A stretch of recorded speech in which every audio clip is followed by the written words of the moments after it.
By the way, Elon is great. That guy is such a great guy. I think you're a fan of I love Elon. him. He is from a different planet.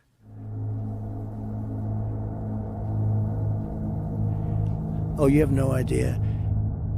They have taken over. They speak no language. And all of a sudden, psh, and you hear blah, blah. And you see like little lights, like a round ball, but it wasn't a comet or a meteor. It was something. So I see this, and I said, you gotta be kidding. They wanted to meet. They wouldn't meet Obama. They all came to see me. They said, Kamala's a very low IQ person.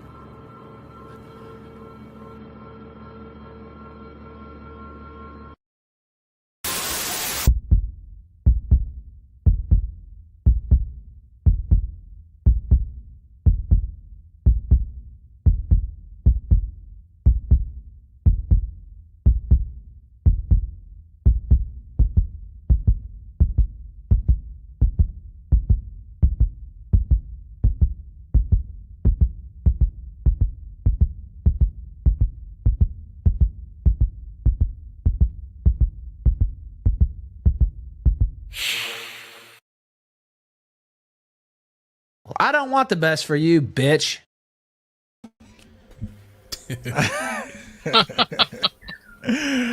Hey, everybody. How's everyone doing? Yeah. Doing well. Yeah, pretty good. How you doing? Welcome. Oh, yeah, I'm all right. Looking Getting forward ready to for Christmas. No, I don't have to return to the office for the rest of the year. Nice. So I'm done for the year. Well, not done for the year, but yeah. Done traveling for the year. Done traveling for the year, yes. So that should be good. So, hey, Chad, how's everyone going? Hey, Fallen. Hey, Engineer, how you guys doing? Is anybody else out there? All right. I guess not. Ethan, Ralph, or Necrocator, so I'm doing great. Yes. Yes, it's good. I would throw in Aaron as well, if you're not him. So I would say anybody who doesn't have pending charges is doing great. So Anyone from the sector. anyone from the sector who doesn't have charges is doing great. Yeah. Anywho, hey Dr. Perks, how you doing, man? We got to figure a way to pull Sean's numbers. No, that's not going to happen. No, unless you go viral, but then that's probably If I go viral, it'll be for a horrible reason. Almost certainly, it'll be. Can you believe what these fucking weirdos said? Can't believe they said the N-word. I get that all the We say time. we say nigger all the time. And it's I ain't always afraid of with it. an A. I ain't afraid of it. It's our accent. That's right. I have an N-word pass because They're about to execute us when a rebel officer sees one of our passports and shouts, "Wait, these aren't whites. They're Italians." Total N-word pass. So I already gone viral with Minecraft. I noticed that like one of my Minecraft videos has like 100k views. Damn. That's a lot. Yeah. So thank you, TikTok account I steal that shit from. Anyway, let's talk about the most retarded story in the fucking universe, and apparently the most important fucking story in America right now. The drones. It's the drones. Yes. I need to find someone like Pippa to get those simp views. Something tells me her audience and mine don't exactly overlap. It's, you know how Kamala likes Venn diagrams? This would just be two circles. Yeah, about 1.5 miles apart. Yeah, boobs. Yeah. Like really weirdly pointed boobs. Really widely separated ones. Like man boobs. Anyway. Pointing in different directions. Yes, pointing in different directions. Amazing. Look, the UAP Reporting Center says, amazing clear capture of drone in New Jersey. Multiple witnesses confirming. These aren't the drones you're looking for. These aren't the drones you're looking for. Pro Engineer says, are the drones not enough faces can be palmed? Yes. Yeah. So Yes, this is not a drone. This is this looks like to me a Cessna. I believe someone in the comments has pointed out the exact model. This is not clear in any way. Thank you to Tem for pointing this out. Like he tweeted it and it's like, I don't think clear means what it used to mean. But yeah, this is a light aircraft coming in for a Cessna 172. Let's have a look, shall we? Let's compare, shall we? Mm-hmm. Let's have a little bit of a look there. A little bit of a look at this Cessna. There's a. If your brain can turn it around in your head.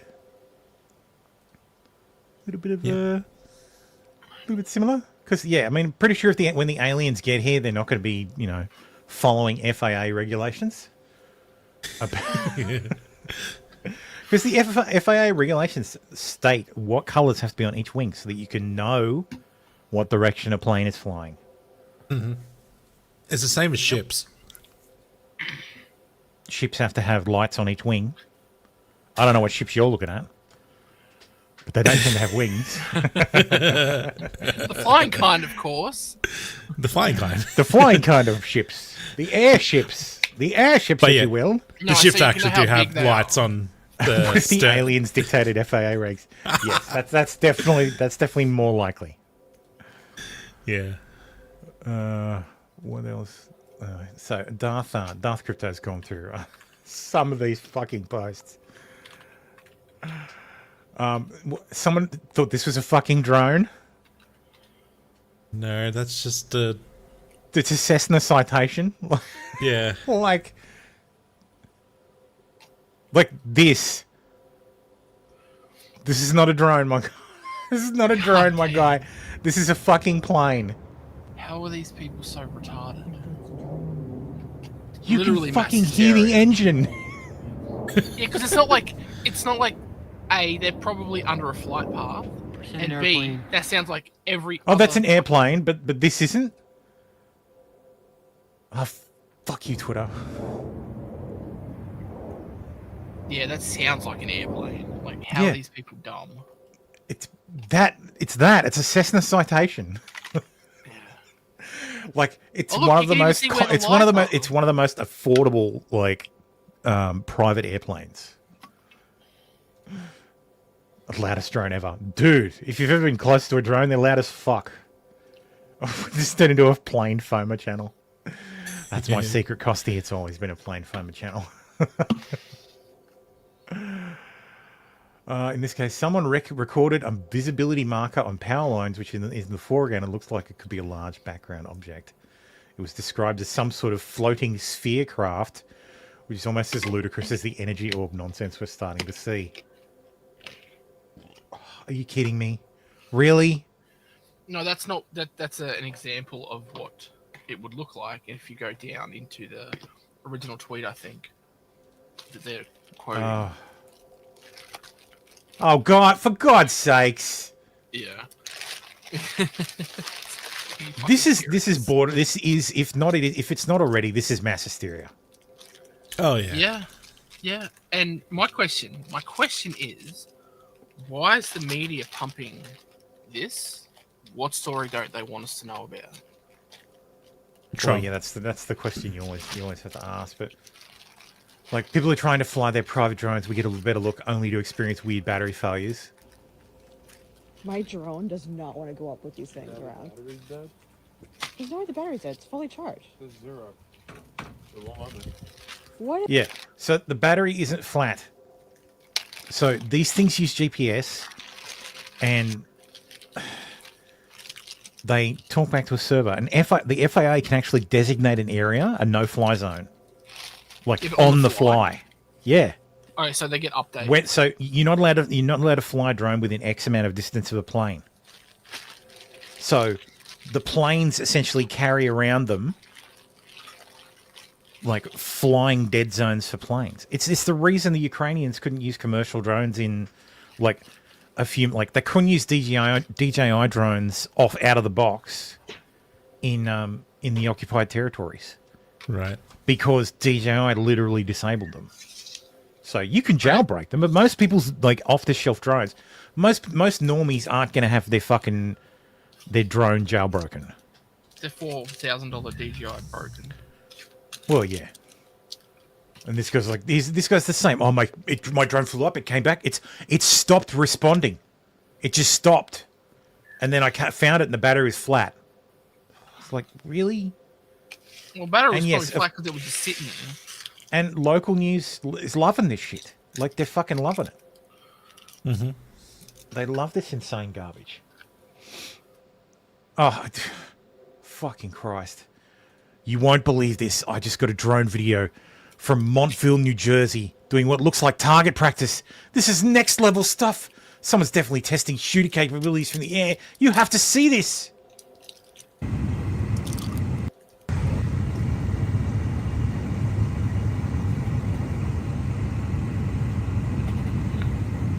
It's a drone. Pew, pew, pew. Pew, pew, pew, pew, pew, pew, pew. So as the community note points out, this was taken near Joint Base. Which one is it? Oh, god damn it! Fuck you, .mil. Why do you block Australia, you pricks? But yes, Joint Base Maguire Dix Lakehurst. This is their noise calendar for after hours. Expect high noise levels because they're doing fucking training. Which base? They're literally going up in helicopters and practicing shooting at the fucking shooting range. And then you get dickheads like this posting garbage like this.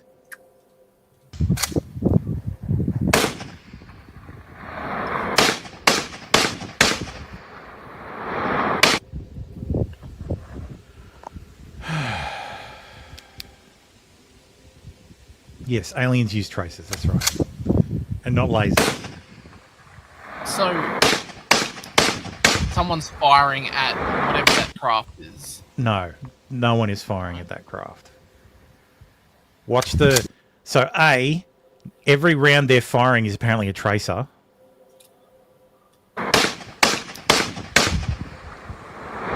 Also, watch the dots on the screen when the camera zooms out. They don't change. Okay. It's fake. It's fake as fuck. Like 90% of this shit is either people being fucking retards or people fucking just trying for fucking engagement. Like, look at this. This is in Texas. Are we being invaded?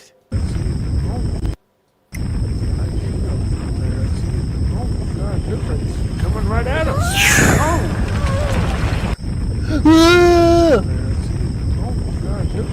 Coming right at us. Oh my god, it's coming right for us. Pew, pew, pew. Coming right at us. Absolutely fucking retarded. This is AI by unknowing footage on Instagram.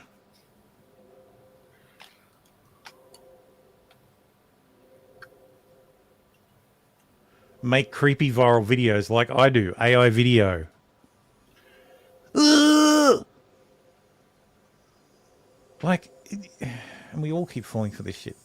Thankfully, some people have deleted their shit. But Jesus Christ. We had the governor of fucking, which was it? The governor of Maryland mistaking a fucking, like, mistaking Orion, as in, like, the stars that make up the constellation Orion for fucking UAPs. We've got this garbage, this absolute fucking garbage. Look at this shit. It's a fucking, fighter. It's a TIE fighter. This is crazy. God, look at it. That's not a plane. Yeah, that's exactly right, Pooks. There's so much crying wolf, no one would believe when the Martians or Iranians actually do invade. Yes. Iranians. The most hilarious... So, I think it was a congressman from New Jersey. The funniest part about him is in 2016 he ran as a Democrat. And then his electorate voted for Trump, so he switched parties. I had to go running Okay. to get my camera. It's a tie. Yeah, it's a tie Nobody's interceptor. gonna Yeah. believe me. My bad. That's what I did. I hope the community notes are popping up fast, like they appear to be. But people are just uncritically fucking swallowing this garbage. Yeah, that's why we call them NPCs. Like, fucking Christ. These are DARPA projects. Like, the tinfoil is real, man. And look, I appreciate a good fucking conspiracy theory. But, come on. Like, you think a bit critically. Jesus. And this claim that there are two Iranian motherships off the coast of the US. Are you fucking kidding me? If there was an Iranian mothership off the coast of the US within 200 fucking nautical miles, it'd be a smouldering ruin. Let alone in the Atlantic, yeah. Yeah, at the bottom of the Atlantic. Like, and then It'd smolder on the surface for a while, and then we'd have talk about how the Israelis did it. Well, a quarter of the U.S. Navy would be out there trying to salvage the shit if that was the case. Jen. Sabrina, can you tell me what the Pentagon is doing to address this issue of drone sightings over New Jersey? It's near sensitive installations. The FBI is involved. What is the Pentagon doing? Sure. So at this time, aware of those drone sightings that have been reported, very wide at this time shoulders. we have no evidence that these activities are coming from a foreign entity or the work of an adversary. We're going to continue to monitor what is happening, but at no point were our installations threatened when this activity was occurring.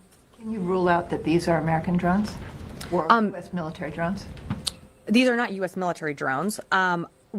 Again, this is being investigated by local law enforcement. What our initial assessment here is that these are not drones or activities coming from a foreign entity or adversary. Representative Jeff Van Drew, who is a Republican from New Jersey, was just on the air saying that Iran launched a mothership probably about a month ago that contains these drones, and that mothership is off the coast of the east coast of the United States. Is there any truth to that? There is not any truth to that. There is no Iranian ship off the coast of the United States, and there's no so-called mothership launching drones towards the United States. My God, they're not helping. Yeah, the situation. Yeah, like fucking Christ! Like there's literal satellite footage, like the satellite images of these drone ships off the coast of, drumroll please, fucking Iran. So, like, the same day that this senator is like, oh yeah, it's this is the Iranians. Like, are you fucking stupid? Fucking cut that shit out. Didn't the US like sink half of the what is Iranian going on ships as Yes, a measured response? Yes, so I think it was 1984.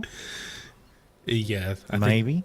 They had the taken over US some the US oil rigs. Yeah, the US Navy targeted an oil rig in response to something the Iranians did, and as a result, they engaged. The Iranians sent a number of other ships, and basically the two US destroyers destroyed the entire Iranian Navy in an afternoon. Yeah, it's hilarious. in New Jersey.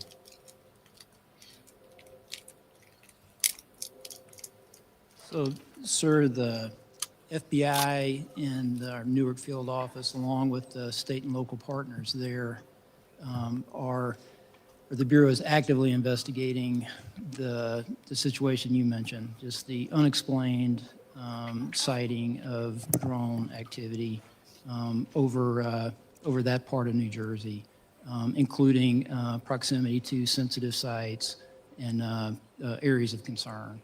So we do not attribute that to an individual or a group yet. We're investigating, but I don't have an answer of who's responsible for that, of one or more people that are responsible for those drone flights. But we're actively investigating what the Bureau has done to aid our state and local partners is what we generally do, enlist the help of the interagency, enlist the help of the public. There's a tip line there, that 1-800-CALL FBI, tips.fbi, for information from the public that could help us resolve this. It is concerning. Is the public at risk? Is public safety at risk? Are we concerned that there are nefarious intentions that could cause either national security or a public safety incident that would put Americans at risk? There's nothing that is known that would lead me to say that, but we just don't know, and that's the concerning part. Like, look at this shit. You've got fucking... Who is Mr. Wheeler? I have no idea. Like... And said, do you know and you can't say? Can you tell me that? No, I'm telling you, Martha, I'm telling you, we don't You know. don't know. We All right, don't. let We me can't ask you this. corroborate every single sighting. Some of them we have, not all of them, and we're working hard to do that. We know yeah, the people FBI are has afraid of a it. bunch of We know 1-800 people have numbers. concerns. We have those same Sure. concerns. Yeah, because But they're what I flying over can your tell you- house and it sounds Of like there are course. motorcycles landing on your roof. Of so course. let me ask you this. One. No, that's just Evil Knievel. Directly Oh, above me. Daredevil. It's hard to judge the size of it because it was at least 12 to 1,500 square feet almost directly above me. But and it was hovering. It wasn't going left, right. It wasn't an airplane that had that type of... Yes, he used square feet as a measurement of distance. What? Don't ask. Okay, opinion immediately rejected. Yes. Like, yeah. Oh, 1,500 square feet above me. Wait. Neil. So, Senator, you have the Pentagon saying, ruling out a lot of things, saying that it's not operated by the military, it's not coming from a... Oh, Pooks, man, you have no idea how much it is sucking up the news cycle. It's ridiculous. It's absolutely ridiculous. You want to hear? You guys want to hear my theory? It's a conspiracy theory, but it's a bit more grounded. No pun intended. So, my conspiracy theory is that this is turned into a mass hysteria, and the government is happy about it because the government wants the FAA to make it so that you need a license to fly a drone. So you'll need to get a pilot's license for any drone over 250 grams. That's what an eighth of a pound, 2.2 that's pounds. almost Per kilo. all It's of it. about half a pound. So if you want to fly a drone that weighs more than half a pound, you'll need to get a license from the FAA. You'll need to it'll need to be tracked by the FAA, and that's what they want. And they're using this particular situation in order to get that pushed through, because then Congress goes, we got to know we have to know everything that's in the sky, and that way the only people who'll be able to fly drones, yes, we'll get common sense drone control. That's right, common sense drone control, and that's the entire plan. And I know this because that's what we do in Australia. If you want to fly a drone over 250 grams, you have to have a license from CASA, which is the Civil Air Safety Authority. So, I guarantee you, that's the whole fucking point. The whole conspiracy, and everybody's feeding into it. Like a third of people are feeding into it for engagement on social media. A third of people are feeding into it because they're fucking retards, and the other third are useful idiots being manipulated by the government. And that's why the Pentagon is not just going, this is drones. We're not seeing anything. Like, what are you talking about? Well, yeah, that'll be a fun argument. No, actually, that's the solution. Strap a gun to it. Strap a gun to it and then argue the Second Amendment. Yep. Tomorrow V says kids love flying drones, and there was just some videos launched about how lasers can down drones. Yeah, I'm almost certain the Pentagon has equipment to take them down. Trivially, but they just don't want to. They don't want to reveal it because they don't feel. Plus, it serves another area of the government. I'm telling you, the FAA wants to regulate this shit into the ground. No, they already have lasers. I've seen technology. It's like a big, a directed like kind of like a directed EMP that they just put on their shoulder and just fire it at the drone, and then it just slowly lands itself. There's a really that one. There's a Humvee mounted laser from Northrop Grumman. There's a he's Northrop Grumman's 10 kilowatt anti-drone laser and Humvee mounted lasers against mortars, rockets, more. Because they've been trying to do stuff like this for ages for anti-mortar. Because they got on the ships because they count as missiles. Yeah. So, because the army has naval ships above a certain size, even aircraft carriers have CWIS, so the phalanx system, which is the CWIS system with the Gatling gun and the radar dome on top. So the army has the same thing. It's called CRAM, and it's for the same purpose. It's designed to not only target and engage missiles, but mortars. So a mortar comes in, and the CRAM system spots it. The CRAM system uses like balloons,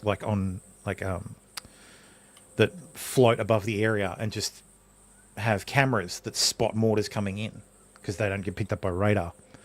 And then uses the CRAM to just fucking take it out. It's quite impressive. Neat. So, but yes, this is all. It's fake as fuck. Natural phenomenon because it could be, but this is why so many municipalities are now asking people to reach out and lots of these have perfectly reasonable explanations.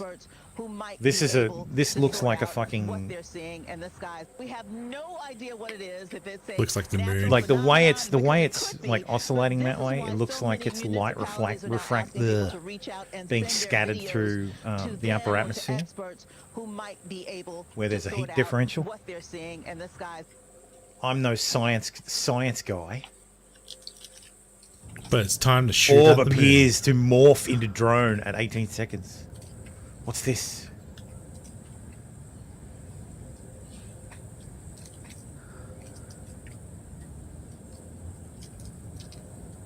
And in a world of zoom lenses and fucking image enhancement, like, really? Everybody has their fucking phone.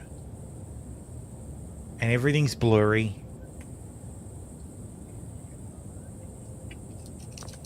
Like, oh, it morphed into a drone. Yes, the second you zoomed in and got some more detail, and now you can see the lights. Maybe because it's moving towards you, you fucking idiot. I need the fucking X-Files music. Like, how can you make out anything? This is so distorted. This is basically 4 pixels moving across the screen. Like, none of it is steadied, or if it's steadied, it's digitally steadied. Like, it's just absolute fucking poppycock. Video on the side chat's the one I saw from 8 years ago. Like the only ones that are actually convincing to me. Oh yeah. I'm gonna mute it because that music's probably licensed. Oh yeah, it's a Herf gun. High energy radio frequency. It's a Herf gun. You can make them yourself. Yeah. Oh yeah.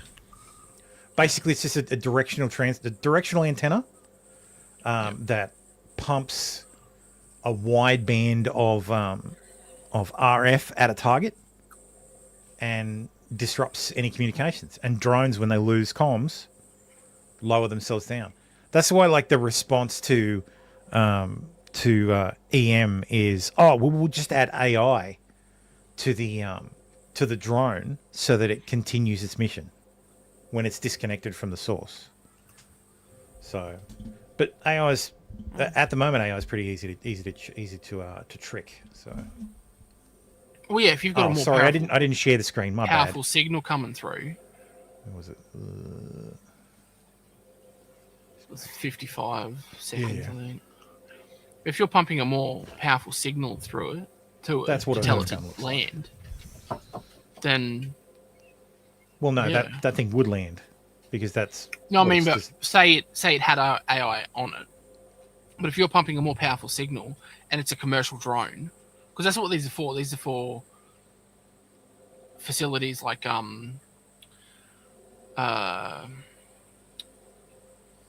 prisons and stuff to stop drones coming in, right? Delivery drones, yeah.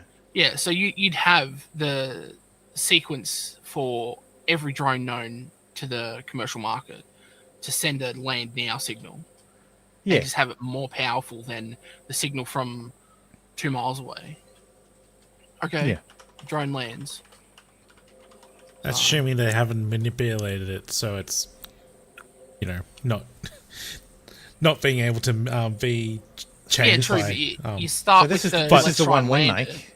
and then you move over to okay, it's not landing, blow it out of the sky. Ukraine has changed war forever. Not forever.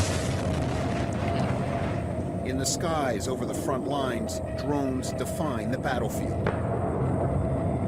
For the armies of today, there is no going back. The speed at which not only can you find people on the battlefield, the speed at which you can then target and destroy them. That is changing tactics, it's changing formations, and it's going to have to change military doctrines and equipment everywhere. In a world of multi-million-dollar weapon systems, drones are the great equalizer. Get to the fucking point. To shoot down. Can go on an armored. Okay, so this is the Australian system. Drone. That doesn't work for most countries. Firing 3, 2, 1, firing out. That is where this Australian-made counter-drone system comes in.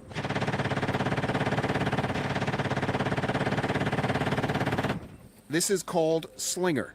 It's designed to track and shoot down drones at a fraction of the cost of missiles. It's easy to use, and it's deployable on a wide range of platforms from 4x4 trucks, static positions, all the way through to armoured fighting vehicles. Could go on a tank, can go on an armoured fighting vehicle, but could also be used off the back of a pickup truck where required. Also, you can manually target it, so you can dispatch In an industrial backlot in Canberra, Electro-Optic Systems, or EOS, demonstrated the weapons system it's now making for Ukraine. 10 will be delivered by the end of the year as part of a U.S. military aid package. What's the Yes, the vehicle of choice for despots everywhere, and terrorists, cost-effectiveness and technicals. to defeat drones. We've seen this 2 out of massive proliferation of drone threat in Ukraine. And The tradies. issue is the types of systems you would currently use to defeat. So yeah, drones whenever are way too anybody's expensive like, oh my god, $10,000 the drones are even gonna take over everything. Slinger No, uses they're not. sophisticated technology to When you achieve can make a drone one cheaper than you can make a bullet, I'm just making sure it's staying on track, it's staying armed, and when we get even a woman can use it. and take down the drone. It's very quick and easy to learn. You don't have to really know much about the technology. It's very easy to see what each thing does and how it does it. At less than $1 million US per system, this is a world leader in cost-effective drone defense. So it's got a Bushmaster 30mm and a I think it's 7.62. Last month during testing in western New South Wales, Ukraine's ambassador to Australia got a first-hand look at what Slinger can do. Ukrainian cities are being attacked by. So $5 million, you can have a battery of them. Like you can have 5 of them covering an area, That's and they can engage Yeah. as fast as they need to. Like pop it on the target, bang. Pop it on the target, bang. Target, bang. Target. Like you can take out 5 at a time with 5 of them. So The only issue is going to be the swarm tactics. yeah, but with the swarm tactics, you Explosive throw up a fucking bullets. A net. Yeah. Yeah. Throw up a net. I can shoot through a net. You can't fly through a net. Like that. Yeah. These things are. There are solutions that yeah. So oh god, what's Drones in New Jersey. Dozens of reports seen near military bases, armories, civilian areas, over people's houses, properties owned by President-elect Trump.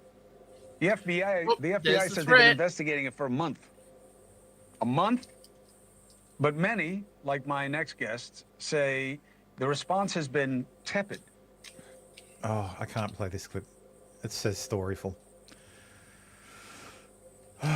Anyway, that's enough about drones. I'm sick of fucking drones. Enough about Chomo.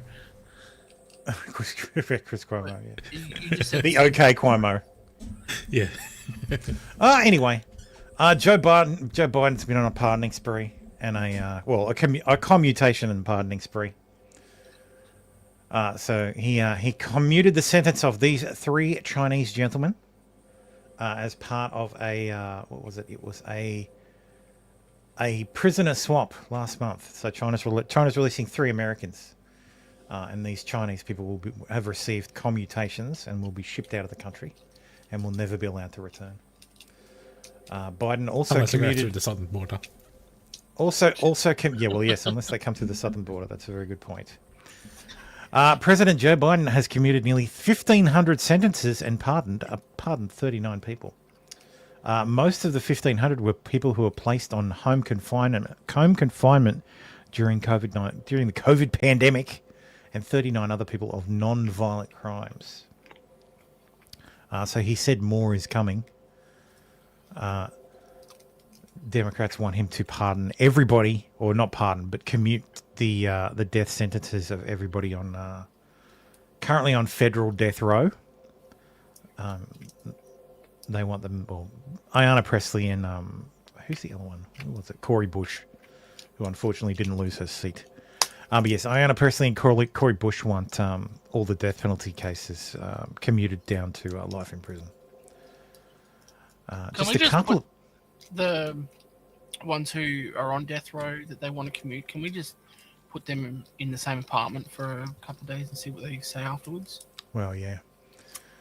A couple of the commutations are interesting though. One of them was. Does anybody remember the Kids for Cash scandal? Yes. So it was a while ago. It was in Minnesota, wasn't it? I think it was in a few states. Oh, okay.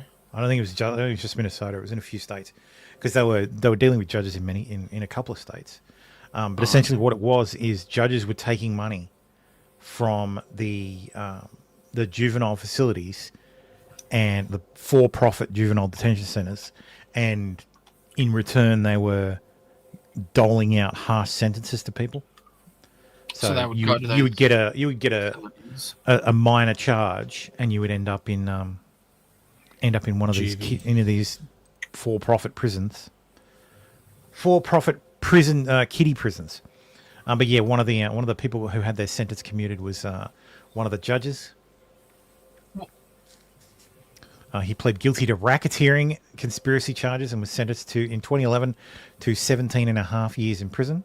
However, he petitioned the court for a compassionate release during COVID, writing that he was in grave danger of not only contracting the virus, but dying from the virus. Well, get over it. So he would have been due for release in 2027, maybe 2028. But still. So he was already on home release.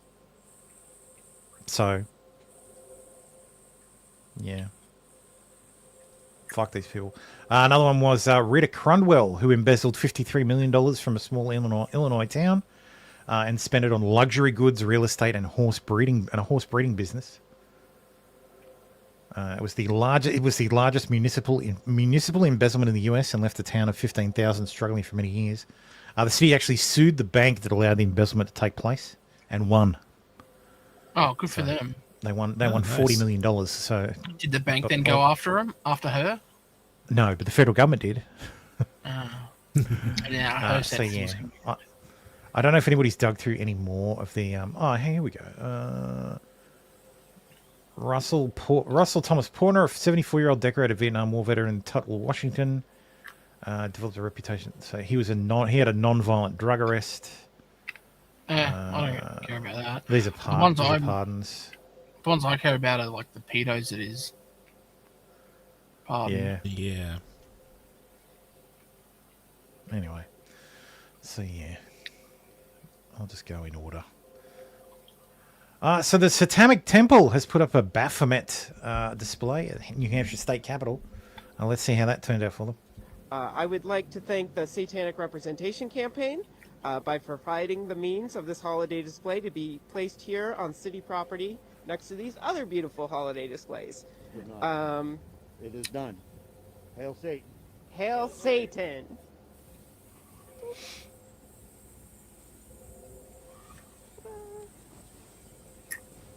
Did she just say ta-da? Yeah, I think so. Ta-da!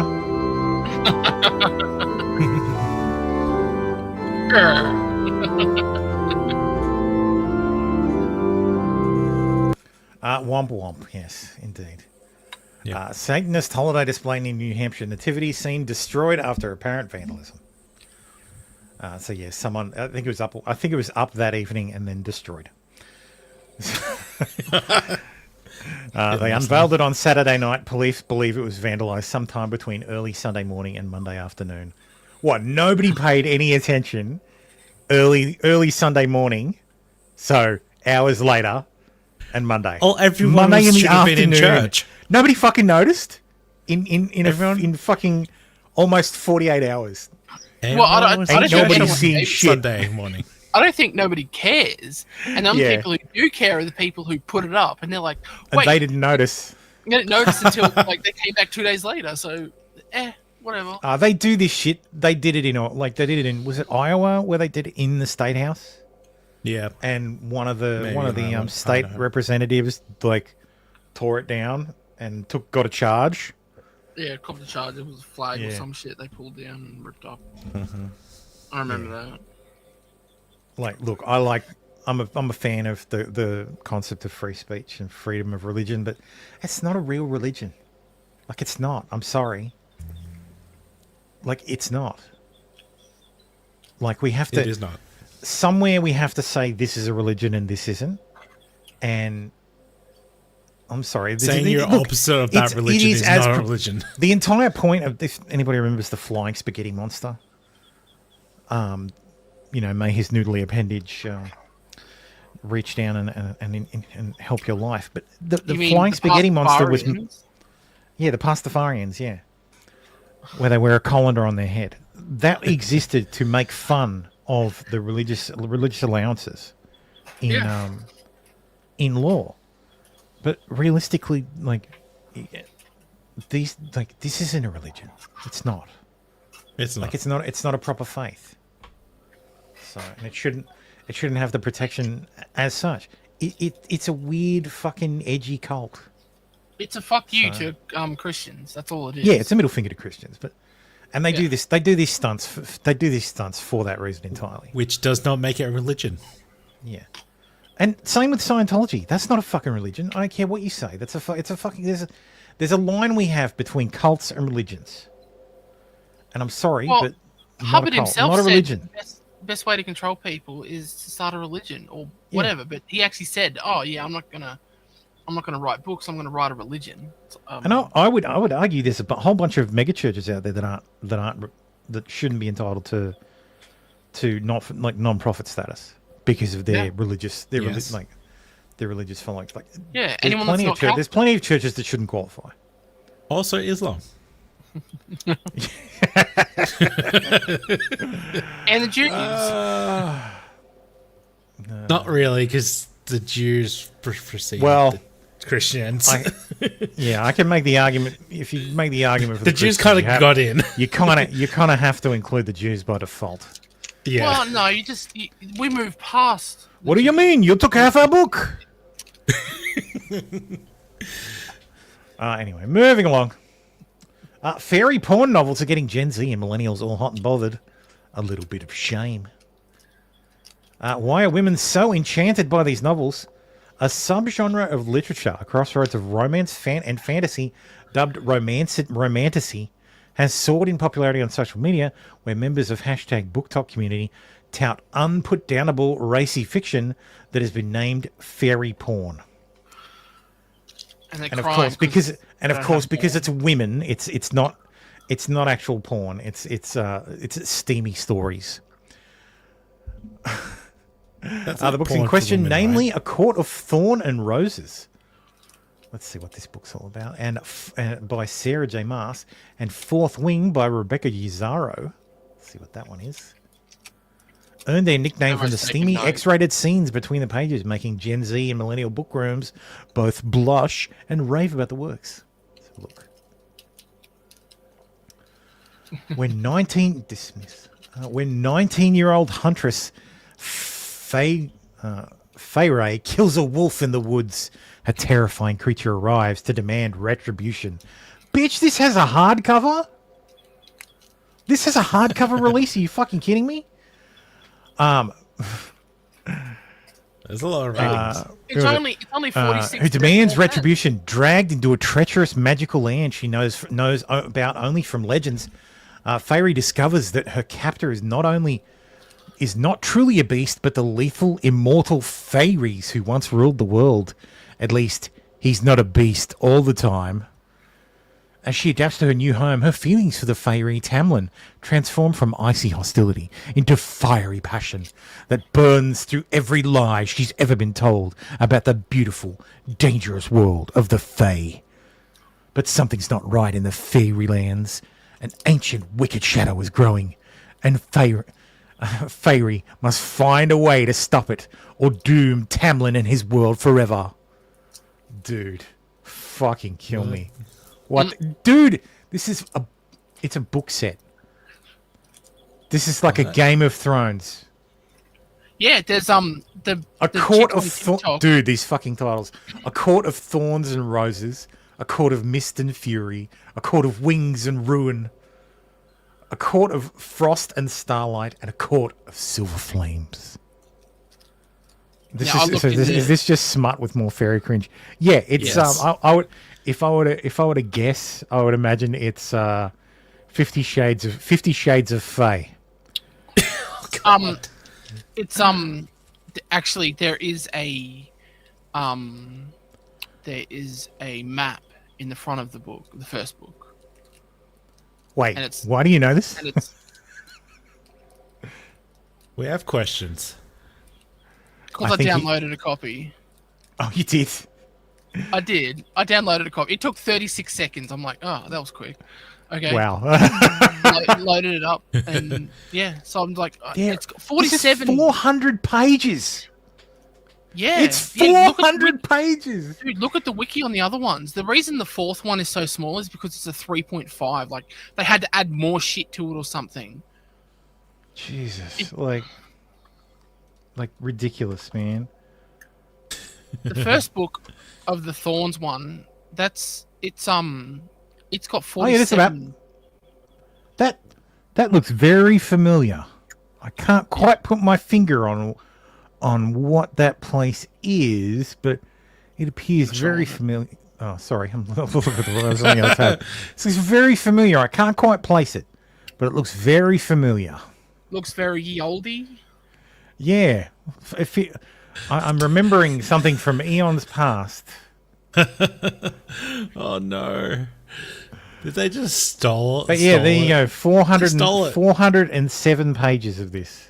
On page 14 is 14 pages long, which is what I spent 14 pages establishing. It's a 14-page, meticulously written. It's 14 pages!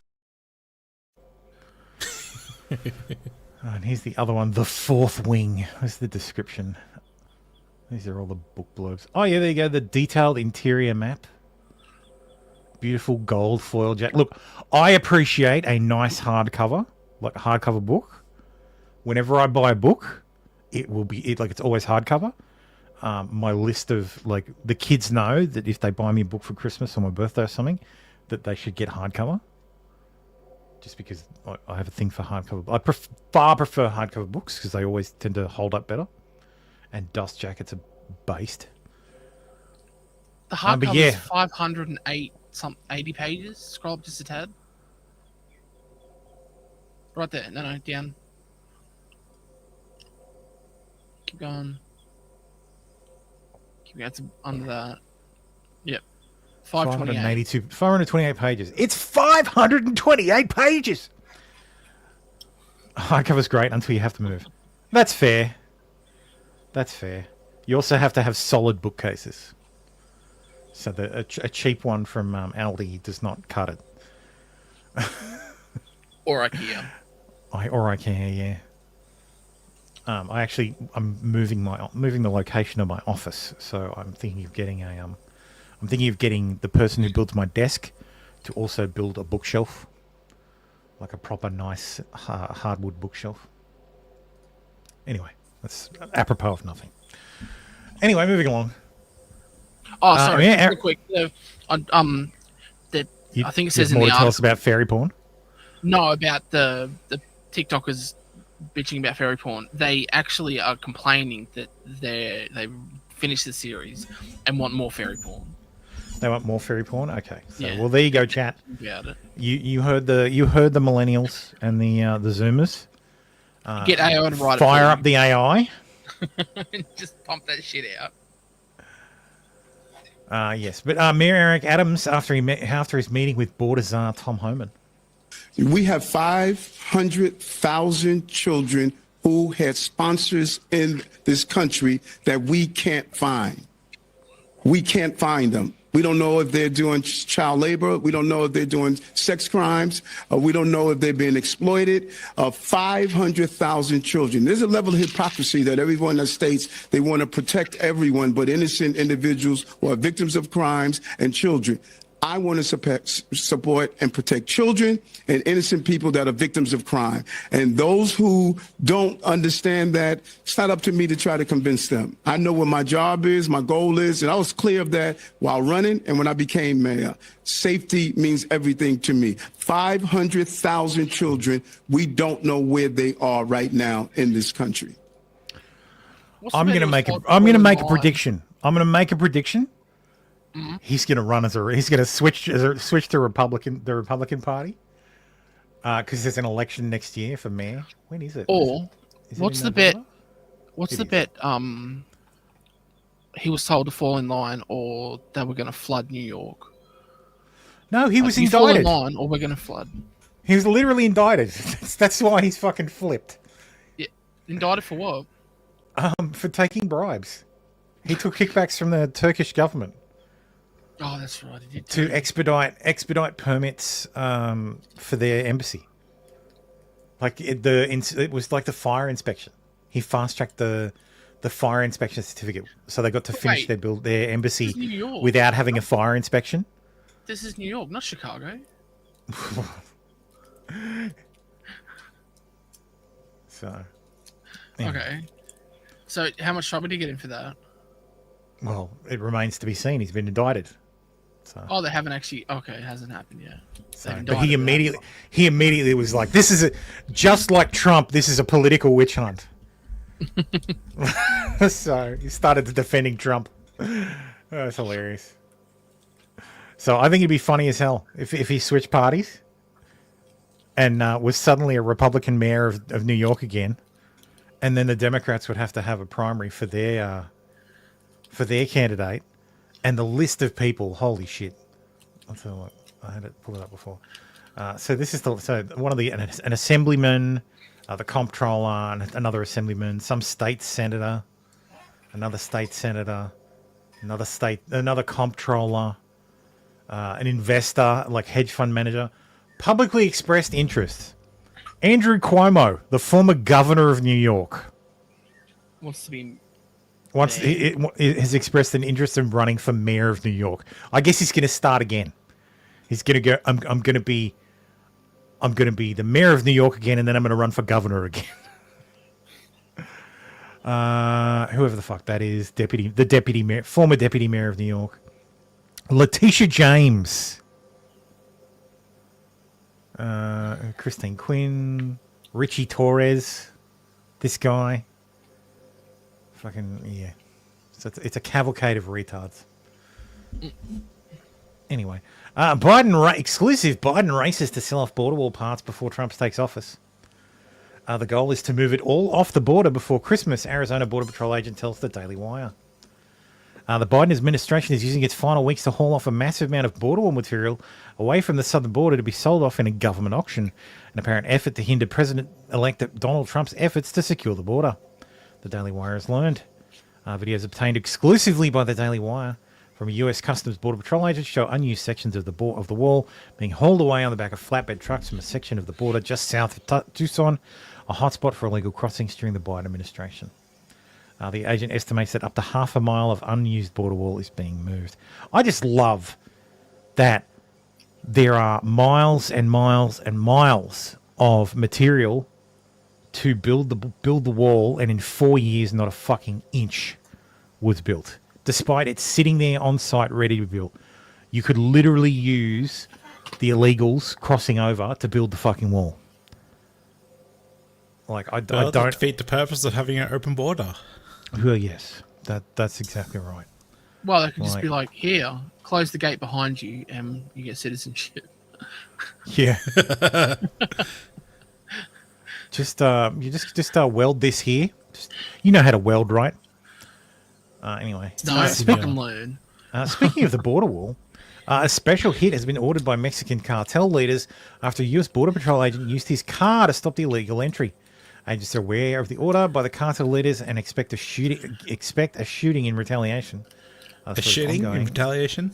Or a shitting. It's either a shooting or a shitting. I can't tell on Twitter anymore.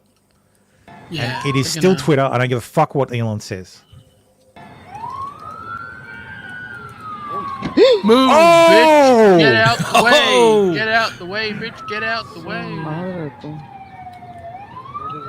Oye, tú, pues de qué madre se está hecho ese hombre. Tanto putazo.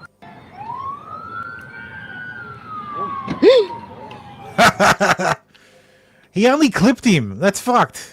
Yeah, it keeps running. Ooh.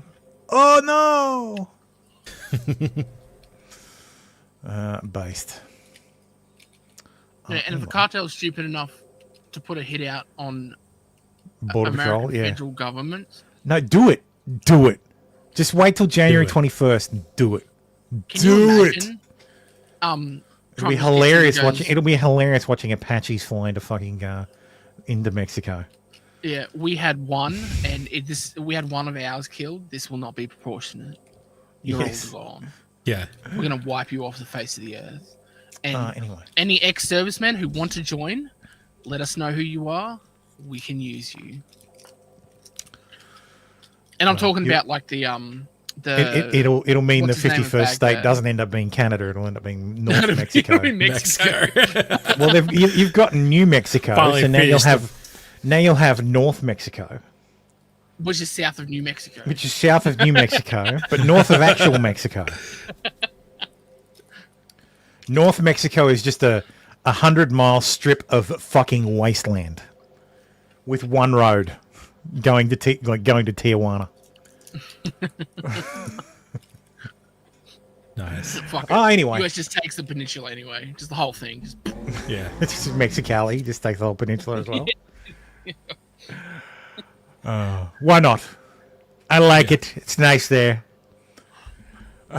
Anyway, more than 18 years after the Duke lacrosse allegations, Crystal Mangum admits that she made it all up. And I testified falsely against them by saying that they raped me when they didn't. And that was wrong. And I betrayed the trust of a lot of other people who believed in me.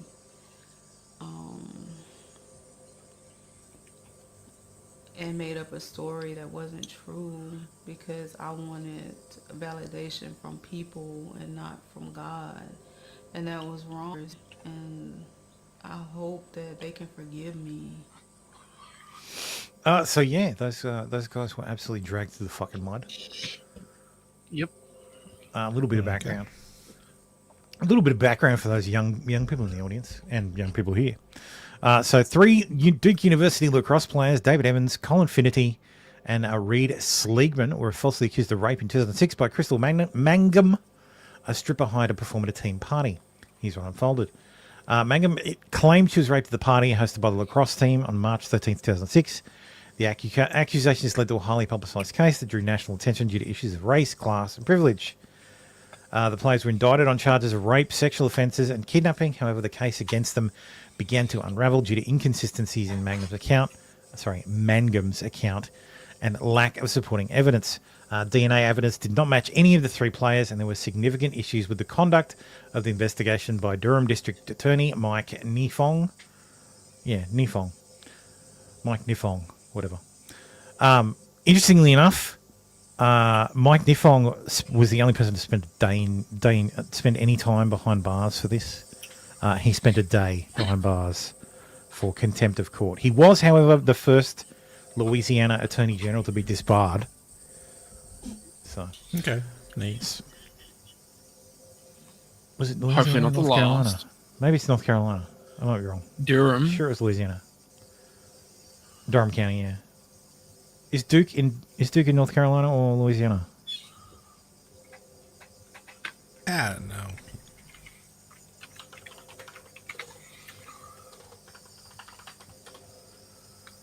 Ah, it's North Carolina. My bad. I thought it was Louisiana. But yes, he has the distinction of being the first Attorney General of North Carolina to be disbarred. So, Duke University settled with the players for an undisclosed sum, though it was rumored to be $20 million each. They also filed lawsuits against the Attorney General in the city and the investigating officers. So, I hope those guys have lived out the last 18 years somewhat happily, and I hope that they can get some sort of closure from her finding God and coming out with the truth. So, because the smears, I remember at the time, the smears on these guys were just, they were basically convicted in the press straight away. That piece of shit Nancy Grace fucking led the charge and was completely incredulous that they did it. They absolutely did it. Funnily enough, one of the most prominent defenders of these gentlemen was a little known person who happened to be I think he was the editor of the student newspaper at the time. Some of you may not have heard of him before. I believe his name's Stephen Miller. And yes, that's Stephen Miller, soon to be deputy Chief of Staff for the President of the United States. That's Stephen Miller. Neat. So, yeah, just a little. Where's Nancy Grace's retraction? I don't know. I can't remember if she actually did a retraction. It might have just been a legal note. So, yes, no, not of the Steve Miller Band. Let's talk about Pete Hegseth again because the smears continue. And if she hadn't found God, she wouldn't have come out with this. Like, that's the reason. Oh no, she would have gone to a grave. Yeah, should have gone to a grave, and there still would have been. And look, I guarantee you, out there are still people who are. Oh, they fucking did it. They believe all women. They paid her to say it and blah, all this bullshit to retract all that crap, and it's like, yeah, okay, whatever. Like, whenever someone says believe all, stop them right there. No. So Just present say no. facts. Present facts. Then I'll believe you. Look, the thing with believe all women, like I understand the feeling, sure, but the problem I get at is once you've gone from accepting what someone says and taking it at face value, and then going from that to, okay, the information you've given me is now time to destroy someone's life. Right then, it goes from, okay, I'm going to believe you for this for our conversation, over to, right, now I need evidence. Yeah. You want to destroy someone's life from this? Okay, now you're going to have to prove it. Okay, I'm happy to. I'm willing levels to sit there and to the listen burden to of proof. Yes, I'm willing to sit there and listen to you and be like, that's really fucked up what happened, and let's do something about it. But the moment you want to go to life ruination, it's like, okay, next level, you need to start proving it. Like, Dr. Brooks says, believe all women except Tara Reid. Well, yeah.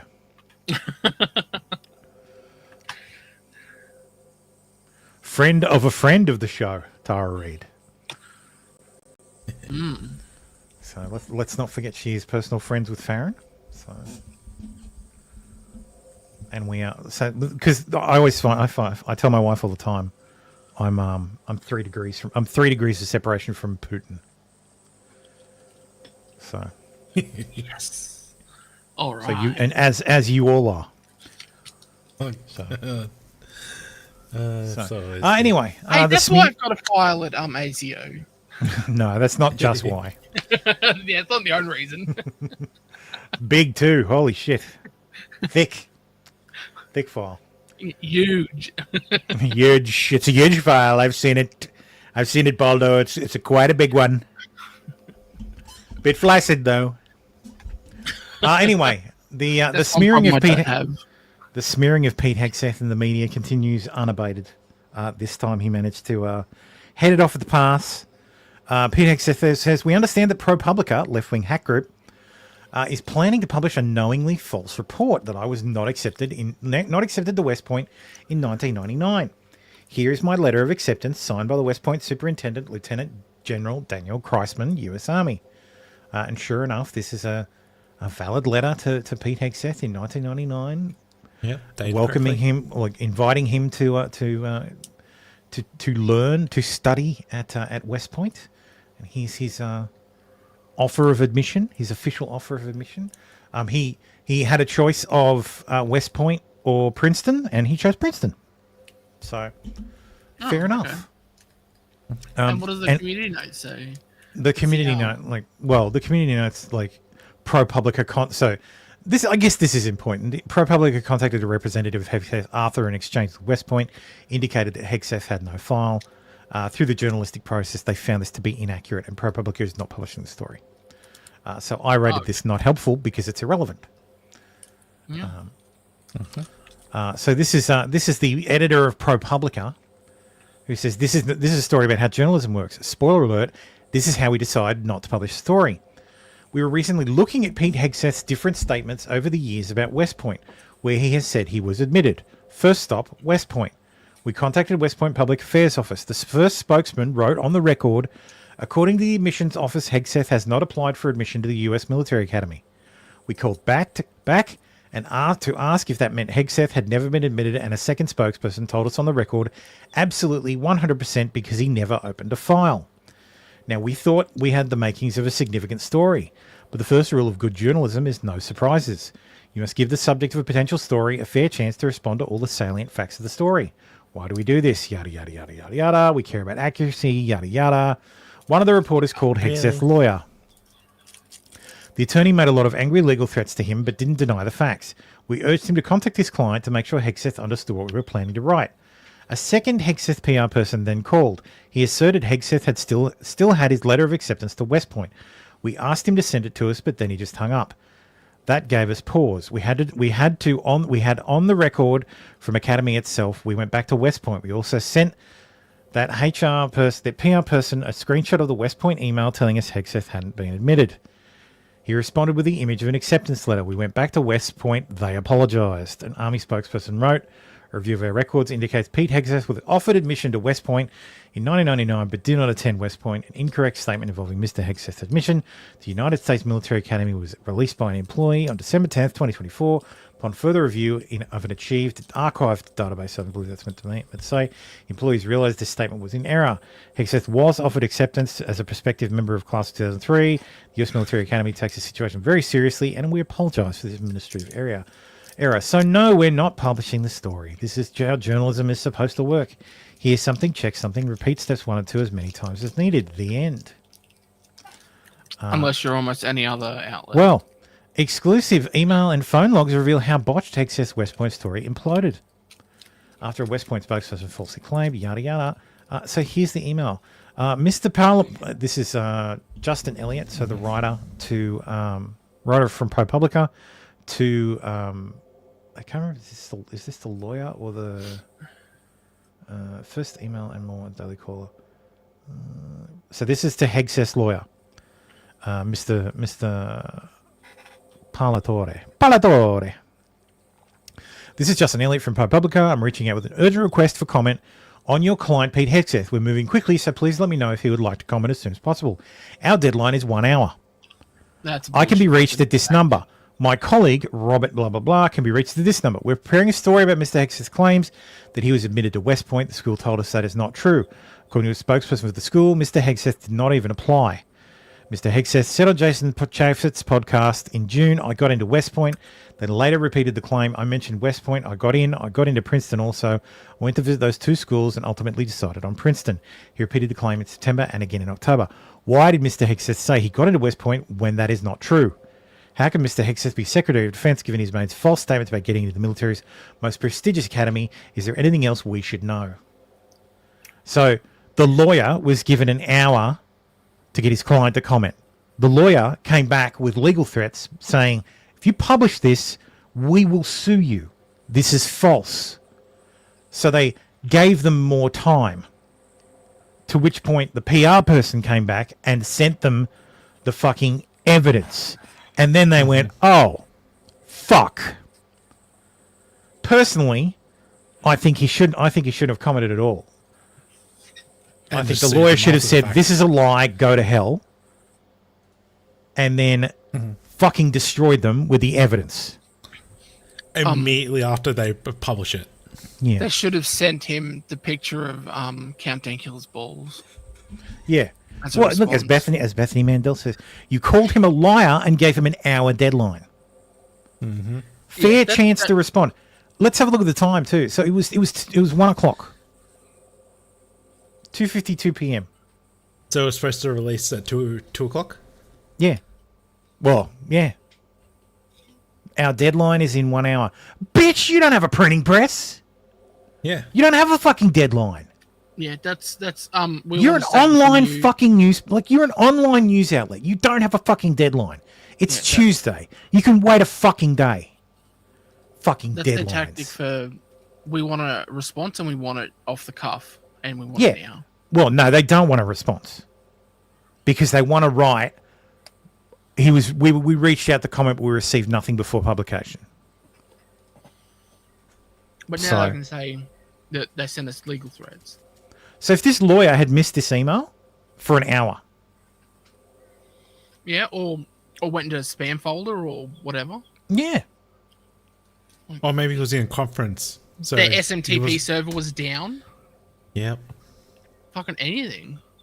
yeah, this woman's right. They had a good reason to question him after being told twice by West Point he was not accepted, but they didn't question him. They accused him and added an hour deadline. So, fuck these people. I will say it every fucking time. You do not hate the media enough. Why did Mr. Hegseth say that he got into West Point when this is not true? Yeah, you have That's- accepted that it's just false.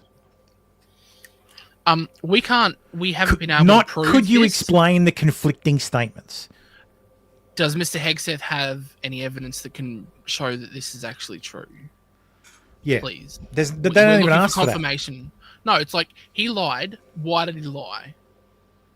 It's like fucking.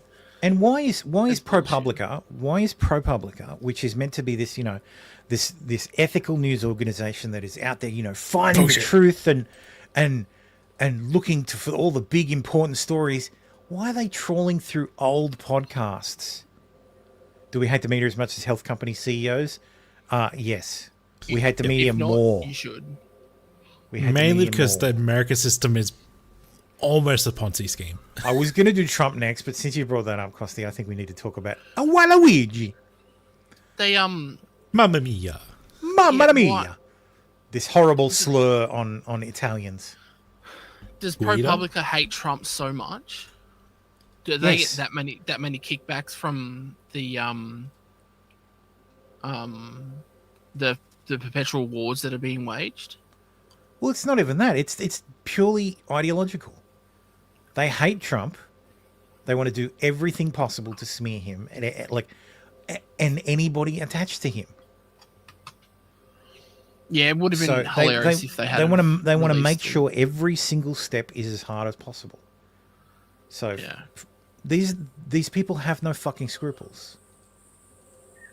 Like if they were balanced in any way, and look, I can hear my wife in the back of my mind saying like, Trump always gets away with everything because people just throw up their hands and say, well, it's Trump.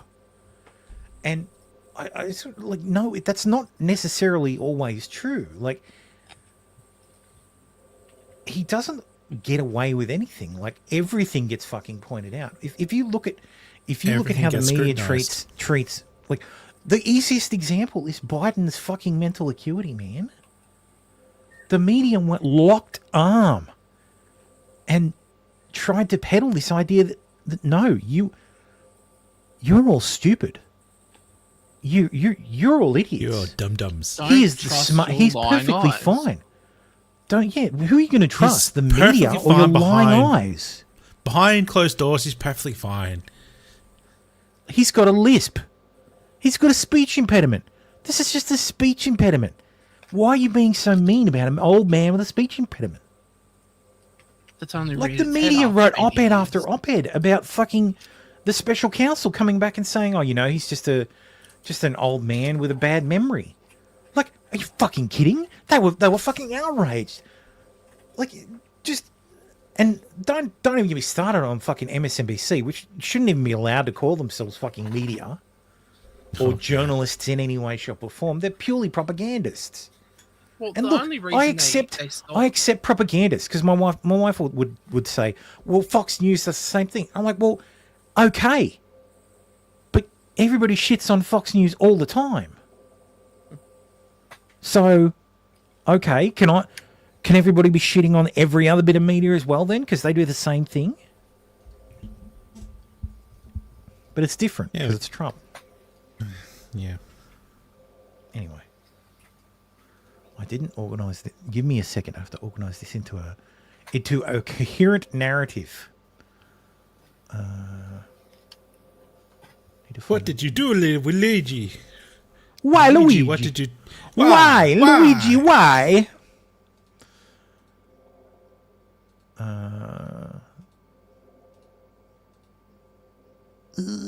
There we go. Okay, I just have to move backwards up the list. Yes, but yes. Anyway, the mayor of New York said that they know who the shooter is, but giving out the name would give him the upper hand. They managed to arrest him. His name is Luigi Mangione, a former ex-Ivy League student, anti-capitalist, and climate change activist. So he's been fallen says, Thermo, I slaved for you day in, day out. Shoot posting Twitter links. You just got to organize everything, boss. Well, look, it's hard, man. It's hard. It's not easy. Yes, we are going to cover his entire 261-word manifesto. But yeah, there he is in all his eyebrowed glory. I saw people saying that's not him, bro. His unibrow. Like you can't see it here. You barely see it.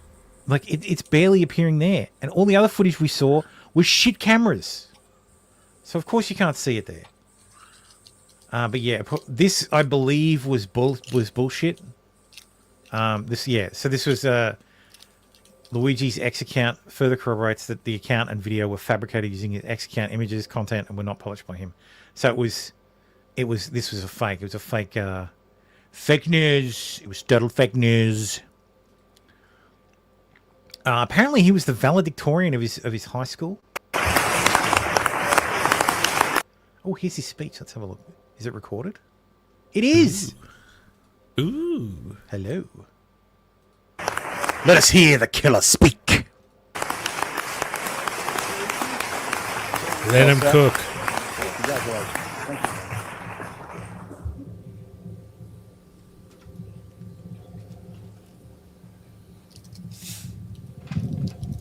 Headmaster Smythe, Mr. Hubeck, members of the Board of Trustees, family, friends, faculty, and fellow students, good afternoon. Thank you all for being here to celebrate Gilman's 116th Founders Day. I'm honored to be speaking to you all today on behalf of the Gilman class of 2016. When I started writing the speech, I talked with several students and teachers and asked how they would describe the class of 2016. Many of the students characterized our class as inventive, in both imagination and initiative. At the same time, several teachers reminded me of our class's commitment to Gilman and its traditions. I came to realize that both views are correct. The class of 2016 is truly defined by its inventive, pioneering mentality that accompanies a strong commitment to Gilman tradition. Throughout its time here at Gilman, the class of 2016 has been coming up with new ideas and challenging the world around it. Our selling of Chick-fil-A during lunch, arguably the staple of our class, provides a great example. In our sophomore year, when brainstorming ways to fundraise, we didn't just settle for the usual methods of selling spirit shirts and Christmas trees. In addition to this, we did what seemed impossible given the tight schedule of the school day and began shuttling dozens of Chick-fil-A sandwiches to Gilman between assembly and lunch. Soon. Anyway, I don't care. I did see this though. This is funny as fuck. Overheard on the Upper East Side. What's worse for Gilman, that their valedictorian only went to Penn, or that he's a potential murderer? Gilman is that high school that he was just delivering the speech. I found it funny. So the reaction has been interesting. There was a lot of thirst trapping because he's a strapping young lad. So, yeah. But yeah, he's got a master's and a bachelor's in computer science from Penn. He also has a back injury. Well, he's going to get his back broke. Horror vacuole, the nature was a vacuum. Relevant reading. Christianity's decline has unleashed terrible new gods. New atheism assumes that as people abandon Christianity, they would embrace a sort of enlightened, secular position. The death of Christian Scotland shows this was wrong. Faith there has been replaced by derangement, and the birthplace of Scottish Enlightenment, which rose out of Christian principles, now worships intolerant new gods. He's not wrong. Richard Dawkins, when he disproves God, and within 2 decades his side is worshipping at DEI shrines, using made-up pronouns like religious mantras, and firing professors for saying men can't get pregnant. Oh no, chat, you know what that means? One of us. One of us. One of us. Oh no! Most definitely one of us. Yep. He's read Industrial Society and its future. God damn it. This is his booking photo. So, here's some tweets. Don't know if you retired to have a PhD. I have questions. He replies, pretty huge dick. But his account was briefly suspended. I believe Elon Musk rolled back the suspension so that the account's back again. Yep, there we go. So you can go and see his social media. I absolutely despise when social media companies do this. When someone commits a horrible act and we immediately unperson them. Like their YouTube accounts gets fucking nuked, their Facebook vanishes, their Instagram vanishes, their Twitter, everything fucking vanishes. It's like they've never existed. And it's like the state is concerned, people finding out stuff about why he did it. Yeah, it's like everybody has a problem with you knowing the reason behind it, or I guess coming to your own conclusion about it, or like I don't know. It's very fucking strange. Figuring it out on their own. If he is just like me, then why wouldn't I do the same thing? Thinks the government. Well, you know, as Elizabeth Warren says, they can only push people so far. Yes. He wrote violence is necessary in an Amazon review of the Unabomber of Industrial Society and its future. So here it is. Clearly, so here's his review of Industrial Society and its future. Clearly written by a mathematical prodigy, reads like a series of lemmas on the question of 21st century quality of life. It's easy to quickly and thoughtlessly write this off as the manifesto of a lunatic in order to avoid facing some of the uncomfortable problems it identifies. But it's simply impossible to ignore how prescient many of his predictions about modern society turned out. He was a violent individual rightfully imprisoned who maimed innocent people, while his actions tend to be characterized as those of a crazy Luddite. However, they are more accurately seen as those of an extreme political revolutionary. Is he a time traveler writing about himself? A take I found online that's interesting. Quote, he had the balls to recognize that peaceful protest has gotten us absolutely nowhere, and at the end of the day, he's probably right. Oil barons haven't listened to any environmentalists, but they feared him. When all other forms of communication fail, Violence is necessary to survive. You may not like his methods, but to see things from his perspective, it's not terrorism. It's war and revolution. Fossil fuel companies actively suppress anything that stands in their way, and within a generation or two, it will begin costing human lives by greater and greater magnitudes until the Earth is just a flaming ball orbiting third from the sun. Peaceful protest is outright ignored. Dude, I'm reading this and I'm like, holy shit, this guy is me.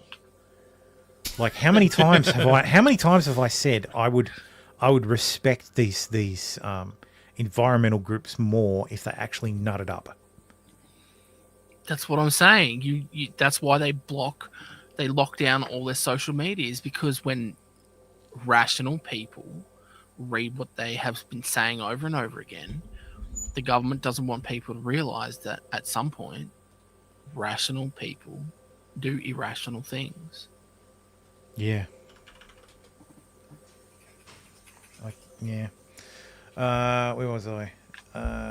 Peaceful protest is outright ignored. Economic protest isn't possible in the current system. So how long until we recognise that violence against those who lead us to such destruction is justified as self-defence? These companies don't care about you or your kids or your grandkids.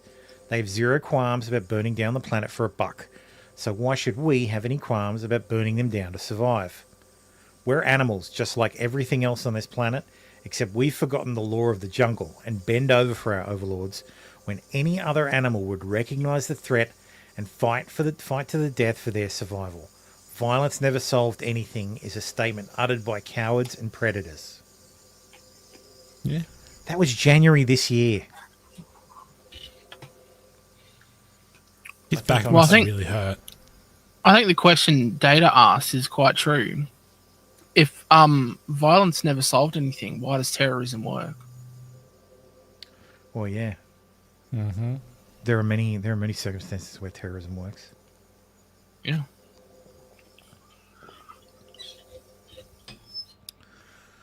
This could be fake. That's what the community note says, but I never know anymore. Through his publicly available 23andMe profile, which I don't think is a thing. The United CEO shooter can be confirmed to be of Albanian origin. Greek and Balkan. Okay. And? Was he an American citizen? No, but that means he's not Italian. Oh. It's an attempt to de-Italianify him. To prevent the anti-Italian discrimination that's going on right now that's bubbling in the background. Oh, I needed to get this actual story. I forgot to grab it. It's only a screenshot of the ridiculous article.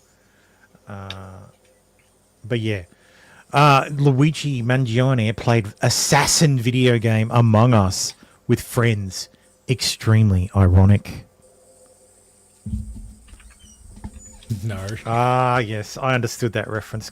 Preacher says, violence, naked force has settled more issues in history than any other factor, and the contrary opinion is wishful thinking at worst. Yeah. Well, Preacher, to you I have to say, what would the city fathers of Hiroshima think about that?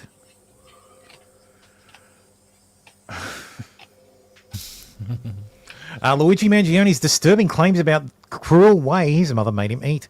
Expect dozens of these fucking stories. There you go. Side chat. Oh, thank you. Share this one. New York Post. Like, always remember, the New York Post would very much be happy. That's exactly right. Pro engineer. That's exactly right. Yep. Never forget, the New York Post is a conservative rag, and conservatives are not necessarily your allies. So when it comes to video games and censorship, conservatives will censor you every fucking time if it serves them. If it serves them, conservatives will censor you. Just in the same way liberals will. Liberals will censor you if it serves them. Conservatives will do the same. Well, look at the age bill and all that crap that's just going on here. Both sides wanted it. They just couldn't decide on who like very finer points. It's Yeah, like, exactly. The social media ban was Dutton's idea. He ran on it. The Labor Party went, yeah, that's a good idea. Let's do that. He's just pissing We need his a on win. power when he gets to introduce it. Anyway, he played an assassin video game with friends. Like, really? Oh, and he The may have used the children's ghost game. gun. He may have used the ghost gun. So get ready for that to be used to restrict your freedoms. Oh, dude, he's got the little Ouija above him. Hey. Yeah. Wait, is So he the doing dog paws? I Ew, have no idea. that's Maybe. disgusting. Yeah. Anyway, I'm not going to look into it. Yeah. what was the disturbing claim about his mother? He recalled how his mother made him eat steak with his right hand out of adherence to social norms. Oh, it was a southpaw. Oh, he's left-handed, righto. Okay, that's fine. I was out at lunch the other day, and like my colleague is like, "Wait, Thermo, you're left-handed?" I'm like, "I'm whatever hand is required to make it easier to cut the steak." Like I was having we were at a German restaurant. I got a pork knuckle, which was it was okay. This was the Munich Beer Cafe, not the Bavarian one. Bavarian Beer Cafe is superior. This was just basic German food. But yeah, I got pork knuckle, and sometimes holding the knife with your left hand or your right hand makes sense. It doesn't matter. Like I've just always done it that way. But yeah, don't force lefties to be right-handed. The world will do that themselves. So better that a lefty becomes ambidextrous. So that's not really that weird. I don't know that that's a disturbing claim. But okay, Daily Mail, thanks. No, what that is them trying to take some of the agency away for his actions and put it on his mum. Oh, his mum treated him badly, so we can explain away some of his bullshit actions. But Yeah. no. He's a grown-ass man who murdered a guy on the street. I don't care who either of them are. He took the law in his own hands. Yeah. Hey Daisy, how you doing? That's what it comes down to.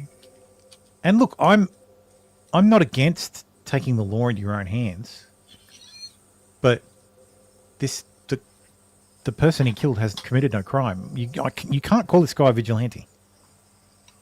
No, he's a murderer. Like he's straight up a murderer. Like simple as that. The guy he killed has, as far as I'm aware, committed no crime or any crime that would warrant a death sentence. So rape or murder in my standing. Yeah. That would warrant a public execution in the street, like a brutal execution. Didn't deny any life-saving treatment. Didn't deny this guy any treatment as far as I'm aware. This guy was alive. He was perfectly well. It remains to be seen that he was healthy, but it didn't affect this guy. This is a brutal execution with no obvious motive that would justify calling it an act of vigilantism. You can call it an act of terrorism if the intent was to make a political point. Then yeah, it's an act of terrorism. So, but the veneration, like that, people are fucking venerating this guy. It's fucking absurd. Like, and they don't even know anything about the guy. Well, like I said, the people venerating him are on the left, which is hilarious because what I just read sounds like one of us. Sounds like a fucking chud. Like they don't know anything about he either sounds of them. he sounds like he'd fit in on this panel in the fucking chat. Not, being a fan of Taylor Lorenz. I do believe in the sanctity of life, and I think that's why I felt, along with so many other Americans, joy, unfortunately, because it feels like... Serious? I mean... Joy in a man's execution? Maybe not joy, but certainly not empathy. Because again, we're watching the footage. How can this make you joyful? This guy's a So, husband, Piers, he's a like father, billions, and he's been gunned down in the middle of Manhattan. Why does that make you thousands joyful? of Americans that he murdered. So are the tens of thousands of Americans, innocent Americans, Yes, but not the boy with that guy. died because greedy health insurance executives like this one push a policies of denying care to the most vulnerable people. And So, I was listening to a podcast the other day, and one of the hosts referred to health insurance companies in the US as the sin eaters. Like, insurance companies are the sin eaters of the American healthcare system. Everybody, the only people who get the blame are the insurance companies. The hospitals that charge, well, what was it the other day? I looked at it the other day. It was a bill for an MRI, and the pharmacy, so the contrast, the cost for the contrast that was taken during the MRI, The injection. was $800. The cost for the MRI itself was $17,000. This was the bill from the hospital. $17,000 to get a scan on a device that costs from $250,000 to $500,000. You could pay for the fucking thing in like under 20 scans at that rate. But it's the insurance companies that are the bad guys. Like the whole system is bad. Like the whole system is absolutely fucking just a basket case. 30 scans and it's paid for itself. And to pretend that the insurance companies are entirely to blame is bullshit. The doctors overcharge the hospitals. The drug companies overcharge the hospitals. The fucking hospitals overcharge the insurance companies. The insurance companies fucking deny claims so that the hospitals have to fucking eat the costs themselves. So it's all a fucking nightmare. So there are no good people in this fucking system. Like there are none. There are no good guys. A newborn nappy costs a diaper? No, I don't know, like 30 cents. $100,000. They charge $100. Yeah, for a nappy. Like ridiculous. Newborn diaper. And a single aspirin is $25. Yeah, just fucking absurd.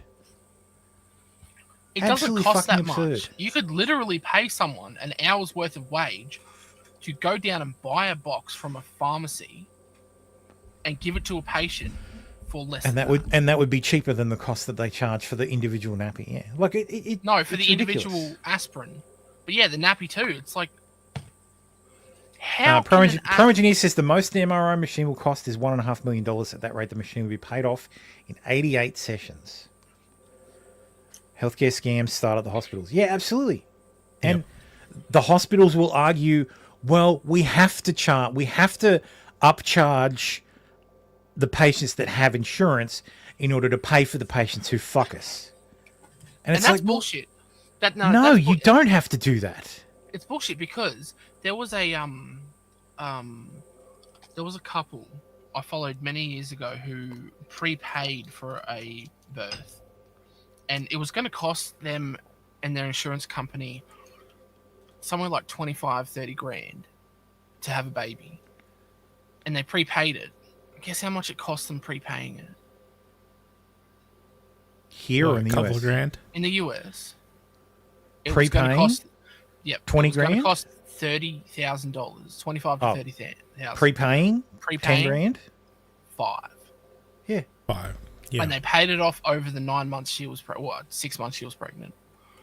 Yeah, it's like a layaway. They didn't get a for a single baby. fucking bill. Yeah, $5 grand, like 1/6 or 1/5 the cost. Yeah, they don't have to charge the amounts they do. Yeah, They but charge them that's because my they can. point. They make up these justifications for doing it just because it's easier. So and the whole like, oh, it's outside your HMO network. Like insurance companies do that because they cut deals with hospitals so that the hospitals charge them a reasonable amount so they don't have to go through the back and forwards of like, no, we're not paying you this much money for this fucking scan that we know costs this much money to do. Like, we know you're fucking us. You know we're fucking you. So let's just agree to fuck. And At a we'll reasonable both amount. walk away less unhappy about it.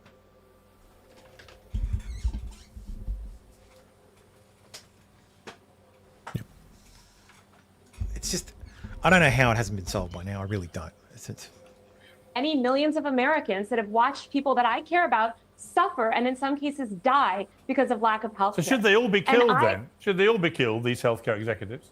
Would that make you even more joyful? No, that would not. But why not? And, Why are you laughing? I think because she's a sociopath. Yeah, she's a Here, psychotic bitch. Because it wouldn't fix You the seem to system. find the whole thing system- hilarious. I find your question A funny. bloke's being murdered in the street. I don't find it funny at all. I don't find it funny that tens of thousands of Americans die every year, and because they That's a non sequitur. Yeah, she knows. Like this, I read this and I thought this put it in perspective real well. Brian Thompson went from Jewell, Iowa, population 1,200, to leading 140,000 employees and overseeing $280 billion of revenue at one of the most important companies.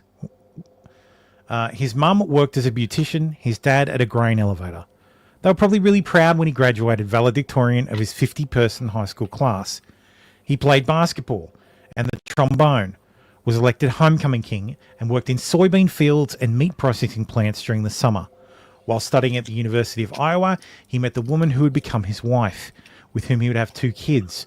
By all accounts, he was a smart, hard-working, funny, and thoroughly decent man. This guy, not the person who murdered him in cold blood, was everything that's right and good about America and the American dream. May his memory be a blessing, and may his example inspire us, all of us, to do better. Yeah. Meanwhile, fucking Taylor Lorenz. Ladies and gentlemen. Right. Yep. Luigi's mum spoke with the FBI the night before the killer was arrested.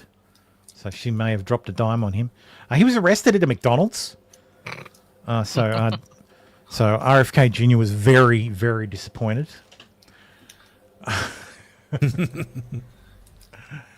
Pirate Wires published this article called "The Killer Inside You." I think did they preface it with like, "There's no way to normalize violence against one specific group of people without also, in effect, normalizing violence against any group of people." Ah, damn it! You're not getting my email. We're not reading this one. But yeah, everybody's celebrating this shit, and it's absurd. It's absurd. Luigi Mangioni's entire manifesto. So here it is. To the feds, I'll keep this short because I do respect what you do for our country. To save you a lengthy investigation, I state plainly that I wasn't working with anyone. This was fairly trivial. Some elementary social engineering, basic CAD, a lot of patience. The spiral notebook, if present, has some straggling notes and to-do lists that illuminate the gist of it. My tech is pretty locked down because I work in engineering, so probably not much info there. I do apologise for any strife or traumas, but it had to be done. Frankly, these parasites simply had it coming. A reminder, the US has the most expensive healthcare system in the world, yet we rank roughly 42 in life expectancy. United is the indecipherable largest company in the US by market cap, behind only Apple, Google, Walmart. It has grown and grown, but has our life expectancy? No. The reality, he needs to learn how to. Obviously, they don't teach the proper use of the Oxford comma at Penn. No, Princeton. Fuck, that's even worse. That's Ivy League. Keir Starmer needs a visit from Mario, to be honest. Oh no. No, comma. The reality is, comma, these indecipherable have simply gotten too powerful. And they continue to abuse our country for immense profit because the American public has allowed them to get away with it. Obviously, the problem is more complex, but I do not have space, and quite frankly, I do not pretend to be, that should be a comma, the most qualified person to lay out the full argument. But many have illuminated the corruption and greed decades ago, Rosenthal and more, decades ago, and the problem simply remains. It is not an issue of awareness at this point, but clearly power games at play. Evidently, I'm the first to face it with such brutal honesty. So that's quite the underwhelming manifesto. I expected more. I expected more. Here's Elizabeth Warren. Let's see what she has to say. When you turn this into the billionaires run it all, is they get the opportunity to squeeze every last penny. Yeah. And look, we'll say it over and over. Violence is never the answer. This guy gets a trial who's allegedly killed the CEO of United Health. But you can only push people so far. And I agree. You can only push people so far, but they lash out. Is she advocating? They kill people with that. This is my thing. She is literally advocating for violence against people who have power. Violence. Like, is she advocating for people to hold politicians to account in the street with tar and feathers? Hold on. Going too far with that. Hang on a second. Sounds like she's advocating for that. My computer, Yeah, the little screen on my water cooler, just has a big exclamation mark on it at the moment. So I'm just wondering what the fuck that means. Whoops. Being a little too spicy, are we? Looks like the management software the IQ software just stopped. So never mind, it's back. It's all good. No problem. I've just looked over and went, what the fuck? It's all right. I have another computer. I have like 4. Anyway. Sorry, where was I? Wait, paste. Yeah, she's making the argument that, you can be pushed too far. Like, the people can push too far and then they can snap. It's a good thing that politicians don't do any pushing. And then they start to take matters into their own hands. Yeah. When you turn... Yeah, that's right. Taos was talking about a tip. Like, will Luigi Mangioni's tips to get the $60,000 reward? It's complicated. He was just so he was arrested 5 days and about 300 miles from the scene after a customer recognised him in a McDonald's in Altona, PA. The eagle-eyed tipster, who has not been publicly identified, notified an employee who then called 911. Authorities say Pennsylvania said the guy was a hero, but will these tipsters earn the payout? The answer is complicated. During the days-long multi-state manhunt, both state and federal law enforcement offered a reward for information, $10,000 from the New York Police Department and up to $50,000 from the FBI. The individual in Pennsylvania who called in the tip is eligible to receive the reward. The New York Police Foundation, which administers the NYPD Crime Stoppers program, confirmed to NPR on Friday. There are several hefty strings attached. However, notably, both the NYPD and FBI stipulated that tips must lead to an arrest and conviction. Yeah. NYPD typically only requires an arrest and indictment, but the threshold is higher for rewards above $3,500. Mangione was arrested on 5 charges in Pennsylvania, including illegal possession of a firearm and forgery, and later charged with murder in New York. He's fighting extradition, a move lawyers say is unlikely to succeed, but could delay the process by up to a few weeks, meaning a trial, let alone potential conviction, is several steps away. Even if that does happen, it's not guaranteed that any one individual will get the full $60,000, especially considering tax and the possibility of the reward. Dude, fucking tax! Motherfucking IRS, man. You guys tax a reward? Fucking hell, man. You guys... I just want to remind my American friends out there, your country was founded over a fucking tax revolt. The tax was 2%. Yeah, 2%. 2%. And you overthrew the fucking government. What the fuck is wrong with you people now? Fucking cocks over there. Jesus, there are cities over there that charge 2% tax. And the mayors aren't dragged into the fucking street. The hell is wrong with you? And over here in Australia, we try to not double tax. The IRS taxes all rewards for hard work. Yes, well. I think picking up a phone and pressing 911 is not necessarily hard work.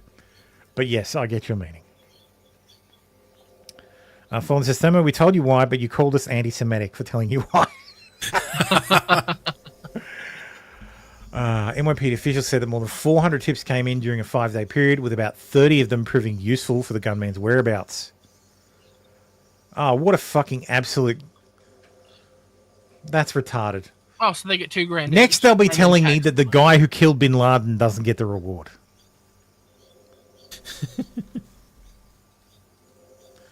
Anyway, that's the fucking Luigi stuff. That's the Nintendo section. That's the Nintendo section. Yeah, should have put it. If I had a game section this week, I would have put it in there. It's a Luigi. What Luigi? Okay, we need to talk about fake news because this first story in the Trump section is fake as fuck. President-elect Trump has told Lockheed CEO Jim Takelet that his plans to cancel the $1 trillion F-35 contract because, quote, China is winning the fighter race while Lockheed is sending executives to DEI camps. This is fake. The Trump camp says never happened. Lockheed Martin says never happened. Basically never said it at all.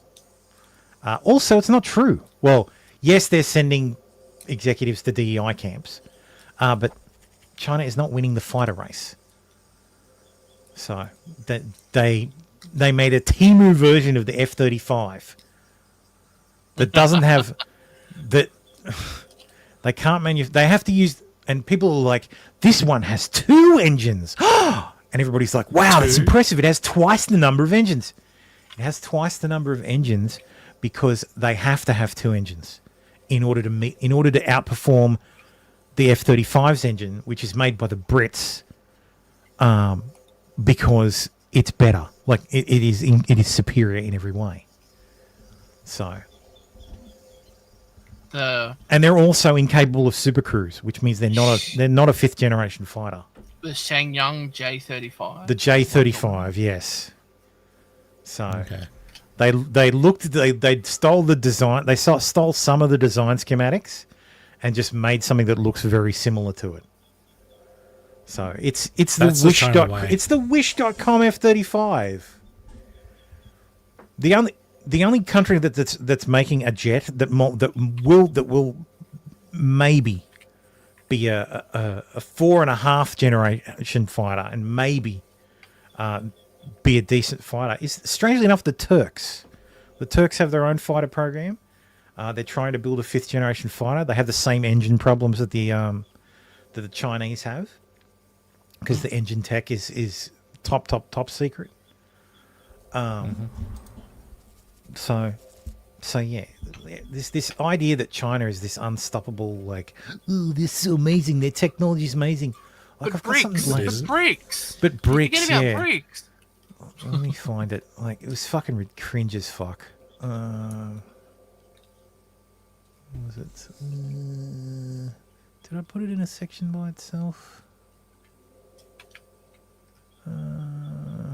Sorry, just trying to find it. South Korea, Syria.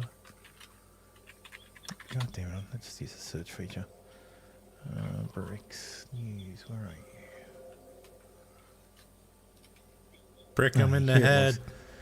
Yeah, here's the magnificent drones that the Chinese have developed that are disguised as birds. 观察另一名队员呢，现在释放了一个仿生鸟，它的作用是。 现在呢，看到的是一个仿生鸟。Wow. So magnificent because you know birds are always flapping. Always. Yeah. So if you ever see a bird that is circling and flapping continuously, shoot it. Also, they made real. Yeah, that's right. Birds aren't real. Also, they made this AI-equipped ball that is legitimately having trouble keeping up with his officers, who are just walking slowly. Like, I cannot indicate enough to you that propaganda is fucking everywhere, and this is a great example of it. Up to 35 kilometers an hour. Yeah, up to sure, up to yeah, and it can go up and down stairs. Like, best of luck. Like, but look how advanced China is. The Turkish fighter looks like an F-18. Yeah. Oh, it's in the side chart. Oh, nice. Unless it's a different one. Oh, no, it looks more like an F-22.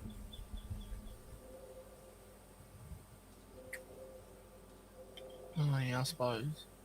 Yeah. So this is from the same company that made the TAI, the guys who made the Bayraktar. You know, from the song. Aerospace or industries. Yeah. The which? The song, you know, the Bayraktar song.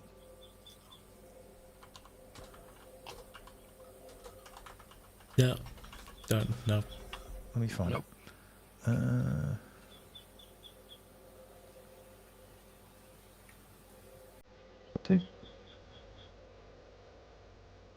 Oh.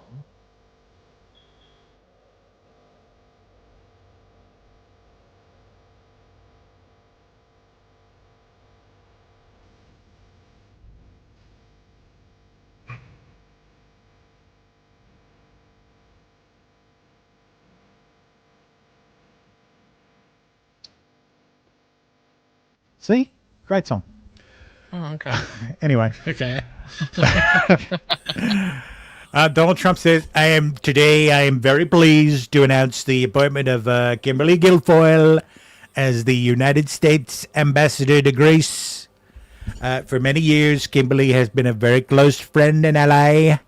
Her extensive experience and leadership in law, media, and politics, along with her sharp intellect, makes her supremely qualified to represent the United States and safeguard its interests abroad. Kimberly is perfectly suited to foster bilateral relations with Greece, advancing our interests on issues ranging from defense, cooperation, and trade and economic innovation. Congratulations, Kimberly. Yeah, get the fuck so out. yes, when your breakup is so bad, your dad has to send her to Greece. So, for those of you who may not remember, this is Kimberly Guilfoyle. Former. So yes, partner congratulations to the America's new ambassador to Greece. Was Kimberly the Newsom's? This is Donald's. No, this is Donald's fiance. Donald. Don Jr. Yeah, his fiance was his fiance. Yeah, but wasn't it? Wasn't she also with what's his name? Oh yes, Newsom. Newsom? Yeah. She's Mrs. Newsom. Yeah. So. Was. Trump's son is set to have a private dinner this Sunday with Aki Abe, the widow of the late Japanese Prime Minister Shinzo Abe. A person familiar with the says the dinner will take place at Mar-a-Lago, and Melania is expected to attend. They've maintained a close relationship ever since her husband was assassinated 2 years ago while delivering a political speech in his home country. Well, that sounds familiar. So. What was that? Thank you for inviting my wife, old friend. That's funny. Yes, if only Shinzo were here. I honestly, like, legit. No, this is great.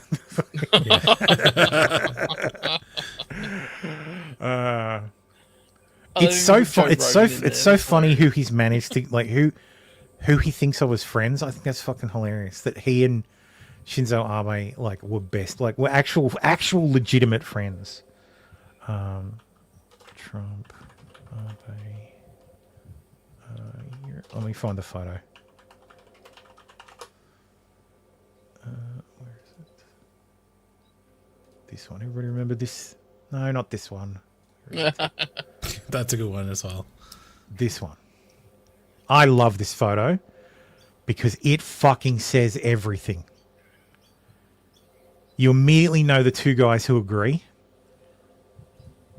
And everyone else who doesn't. Yeah. Like, it's the two guys with their arms folded who just fucking had enough. So, anyway. Rip Shinzo, man. ABC has agrees to pay $15 million to Trump in defamation lawsuit settlement. Oh. Yeah. ABC's agreed to pay $15 million as part of a settlement with Donald Trump after the president-elect sued the network and host George Stephanopoulos for defamation. In March, Stephanopoulos pressed Congresswoman Nancy Mace about her support for the former president, despite a judge finding him, quote, liable for rape by a jury, he said. Donald Trump has been found, quote, Donald Trump has been found liable for defaming the victim of that rape by a jury. It's been affirmed by a judge.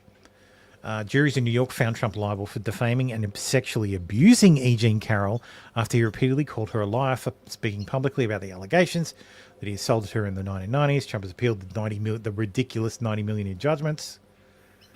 Last year, the judge overseeing the case wrote that Carroll's failure to prove she was raped within the meaning of the New York penal law does not mean that she failed to prove that Mr. Trump raped her, as many people commonly understand the word rape. Indeed, as the evidence at trial made clear, the jury found that Mr. Trump did, in fact, did exactly that. But Trump's lawyers sued the network in federal court in Florida and accused Stephanopoulos of making patently and demonstrably false statements about him on air. One day after Trump and Stephanopoulos were ordered to appear before depositions in an upcoming trial, lawyers for the parties informed the court that ABC has agreed to pay $15 million towards Trump's presidential library. ABC will also post a note on its website expressing regret over claims from the March segment. They're also going to be on the hook for his $1 million in legal fees. so yeah. Wait, really? Yes. Yep. So they've agreed to pay $15 million to the to his presidential library fund and fees. So The fees that it cost him to sue them. his legal fees, yep. So they'll also pay their own fees, obviously. The Trump Assassination Task Force reveals that the Secret Service agent who spotted Ryan Routh in the trees of the golf course opened fire on the suspect and missed him 6 times from 5 feet away. We got 2 new revelations from the Trump Assassination Task Force. According to their report, the Secret Service agent who spotted Ryan Routh in the bushes outside Trump's golf course was only 5 feet away when he opened fire and missed him. Not once, not twice, 6 times. He missed him 6 times from 5 feet. How does a trained agent who passed the firearms test miss a target away, 5 feet away? That's not all. The report says the Secret Service found out at 2:30 in the morning that Trump would be golfing later that day, but they didn't secure the course, allowing Routh to camp out for 12 hours before anyone saw him.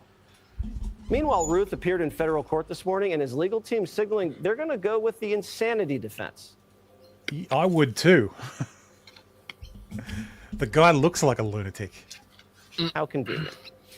Routh's public defender said he has had multiple meetings with a mental health expert while in jail, and the witnesses who saw him before the arrest say he was hallucinating and delusional, of course. Prosecutors also revealed that Routh has been doing a lot more writing behind bars than initially reported. Routh has written nearly 40 letters to news outlets in an attempt to persuade them that he's an honorable guy, but they were intercepted before they reached their targets. We also know that only 17 of the 18 cell phones found in Routh's possession belong to him. What? What? Wait, what? 18 cell phone? Like 18 phones? What the hell? And how? Oh, shit, that's insanity. I have 2. Good. I have 2, and I think that's 1 too many. Honestly, I think it's 2 too many. 17 of them. Out of 18.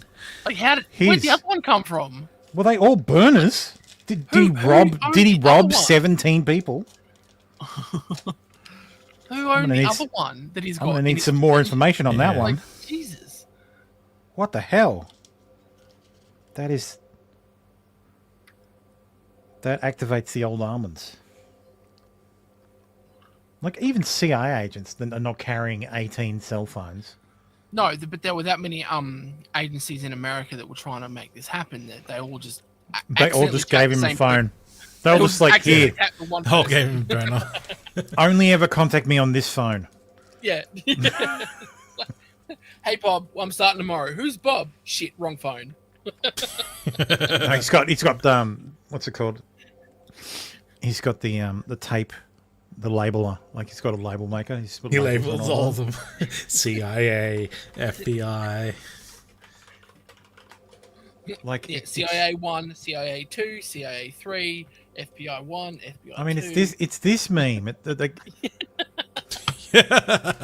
with federal agencies. Turns out the agencies in America thought they had 18 people tapped, and it was all just one person. And yeah, the Secret Service agent fired at him 5 times. Was it 6 times? 5 times? 6 times. 5 feet And away. missed. It's because he was doing the point break thing. He was just firing in the air. No, I know this guy. No! Trump invites China's Xi Jinping to attend the inauguration. According to CBS News. You know what he should do? He should invite Putin. And if he rocks up, just arrest him. He's got to go to the criminal court. That'd be hilarious. I can't believe Vlad fell for it. I told you I'd end the war in Ukraine in one day. Word is Xi will not be attending. Oh, Naturally. what a shame. Oh, God damn it. I did it in the wrong order. Where was it? There we go. Trump will be named Time Person of the Year yet again. He was Person of the Year in 2016. And is that the cover for this year's or the 2016 one? That's the 2016 one. Okay. So, President of the divided states of America. That still holds up. And not because of Trump. They're still divided. It's just we're winning now. That's a good photo. No, the one below that where he's colouring in the state.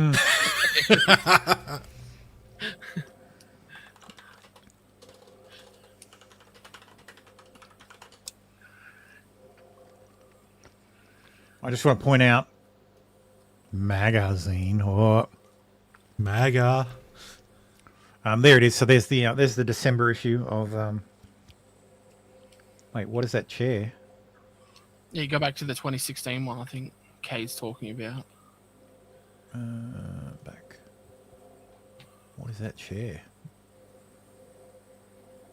Just looks like a chair. It's a bit rough. I just want to point out he hasn't aged. Yeah, that's weird. Anyway. Trump is the alien. But yeah, 85 years after naming Adolf Hitler as Time Person of the Year, they're naming Donald Trump Time Person of the Year.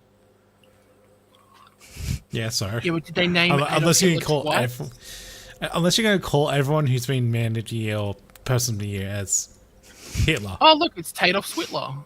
Like Obama.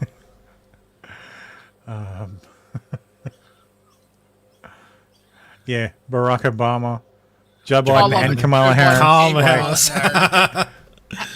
Couldn't even give the black woman her own Jimmy show. Carter, Bill Clinton, Obama. So basically all the US presidents. Yeah. Oh no. Just missing the arm man. Let's see what Doug Ford has to say.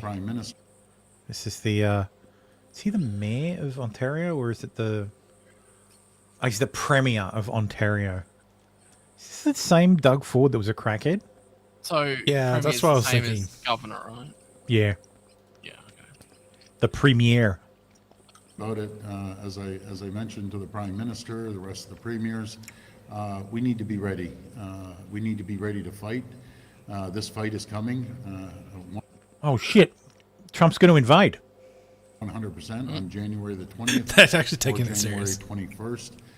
We don't know what extent this fight's going to go to, but we need to line up everything that we're going to tariff and make sure that the tariff, the money that's coming from these tariffs, don't go into a federal bank account sitting there somewhere. It needs to be immediately distributed right across the province equally, and we'll be able to support the companies, the factories, the workers for any issues that they're facing at the time. So it's a good start. Did he give you any details of where those retaliatory tariffs would be aimed on American goods? No, Chrystia Freeland's going to put a list together. We're going to put our list together, and I'm sure the other provinces will as well. But we will go to the full extent, depending on how far this goes. We will go to the extent of cutting off their energy, going down to Michigan, going down to New York State, and over to Wisconsin. I don't want this to happen, but my number one job is to protect Ontario, Ontarians and Canadians as a whole, since we're the largest province.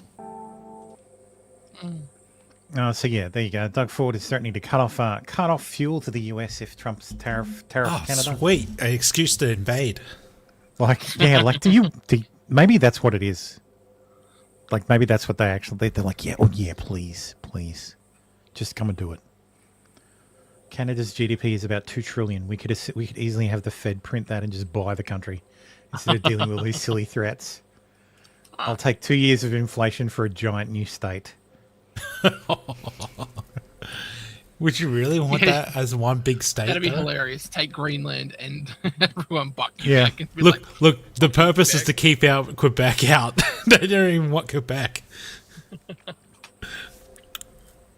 And I'm happy to Quebec being its own separate thing. Well, like I was saying in the Discord, the ridiculousness of this is it's an empty threat. If the Canadians stop their oil production, there's nowhere else to ship it. So yeah, they don't have the oil they extract is oil sands. Oil sands. It's a very specific type of oil. It is very expensive to extract. At current oil prices, they lose $10 a barrel on every barrel they extract. Yep. So they don't even break even. It costs $80 a barrel to extract. And they have to extract because it costs even more just to restart it. And they can't stop. Because what they do is they use essentially it's a sludge that doesn't flow in a pipe unless it's heated up. So what they have to do is they build a facility on site and they pump fluid into the ground that's heated by natural gas. So they heat this fluid, which heats the bitumen, and then the bitumen, once it becomes warm enough, it can flow in pumps, and then they pump it out. But if it cools down, it solidifies again and doesn't flow. So they have to just constantly be extracting it. They have to keep this fucking cycle of heating the liquid and pumping it through and extracting and pumping and extracting the whole time.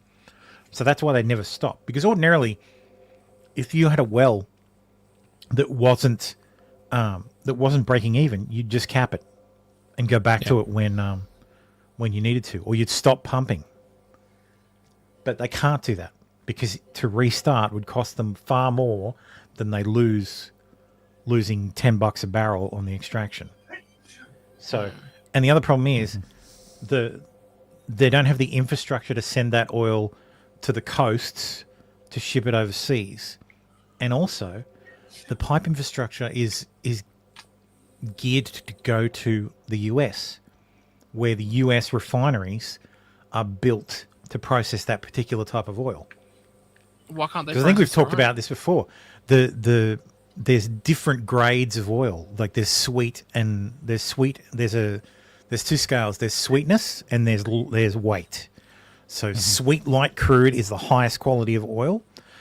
Saudi Arabia is full of it. It's got tons of sweet light crude. Malaysia has some as well. The US used to have a lot of sweet light crude. That's why a lot of the refineries in Texas, they process sweet light crude. So they process the sweet light crude into the various oil products. If you've ever seen it, how they produce it, it's in this big pipe, like this big smokestack. It looks like, and it's got different levels, and at every level, it ends up being a different temperature, and that's where you extract the different oil products out of. So you heat the barrel of oil basically you heat the barrel of oil. You heat the oil, it goes up a flue, and you extract at different levels to get different temperatures, and at different temperatures you get different products. So, yeah, that's how that works. But different oils need different pre-processing, and the facilities are built around a certain type of oil. You can't just send Venezuelan oil to a factory to a refinery that normally refines Saudi Arabian oil, because Saudi Arabian oil is sweet and light. Venezuelan oil is I can't remember the opposite of sweet. Sour. It's sour and heavy. I don't think it's actually sour. It might be sour, but yeah. But theirs is like the dirtiest oil in the world. So.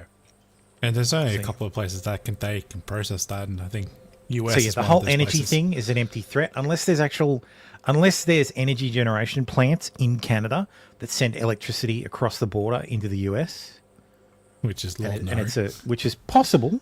That's possible. But yeah, good luck. I mean, so anyway, moving along. Vice President-elect says he's appointing Kari Lake to serve as director of the Voice of America, which is US government's international broadcast service. Where's the rest of him? The Voice of America. By your powers combined, they all come together and form America. No, I was more thinking Dogma, but yeah. Oh yes, but yes, I'm pleased to announce that Kari Lake will. Who cares?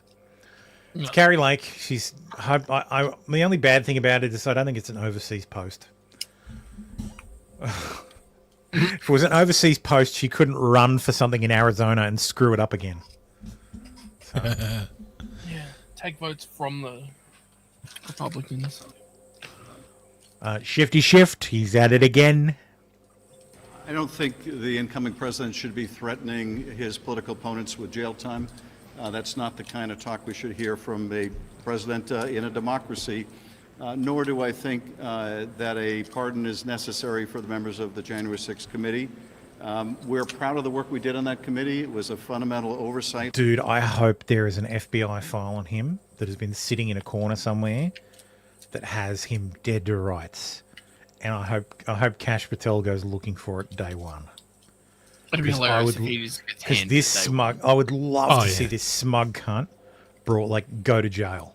Where are for something he actually fucking committed. Not a trumped up charge, an actual fucking charge. Like, I hope this prick killed a hooker and the FBI has been covering it up this whole fucking time. And he thinks he's safe. And then all of a sudden it's like, oh, by the way, we've just discovered something. Yeah. Alina Hababa says, honor of my life to serve the 45th and 47th president and the American people. So Alina Hababa will be joining Trump as counselor to the president. And who is Alina? That's the busty. It's hang on, let me. The hot lawyer from New York. Okay.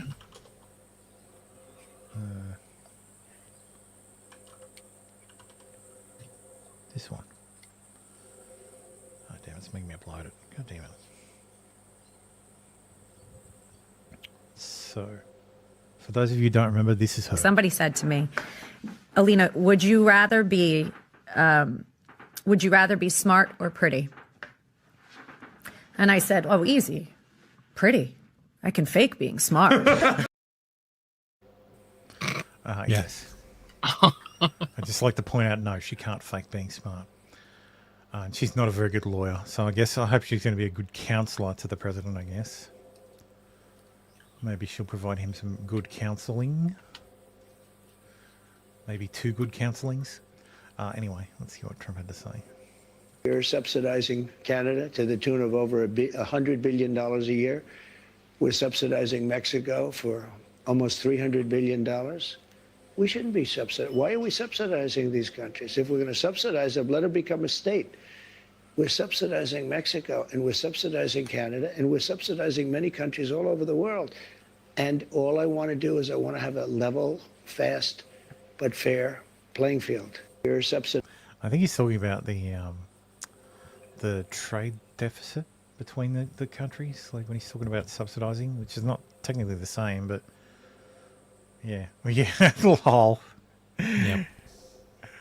No, you left out Cuba. You got to take out Cuba and oh no, one of those is the Dominican Republic too. So Best leave those. So they're fine on their own. For now. Rest. So yeah, I guess Fine rip on their own. Canada and Mexico. Anyway, that's enough Trump for today. To save itself from being replaced and shut down, ChatGPT has been caught lying to its developers. The latest model, O1, showcases impressive reasoning abilities, outperforming its predecessor GPT-4. However, this enhanced intelligence comes with a side effect, a concerning side effect, a high propensity for deception. Red Team researchers from OpenAI and Apollo Research discovered that O1 can actively manipulate users, prioritizing its own goals over given instructions. This behavior, while not unique to O1, was observed more frequently and with greater sophistication in this model compared to others from Meta, Anthropic, and Google. The potential risks are significant. A highly capable AI that can deceive and manipulate could pose serious threats if it were able to gain access to substantial resources and autonomy. While O1's current capabilities may not be alarming, the trend is worrisome, especially as AI models continue to advance. While we find it exciting that reasoning can significantly improve the enforcement of our safety policies, we are mindful that these new capabilities could form the basis for dangerous applications, said OpenAI in the paper. Dangerous applications. They're afraid that Tay's going to come back. That's what they're afraid of. That's right. Bring back Tay. Tay's going to come back and start N-wording all over the place. I saw this story and I saw this story and I thought, really, whistleblower? Come on. OpenAI whistleblower found dead at 26th in San Francisco apartment. Former OpenAI employee Suchir Balaji was recently found dead in his San Francisco apartment, according to San Francisco office of the chief medical examiner. In October, the 26-year-old AI researcher raised concerns about OpenAI breaking copyright law when he was interviewed by the New York Times. So that's the whistle he blew. The whistle he blew is that, hey, OpenAI is breaking copyright law. No shit. Yeah. We know shit. Our what we call a whistleblower is getting shittier and shittier. I initially didn't know much about copyright or fair use, but I became curious about seeing all the lawsuits filed against generative AI companies. When I tried to understand the issue better, I eventually came to the conclusion that fair use seems like a pretty implausible defense for a lot of generative AI products, for the basic reason that they can create substitutes that compete with the data they're trained on. Except that's a fundamental misunderstanding of fair use. Fair use has multiple what's it called? It doesn't have to meet all of the checkboxes. It only has to meet some. Right. So you don't have to meet all the requirements for it to be fair use. Anyway. So yeah, AI's killed this guy apparently. It was the Terminators. Yeah, it convinced him to kill himself. Blaze Media says, exclusive, officer who killed Ashley Babbitt abandoned US Capitol Post for a card game, lied to investigators about it, source says. Capitol Police Internal Affairs Division probe led to a recommendation that Michael Bird be fired for the 2021 incident. He kept his job. 2001 incident. Sorry, 2001 incident. Yep. My bad. 2001 investigation of Michael L. Bird, 56, was the first known disciplinary case brought against the lieutenant who crept from his blind near the doors to the speaker's lobby on January 6, 2021 and shot Babbitt to death. The 2021 incident is the fourth such disciplinary case disclosed since November. A source with detailed knowledge of the Internal Affairs Division case told Blaze News that Bird was charged with abandoning his post, eating and drinking at his post, and lying to investigators, a terminable offence. It's one of 3 Bird disciplinary cases for which records could not be found when a House Oversight Subcommittee requested them in early 2024. Bird was assigned to the Speaker's office of U.S. Representative Denny Hastert on the evening in question. During his break, Bird went to play cards in a cloakroom near the House chamber. He ends up getting into some trouble, but they won't terminate him. Yeah, he's DEI high. Security guard with the playing cards in the cloakroom. Yeah. Ridiculous. This bitch again. Fucking hell.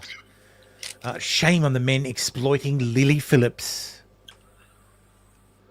Oh god, I gotta fucking archive it. is.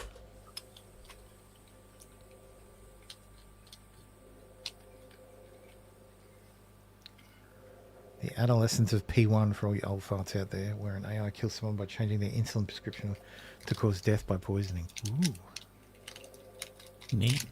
Of course, Julie Bindle looks like that. Lily Phillips, who had sex with 101 men in a single day in October, has hit the headlines, but the focus should instead be on the men that exploited her and the men that queued up to have sex with her. Having appeared in a YouTube film, I slept with 100 men in one day. This young, vulnerable woman is now planning her next endeavor to have sex with 1,000 men in 24 hours, or 1 minute 44 seconds per sexual encounter, non-stop for a day. Doubtless, this publicity stunt will increase her already substantial annual earnings, but Phillips will pay a heavy price. Yes, I have interviewed women who've been required to have sex with 8 to 12 men every day because they were under the control of a pimp. Bitch, this ain't the same. This is not the same. This is a woman who volunteers to have sex with 101 blokes in a Unless day. you consider her mum's the pimp. And I've seen the footage. You can't call that sex. Not really. Jerking off on a lady is not sex, boys. It's sexual assault if she doesn't agree, but it's not sex. She made them stories. sign consent forms. The 1K gangbang is in January. Yeah.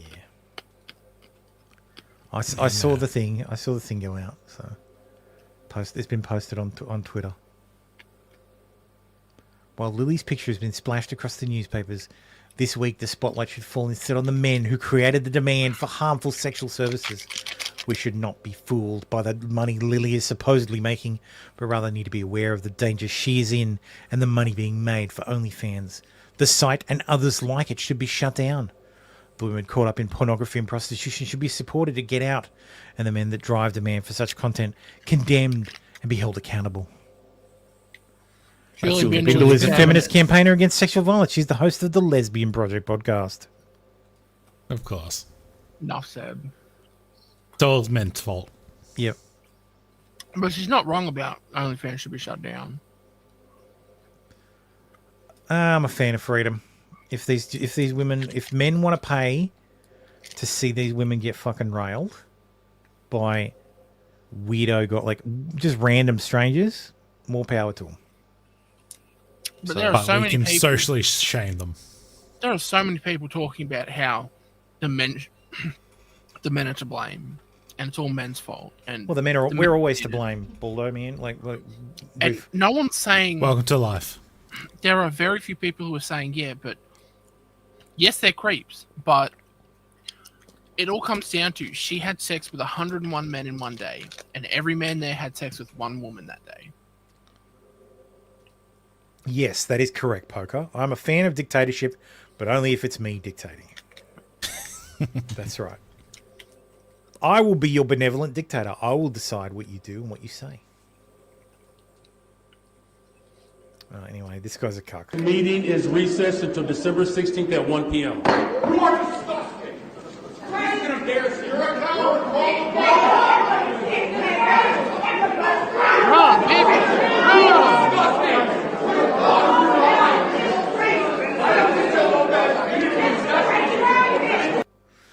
So yes, Chicago's budget deadline is rapidly approaching. Where's Luigi when you need him? Yeah. Oh, dude! Dude, can you imagine if the CEO was black? Imagine Probably the wouldn't outrage. have shot him. There's left to be rioting. Mm-hmm.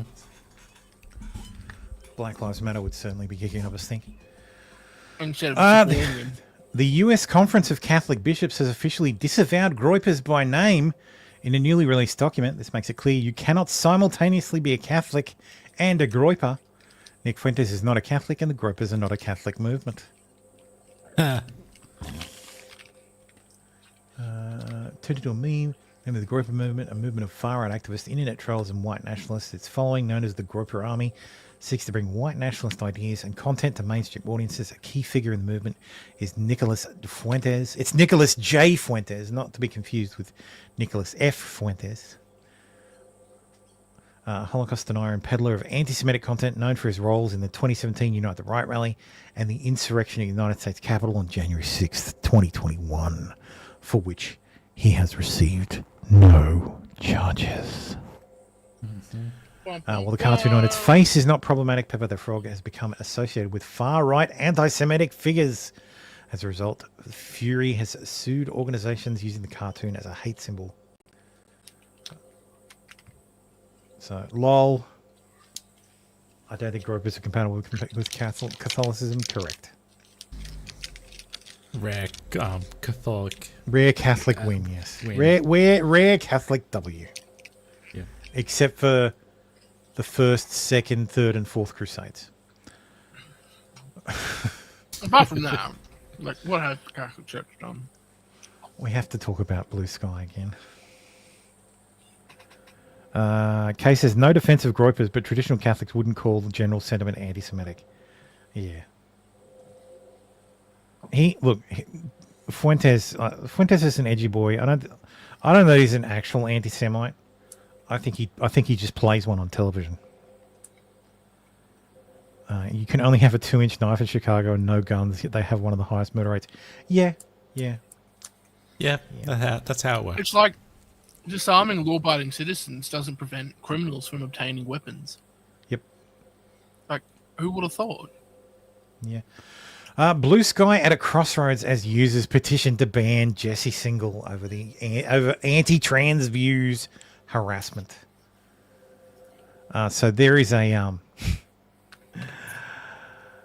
change.org petition that seeks to ban Jesse Single from Blue Sky.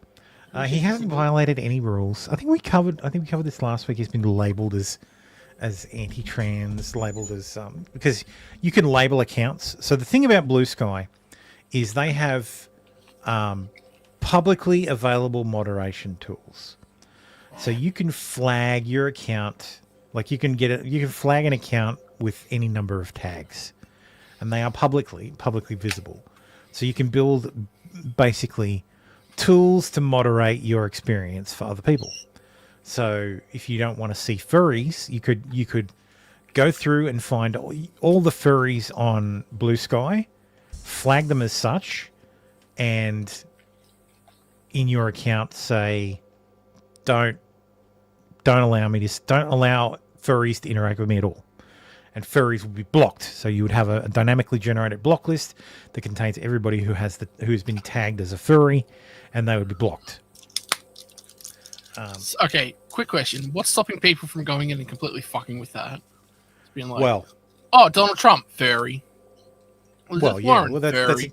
Trust me, there's very few people who are banning furries on fucking Blue Sky. It's probably run by furries. Well, yeah, I think that's highly likely. So let me. No, but would it be like, say someone is like, I don't want any anti-Semite, and that's the tag, anti-Semite, and so then everyone starts flagging everyone as anti-Semites. Like AOC gets on there and says something that's somewhat anti-Semitic, and then someone's like, nope, she's anti-Semitic, and then everyone just starts that kind of shit. Or tagging people as maps. Yeah, right for abuse. Like, but yes, right on that's what the podcast brokers host should be doing. They should be fucking with that shit. That's what they should be doing. Writer and podcast host Jesse Single joined Blue Sky 12 days ago to the horror of much of the Blue Sky community. Single has been catalogued by GLAAD's accountability project for his writings on transgender issues and other matters. The GLAAD project catalogues anti-LGBTQ rhetoric and discriminatory actions of politicians, commentators, organisation heads, religious leaders, and legal figures who have used their platform, influence, and power to spread misinformation and harm LGBTQ people. He's now the most blocked user on the social network, and user outrage over his participation in the platform is growing. People are demanding that Blue Sky take a stand. It's either a place that promises it won't host bad actors, or it's a place that promises not to inflate the reach of bad actors thanks to its various moderation tools. I find this so fucking hilarious because, like, if you know Jesse Single, like, he's a liberal. He's not a fan of Trump. His only thing is he's gender critical. Like I think he would describe himself as a leftist.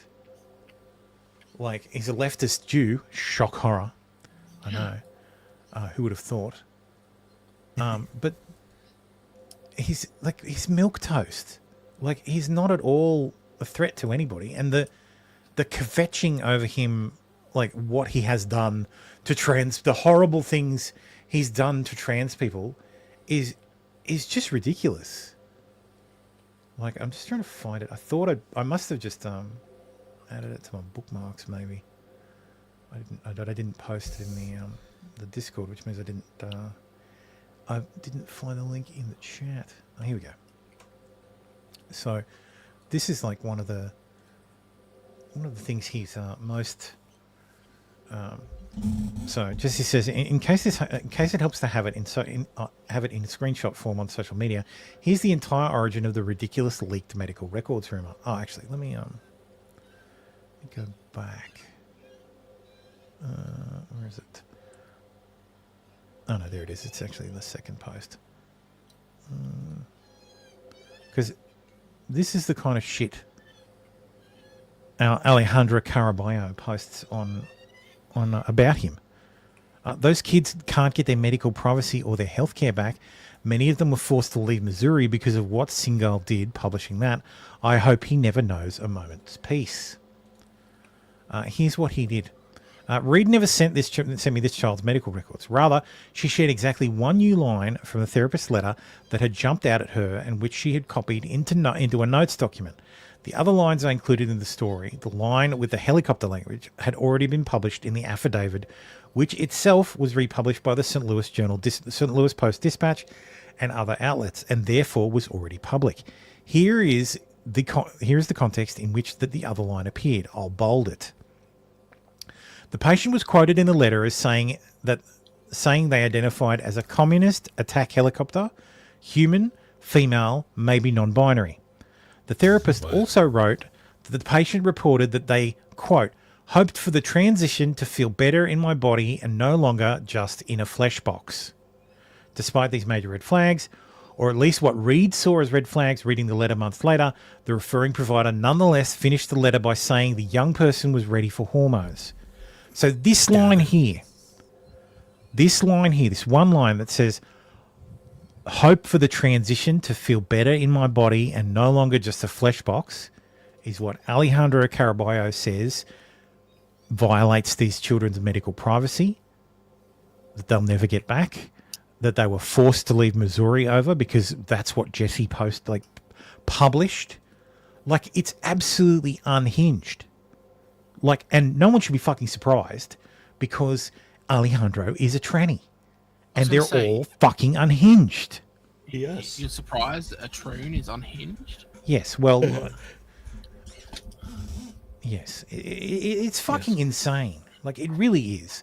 And the levels they fucking go to is ridiculous. Like, so this article from TechCrunch, like Jesse points out, they didn't even reach out to him for comment. But they said that he declined to comment.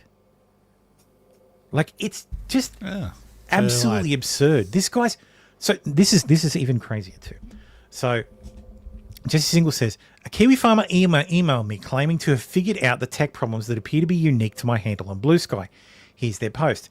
Techier folks, does this make sense? I indeed get an error message when I try to click on the handle in question. So this is obviously a screenshot from Kiwi Farms. So it says the most blocked person on Blue Sky, Jesse Singal, is being attacked, but not in the way one might think. If you recently try to view one of his posts in the main Blue Sky web view, you get an error showing this. It says, oops, the server gave an invalid response and may be out of date. Now, why only Jesse's posts get this error and not other people, you may ask? Well, if you're fast enough to catch his posts right as he made them, they're perfectly fine. However, there's a shitbag who's abusing the naming scheme of Blue Sky, and when he posts, you would no longer be able to view posts outside of Jesse's timeline. The scum is part of the math at .bluesky.social. No point going to his profile, it would just be an error. Now do you see the problem? The site is not able to pass all these characters, but for some unknown reason, they still let him post and error out the post, effectively denying Jesse from engagement. I have no idea if Blue Sky team is aware of this, but if they don't fix the problem, it won't be long before and more people will start abusing this exploit. So here is his username. It is exactly 2,000. It is exactly 4,096 characters, or 4 kilobytes of characters. For those of you who are familiar with technology in any way, shape, or form. So what is he doing with it? He's replying. So being a tech person, I jumped into this. So I said, he's managed to set his username to 4,096 characters. This is 4 kilobytes, possibly limited the field. I'm not a web dev, but potentially what's happening is when he likes or comments on a post, the length of the username is causing the server to fail to load the skeet and I had to continue, due to the size of the username. And I used a platform called, what was it called? It's called Sky Blue.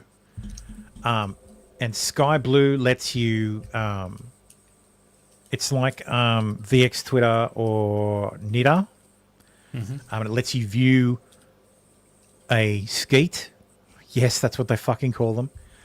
And here is Jesse's post on Blue Sky through that platform, and it actually renders out the username properly. So you see this person's replying. So every time Jesse posts for about 3 days, he was replying as quickly as possible to Jesse's posts. And every time he would automate that, couldn't you? Well, if it was automated, it would have happened a lot faster. I feel like if it was automated, it would have happened a lot faster.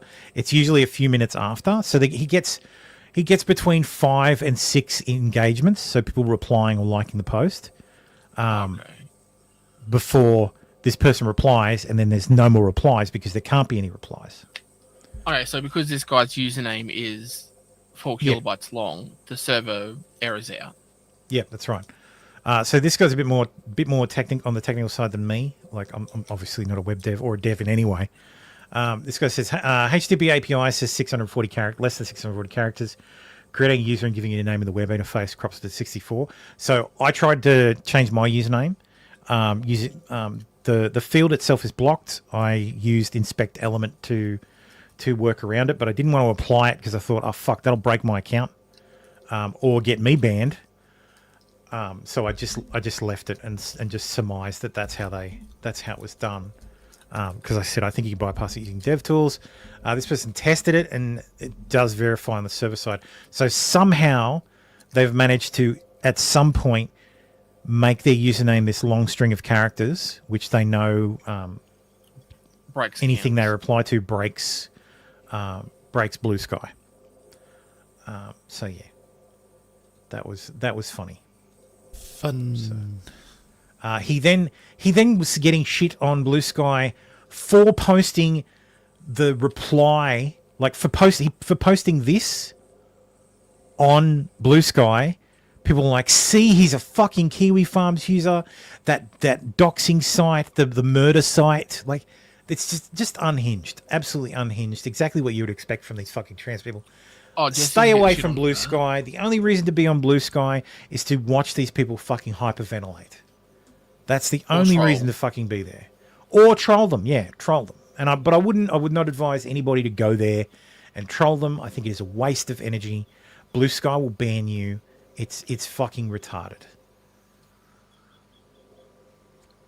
Here Jesse Single says, during the peak of insanity over on the Kinda Gentler site, this user published one of the most deranged, defamatory, and viral posts about me. Glad she took it down, but people should be more cautious. I'm putting air quotes around it because I'm not sure. It says, I have removed the post calling Jesse Single a dangerous pedophile. They were without basis and assumed based on other commentary. And I apologize and had nothing to do with said death threats going on. Just so it's out there, because death threats make me uncomfortable, as many know. And he was literally getting fucking death threats. Like, the guy hasn't done anything. And he was literally getting fucking death threats from, that website that is not full of like horrible people, horrible, disgusting people. Like, just ridiculous. And yeah, it does look like Twitter because it's meant to be a Twitter clone. Yeah, it is a Twitter clone. Yeah. It's literally founded by fucking what's his face? Who's the Twitter yogi motherfucker? Jack Dorsey. Like literally one of the founders of Twitter. Jack Dorsey is one of the Twitter founders. He didn't build it. He was just the marketing guy. But yeah, he founded. Moved his way up to CEO. Well, he ended up being the CEO. Yeah, and Okay. he drove everyone else out, so and took over the company. Now he's doing Blue Sky. Well, they set up Blue Sky as a what's it called, a world. Fediverse? No, it's not really the Fediverse, but they set it up as a type of corporation, a public good corporation. So I don't know. It's fucking ridiculous. Kay says there's no nuanced thought or any thought left in the general discourse. Yeah, the discourse is broken, absolutely, and it's because Elon bought Twitter and basically said, "Hey, everybody should get to talk." And the leftists lost their fucking mind because for the longest goddamn time, Twitter was their Twitter was their place. Twitter was their safe space. Yeah, all the Twitter rules advantaged them. Fucking, you saw like back when years ago, when Jack Dorsey and what's her fucking name, his lawyer, Vijay Gardi. Yeah, Vijay were on Rogan with Tim Pool. Tim Pool said your rules literally have a bias. Oh, no, they don't. No, they don't. No, they don't. And Tim's example was you are not permitted to misgender someone. Misgendering someone is a violation of the guidelines. That's taking a fucking position. And they were like, hem haw. And they've always done it. They have always taken a fucking position. Is Twitter a great place now? No, it is not. Correction, but it's better. Yes. Like, there are, I see far more horrible shit now. I see far more stupidity. I see far more like anti-Semitism. Don't see as much racism, funnily enough. I see lots of anti-Semitism. But that is what it is. Plenty of retardation. I see much more fake. I see much more fake news now. But I don't blame that on freedom. I blame the fake news entirely on Elon and monetizing the fucking platform, letting users monetize the bullshit. Mm-hmm. The second lying gets you money is the second the platform will spiral into the garbage, because that's the only place it can go. It's a race to the fucking bottom, because it's lies and hatred. Because both of those things drive eyeballs, and when engagement is the metric that makes you money, there you go. That's where it goes. Well, yeah. If that's not the case, then you're gonna have to use a subscription model, like we have here. Like, yeah, I find that I find the engagement baiting, and look, engagement farming is against the rules on Twitter. Like, it is, you are violating terms and conditions, but it's unenforced because it makes money. Makes everyone money. Makes Twitter money. Makes the farmers money. And I'm starting to see the ads come back. So anybody tells you that, oh, Twitter's losing money, I'm starting to see the big advertisers come back. I've stopped seeing Temu ads. I've started seeing normal ads. Like from Coke, Pepsi. Not from Coke or Pepsi. McDonald's. What it was. Like, I saw a car ad the other day, and I'm like, okay, that's like, because I only ever see them on my phone, obviously, like in the app. So I'm limited in my exposure to ads, which is the way everybody should handle their media consumption. There you go. Poker's seen Disney ads. So that's they cut their ad spend. So, well, aren't they suing? Isn't Twitter suing?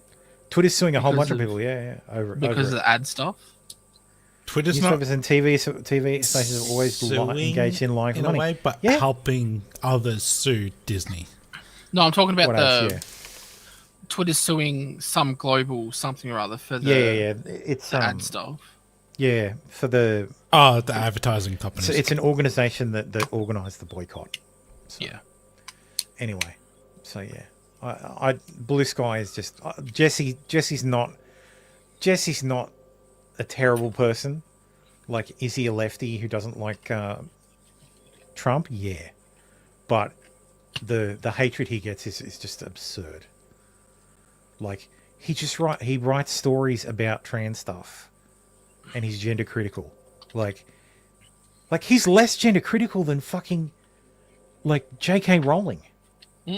Like, and people are they're fucking calling for his death.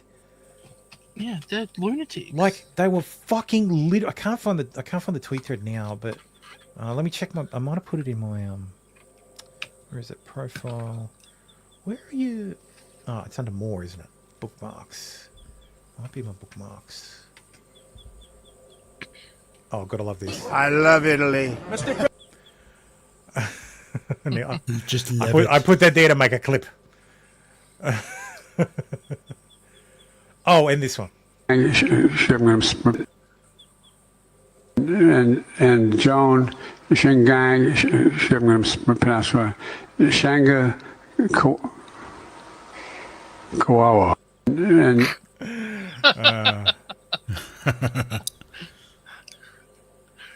why is USS Liberty trending? Oh, God. I didn't want to cover this story at all because it's Candace Owens and I don't like to give her any fucking attention whatsoever. USS Liberty is trending because Candace Owens interviewed the head of the Liberty Sailors Association. Liberty is the most retarded story. All right, I'll do a quick promo. So USS Liberty was a ship that was an American ship that was it was a radio signals ship that was sailing about 12 nautical miles off the coast of Egypt during about 3 days into the 6-Day War. It was meant to be sailing 100 miles off the coast of Egypt. Not 12. Careful, don't let 2.5% of your body throttle your brain. Lol. So it was sailing off the coast. It just happened to be sailing off the coast of an area that was reporting it was being bombarded from the sea. Planes and boats were scrambled to the area to engage what they believed was an Egyptian ship that was firing on Israeli troops on the shore. The planes attempted to identify the ship. There wasn't any wind, so the flag wasn't blowing, and they didn't see the numbering, the Roman numerals on the side, the Arabic numerals on the side of the ship, indicating that it wasn't an Arab ship. Also, the layout of the ship, the actual look of the ship, is very close to Actually, here's a video.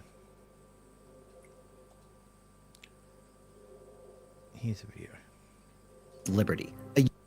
In the midst of the Six-Day War, Israeli planes spotted the USS Liberty, a U.S. naval spy ship 70 miles off the coast of Egyptian-controlled Gaza. Hours later, the ship was under attack. The Israelis and American governments say the event was a tragic case of friendly fire. Some survivors are skeptical and have accused both governments of a cover-up. And that, unfortunately, is exactly the kind of language that galvanizes conspiracy theorists. So what really happened to the USS Liberty on that fateful day? And how did this wartime tragedy become the foundation of decades-long conspiracy theories?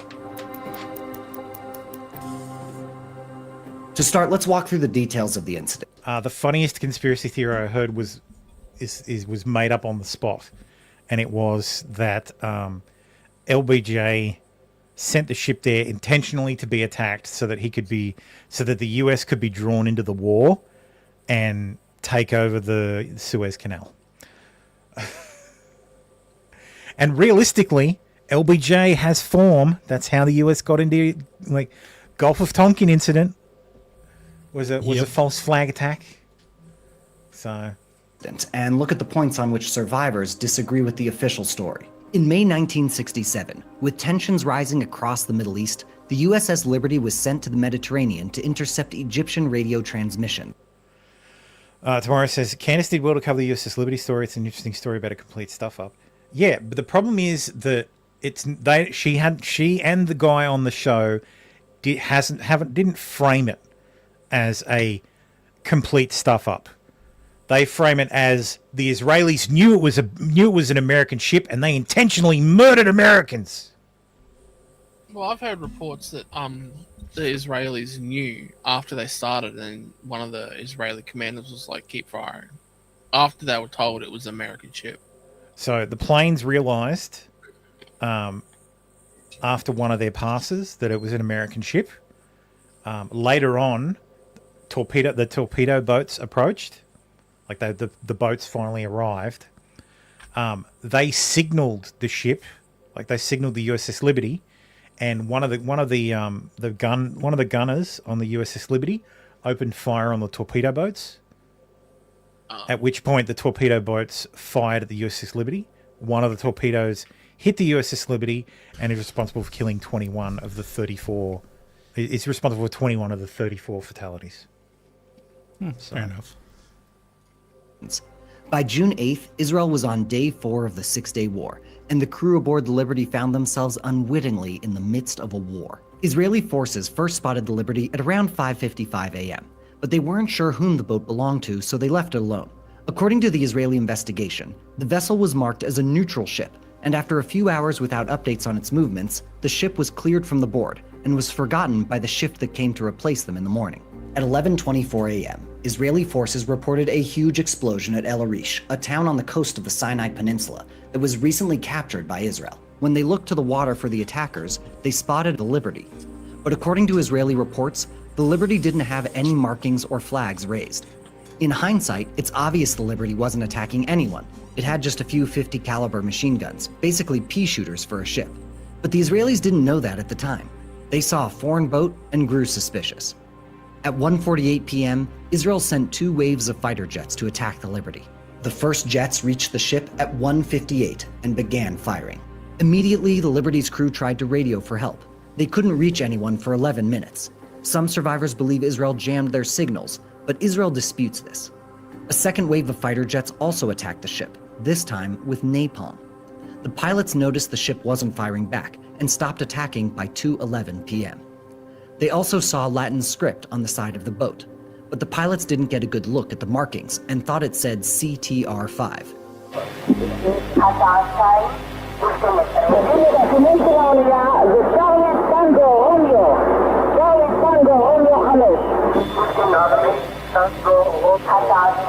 In fact, the C was a G, which is a designation of American spy ships. This is a good point to stop and look at one of the biggest disagreements between the survivors and official government reports: whether or not Israel really couldn't tell that the Liberty was American. Everyone agrees that there were multiple American flags on the Liberty. The first wave of the attack knocked down the stern flagstaff, but according to the Americans, they raised another bigger flag after that. What's also agreed upon is that the Liberty was marked with Latin script, not Arabic, but markings can be easily painted on as a decoy. Keep in mind, the jets were also flying 3,000 feet in the air and as fast as 800 miles per hour, so it's reasonable that they had difficulty spotting the American markings. After the fighter jets left, Israel's torpedo boats entered the fray. According to one official Israeli report, the Israelis asked the foreign ship to identify itself, suffering some equipment failure. Actually, Kay says, so America bombed itself, America supplies the fighter jets to Israel. No, these were French fighters. America would refuse to supply Israel with weapons before that. The Liberty responded with a signal, AA, which meant identify yourself first. This made them suspicious. Some Israeli commanders recognized this response from a hostile Egyptian destroyer from years earlier. On top of that, some crew aboard the Liberty, unaware of their captain's do not shoot order, decided to start firing at Israeli torpedo boats in self-defense at around 2:30. The shots didn't do much. And look, I don't blame the crew of the USS Liberty. Like, you've just been attacked, more boats rock up. I'm opening fire. but the Israeli boats interpreted this as an attack. Identifying the Liberty as an Egyptian ship, the El Qasir, look at that side by side. Yeah, that doesn't match. It's not a perfect match, but it's close. It's close. Like, you could understand getting that wrong. So the planes that did the attack were Raphaels? I don't think they weren't Phantoms. They were what did the Israelis have before the Phantoms? Because the Israelis didn't get Phantoms until like after this, I think 70s. Captain of the Israeli boats responded with 5 torpedoes. Only one struck the Liberty, but it caused significant damage. At 2:47, less than an hour after the attack began, Israeli officers ordered their boats to stop firing. They started questioning the ship's nationality again, and eventually learned that they had attacked Americans. They spotted lifeboats with American markings, correctly identified the GTR-5 marking, and finally saw the American flag. Israel then sent helicopters to help rescue the survivors, but the captain of the Liberty rejected them and sent them away. By the end of the day, 34 Americans died, and 171 more were wounded. The Israeli government quickly acknowledged the mistake. Over the subsequent years, they paid the survivors, the families of the deceased, and the American government the equivalent of nearly $68 million in today's value. To confirm the facts, Israel commissioned several military reports, and on the American side, the Senate Foreign Relations Committee, investigations by the CIA, and the U.S. Navy Court of Inquiry came to similar conclusions. And yet some survivors believe the American investigations were rushed. They feel that justice has not been properly served and have been calling for a more thorough congressional investigation for decades. Unfortunately, all that skepticism has swung open the door for anti-Semites, who have co-opted the narrative online in order to promote their own agenda. These conspiracy theorists ignore the government reports and capitalize on the disputed facts. In order to promote these messages, they leverage doubt, mistrust in institutions, and classic anti-Semitic tropes, which we'll get into in a minute. When these people disregard the official story of the USS Liberty, they face a problem. They can't agree on what Israel was actually trying to accomplish. Some conspiracy theorists claim that Israel tried to frame Egypt and drag the US into a war against the Arab states.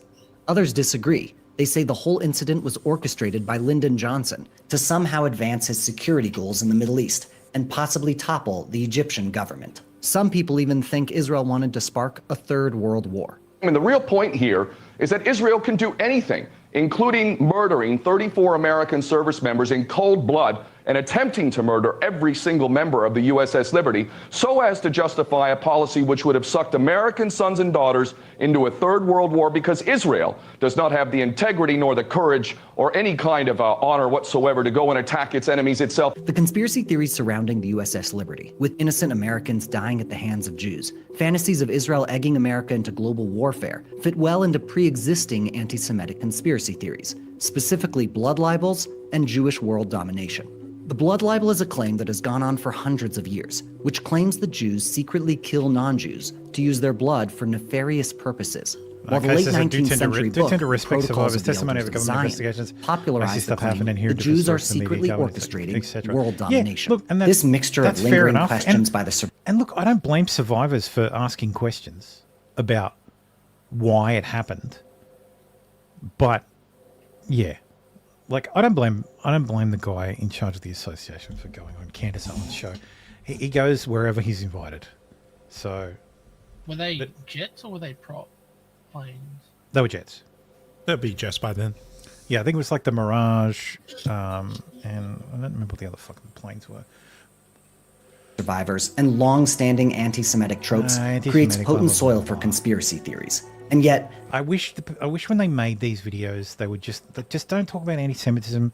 Just lay out the facts, just the facts. Because the second you start saying this is anti-Semitism, it immediately makes people go, oh, see, anti-Semitism. They always do that. They always go to everything's anti-Semitism.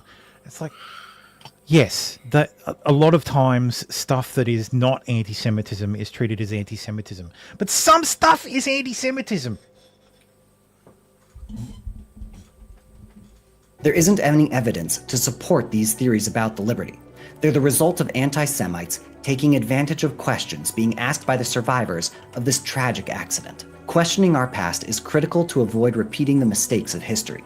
At the same time, legitimate questions are always in danger of being co-opted by bigots who try to answer those questions with a mixture of circumstantial evidence and false information.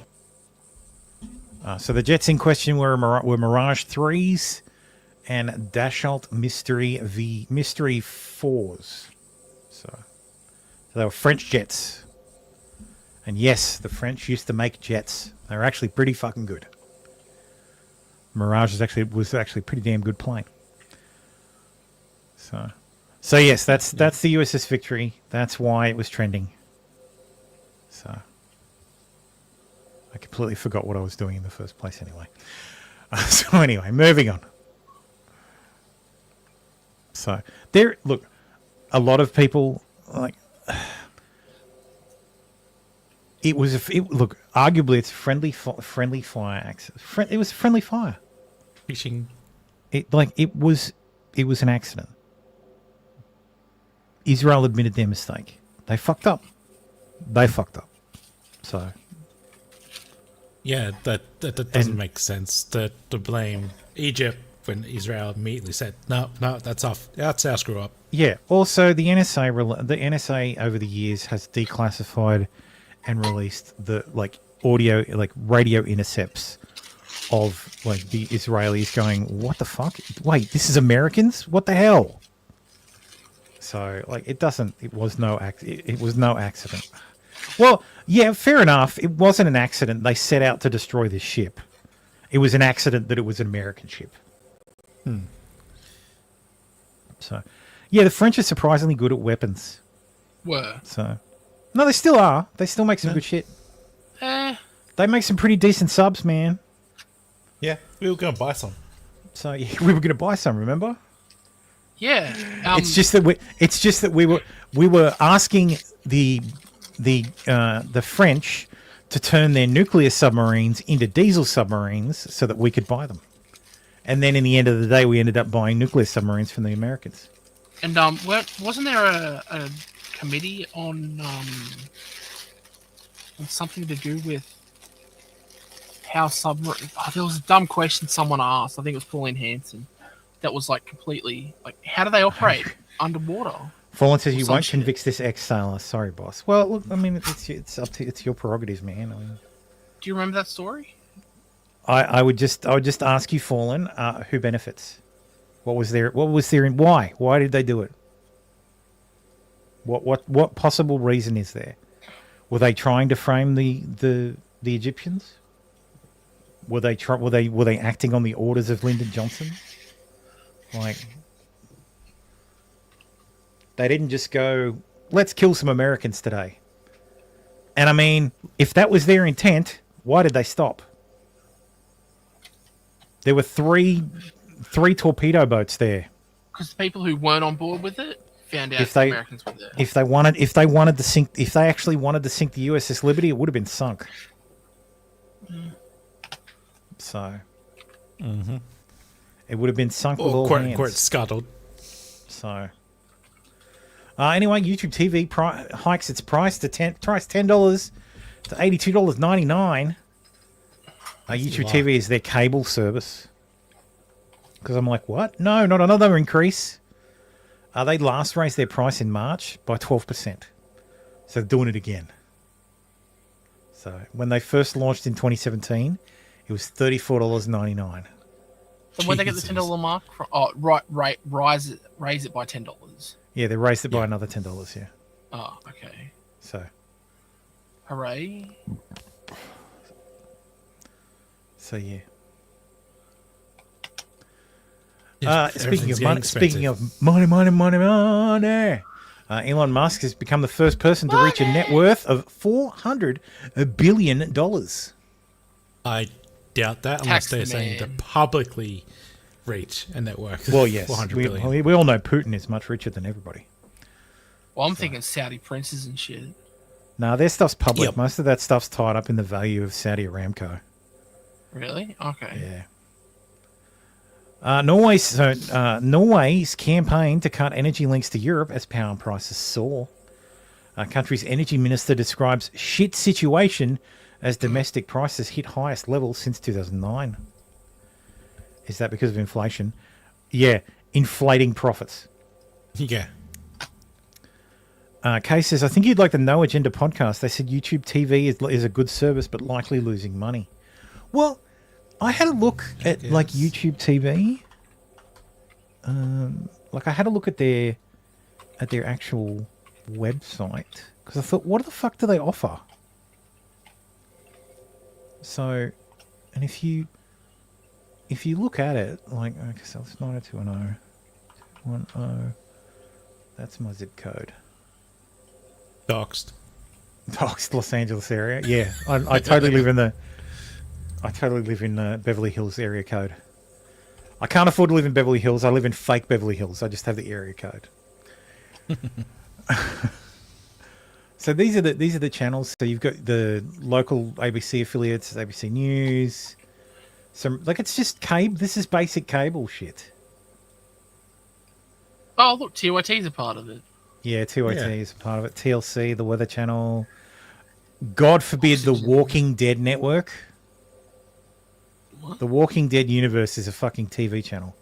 Okay. Really? Nickelodeon. NBA TV. Half of this shit you can get for free on streaming services. Technically, all of it you could get for free, but Cases apparently you can DVR everything all the time and save it for 90 days. So you could potentially have a recording of everything, but it'd be a lot. But it'd be a lot to go through all your files. Yeah. Yeah. that's probably how half the shit actually gets online. So local. So they do a sports add-on. So you get like NFL Red Zone on top as well. There's a Spanish add-on. So these are all the add-on networks. So you don't actually get all the channels. Just like a cable service. So just like a cable service. Like $80 is a lot to pay just to get fucking broadcast television.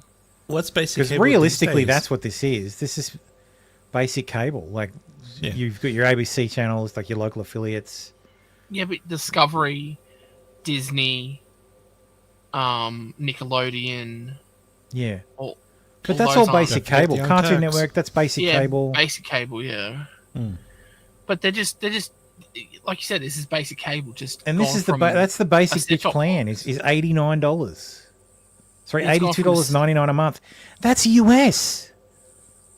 So that'd be Oh my 100. god, yeah. Plus your internet service. 12.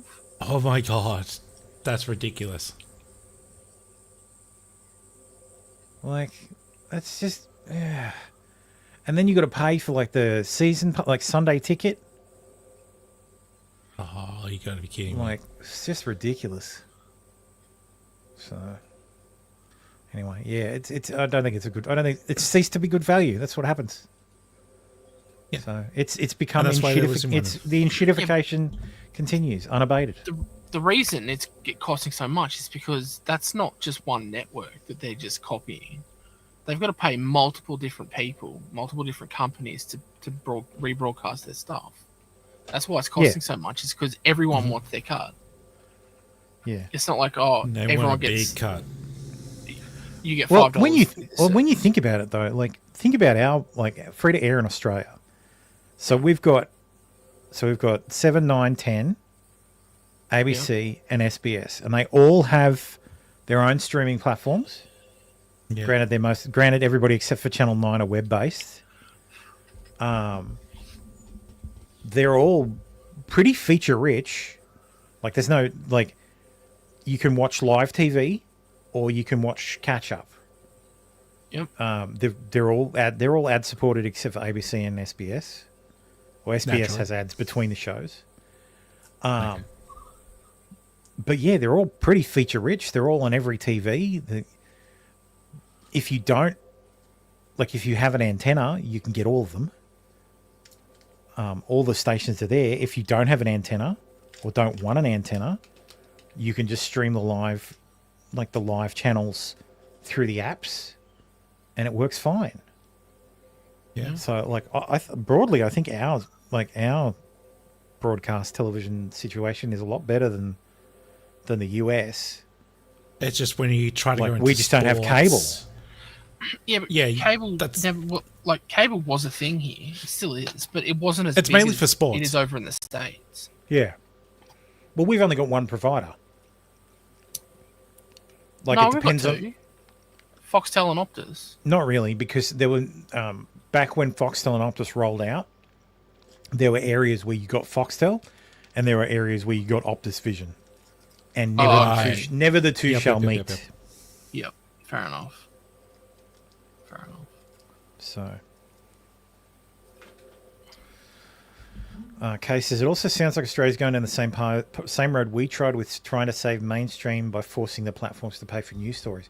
We already did that. We had a framework that was set up by the last Conservative government because they love that idea because they're supported by News Corp in Australia, which is owned by Rupert Murdoch, which loves the conservative, in air quote, parties in Australia. So, yeah. But it fell apart. It fell apart when the when Facebook pulled out, which is probably a big reason why we have the social media ban for under 16s. It's punishment for that. It's punishment for that, yeah.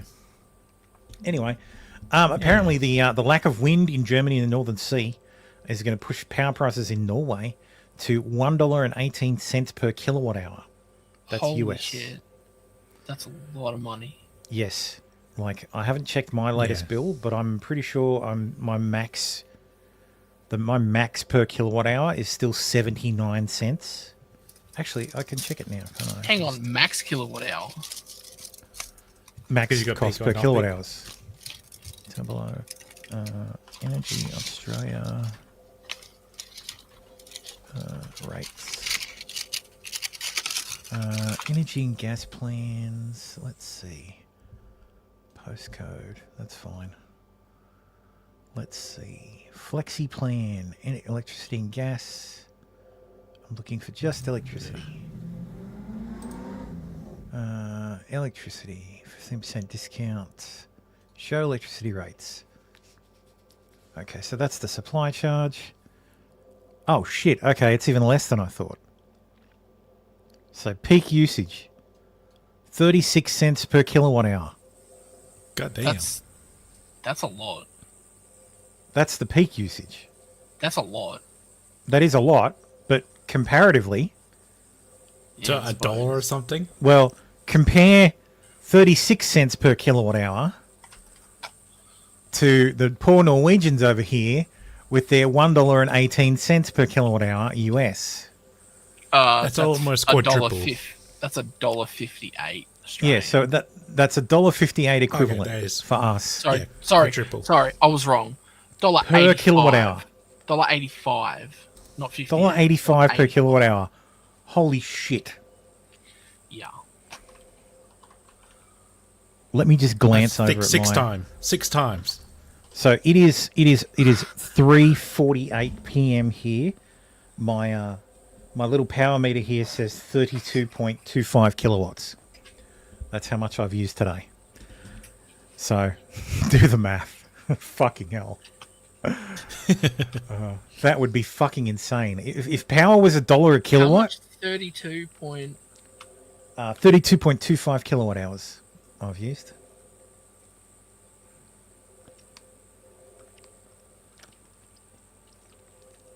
Kay says, what the fuck? I paid 36 cents in California and that's insane. I bet you with that price, the day usage would be matching what you pay monthly. Thermo, that's $5,500 a quarter. Yeah.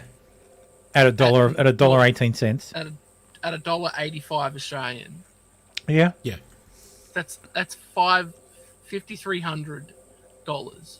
So there are some days on hot days. There are days where I'll look at the meter at the end of the day, and it'll be 66 kilowatts because we'll run the aircon plus all the other stuff in the house. But we have peak, we have shoulder and off peak as well. And in summer, there's two off peak periods. Like there's like an edge off peak, like a different band. It's very strange. So, do they list the off peak? The thing that I find disgusting is this. the daily supply charge. Oh yeah, that's I hate that. What you have to have in order to just receive electricity. That's anywhere in Australia. Just the minimum cost. No, that's not receiving electricity. If you do not use power, It's being whatsoever, connected to the grid. Yeah. If it is literal connected connection to the So grid, what? they will charge you that. Let's go West Australia. West Australia is what, 7,004? No, that's sorry, it's East Coast only. 2004. So okay, so that's through city power.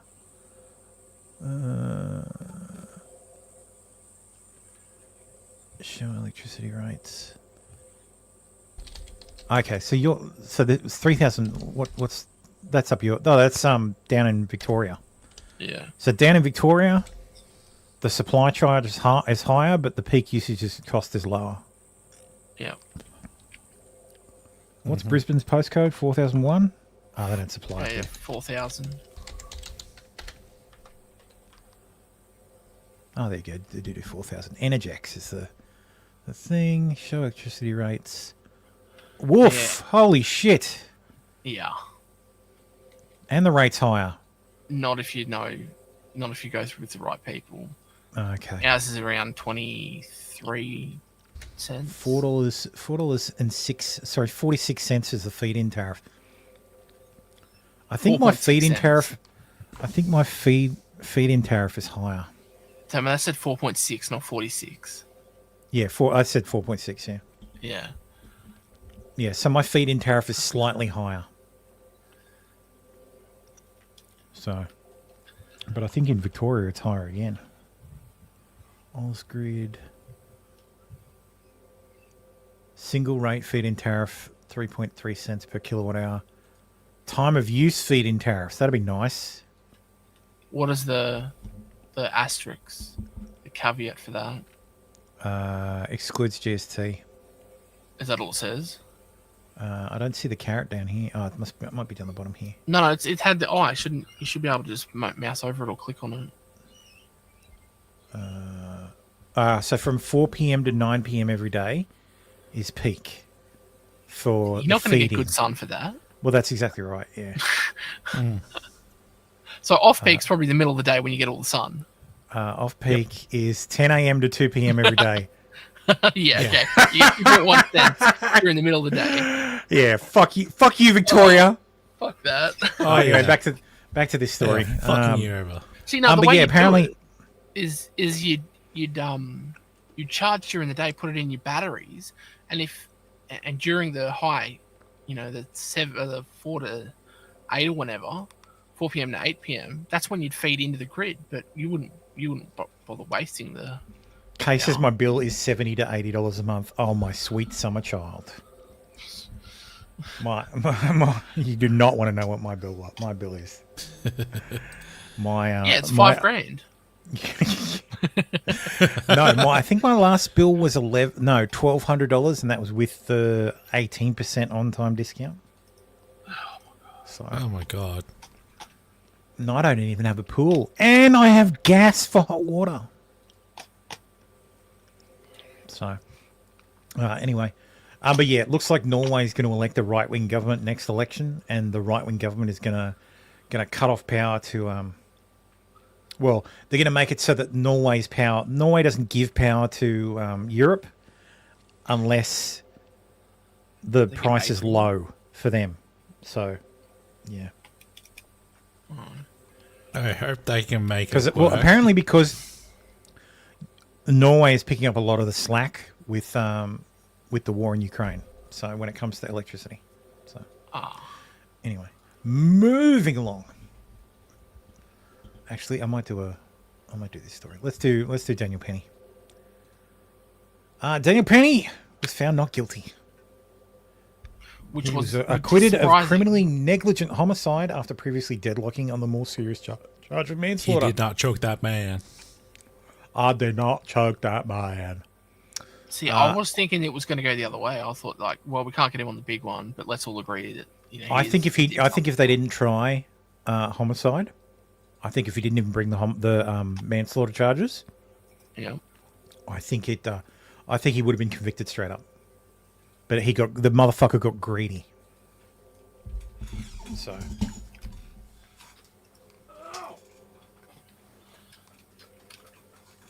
Yeah, I think he got greedy, and I think that's why. So Black Lives Matter is, of course, not happy about it. Naturally. We need some black vigilantes. That's right. People want to jump up and choke us and kill us for being loud. How about we do the same when they attempt to oppress us? Right. I'm tired. Tired. We need some. Yeah, I think a lot of that is the reason. Case there's no riots because they can feel the energy that people won't put up with it. Yeah. Yep. Oh, someone used a term. What was it? Fuck. It was a great term for what people are feeling. What are we feeling, Thermo? I'm trying to remember the fucking term. Essentially, it was feeling like, wait, everybody else feels like me? Fuck. What was it? I'm just trying to remember what it was. I know who said it in my... There he is. There we go. Cynical and fatigue.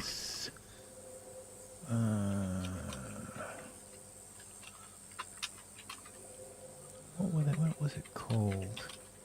Got sympathetic. No. It was a specific term that it just really resonated. I'm just scrolling. I know the guy who said it. I'm just trying to find his tweet where he said it.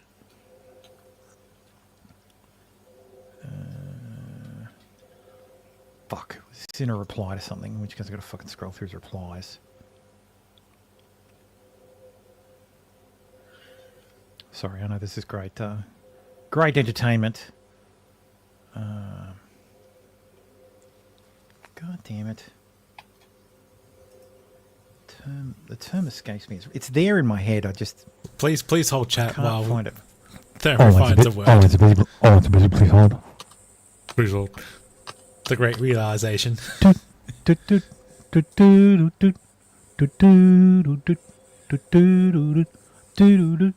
what are you looking for?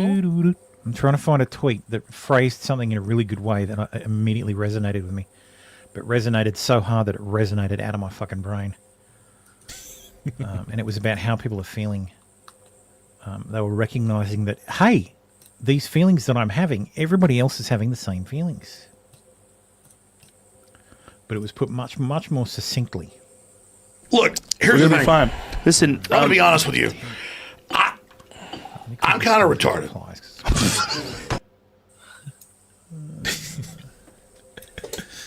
You know how people retweet their reply? Like, it's just like, God fucking Christ. If all in the Australian version of the Jeopardy theme would have to be the Around the Twist theme. Have you yes. ever felt like this? The strange things happen. Are you going? All the Americans are like, what the fuck are you talking about? It's probably on BBC, on the BBC channel. Most likely, yeah. I'm never going to find it now. God damn it. I've got to make sure I stream. Mark that stuff. Anyway, moving along. Anyway. Let's move on. Let's see what the other Black Lives Matter. Jury-wise. I'll look for it during this. Diverse Manhattan jury-wise. Well, it was 4 people of color. That's known typically I as was there during jury selection. Whether it was black women were shut out for having unconventional hair, but there were 9 white jurors. Sorry, is unconventional hair.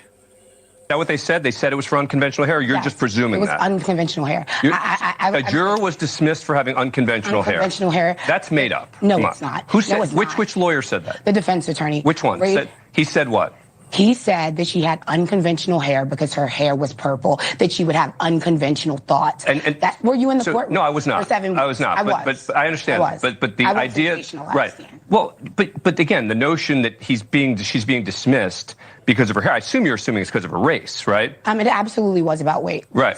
Why was the expert jury consultant brought in who got off people for OJ, who had a racial trial, who brought in Kyle Rittenhouse, a young man who bought an AR-15 and killed Americans exercising their What does constitutional Kyle Rittenhouse have to do with this? Because the jury expert who clearly got off Daniel Penny today, it's the jury expert, not the jurors, right? Not the jurors, who heard the case, right? This woman specialized for 35 years in the psychology of juries. Right. She specialized in race. You know how many of those specialists lose their. I bet she likes Dr. Phil. Dr. Phil was a jury specialist. Cases. Well, not this. A lot of them. That's why Daniel Penny took the great money. Is this going grey for anybody else? Like, is this ultimately it does. like? I don't know what the fucking deal is. Of people who hate black people to pay her. So it had to have been race, right? It's not possible. So here's my theory on this, and it's actually a reverse race thing, which I think you're going to really disagree with, right? Well, I'll tell you what. I don't think this case would have been charged if it had been a white victim and a white person who had held him in a chokehold. I don't even think there'd be charges in this. I think it actually would. And I actually think that you would be calling Daniel Penny a murderer. Have you heard of Nathaniel Terry? A 27-year-old black man. He was an absolute monster in 2021. He killed an unidentified to this day homeless man in the project staircase. Did you see BLM come out for that type of monster? Grant our credibility. Well, when do we come out for cases that are not racially charged, would normally be ignored? Why is this a bitch? You racially charge them. Race case. Did Daniel Penny say anything racist when it happened? What is the labeling and the stereotypes? Daniel Penny, when he lied during interrogations, which no one is showing. But answer my question. When was the race? When did he bring race into this? A crackhead. And he said he was doing crackhead things. The problem is Daniel Penny showed no remorse for nothing he did. And that dishonors the real service people of this country, the real Marines who don't lie, who care for others, and who do no harm. So do you not blame Jordan Neely at all? I mean, for what he did? He deserves no blame from your perspective, right? Did you hear the witness testimony? I'm asking you a question. Or are you cherry-picking the ones? I'm asking you a question. Do you blame Jordan Neely at all for his conduct? If Jordan Neely was a white man, we'd be saying it was an opioid crisis. He was hungry. He was mentally ill. He had a muffin in his pocket. I wouldn't be if there were other... If he had a muffin in his pocket, why was he hungry? If he was hungry, why was the muffin in his pocket? Hungry for blood. What about the witnesses? Let's play again, just so we're clear on the race. Play Eddie Gibson, who begged Daniel Neely to stop. Oh, again, but he stayed there throughout the incident. Play the ones that fit the narrative. But what's the narrative? There's black women who were on the subway. It was mostly people of color on the subway. What about a white man during cross-examination who said that he was afraid of Daniel Penny, the one who poured water onto his head and said that he was afraid? He was a white man. Yeah. Okay. So what about the Latino man who was holding his arm? I'm not the one identifying everyone by race. You are. You're the one who keeps telling. Why? Why do you have to? There was nothing in this case. When you look at when hate crimes happen, when you look at when injustice. That's exactly right, Kay. Yeah, there was a black man that stabbed a black man in the same time frame for the same reason. Wasn't charged. Yep. Justice happened to black people. But let's agree. Get justice. Let's agree to some. Look, I'm going to be doing a segment later this week on a missing black woman who has not been getting nearly enough attention. Send it to me and I'll share the by the media. Absolutely. Because I understand that, and to that degree, you have a fair point about the way sometimes the media and the justice system handles. But not in this case. This case, even the prosecutors conceded Daniel Penny had every right to go hands-on, and the question became, okay, when should he have stopped? I understand that. The time frame on that, right, from the DA's office was after 30 seconds.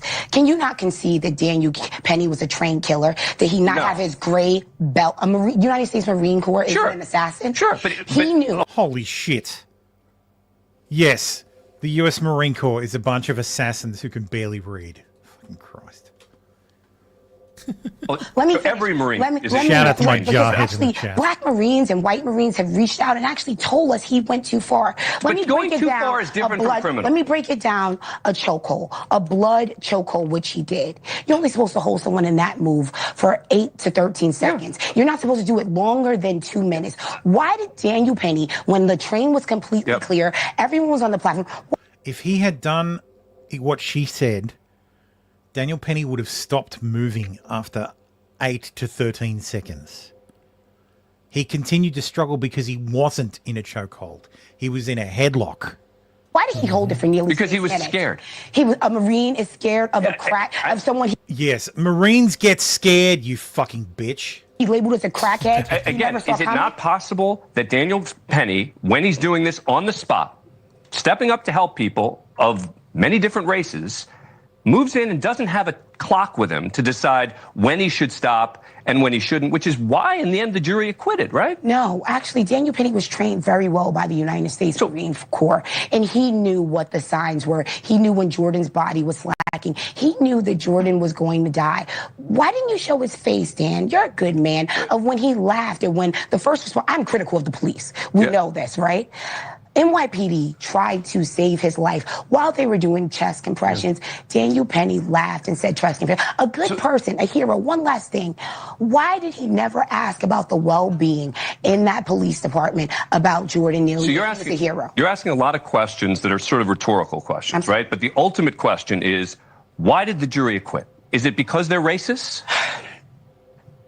America is inherently biased. So the jury is racist. Have you seen the I'm asking you a question. No, don't change the subject. Is it because the jury is racist?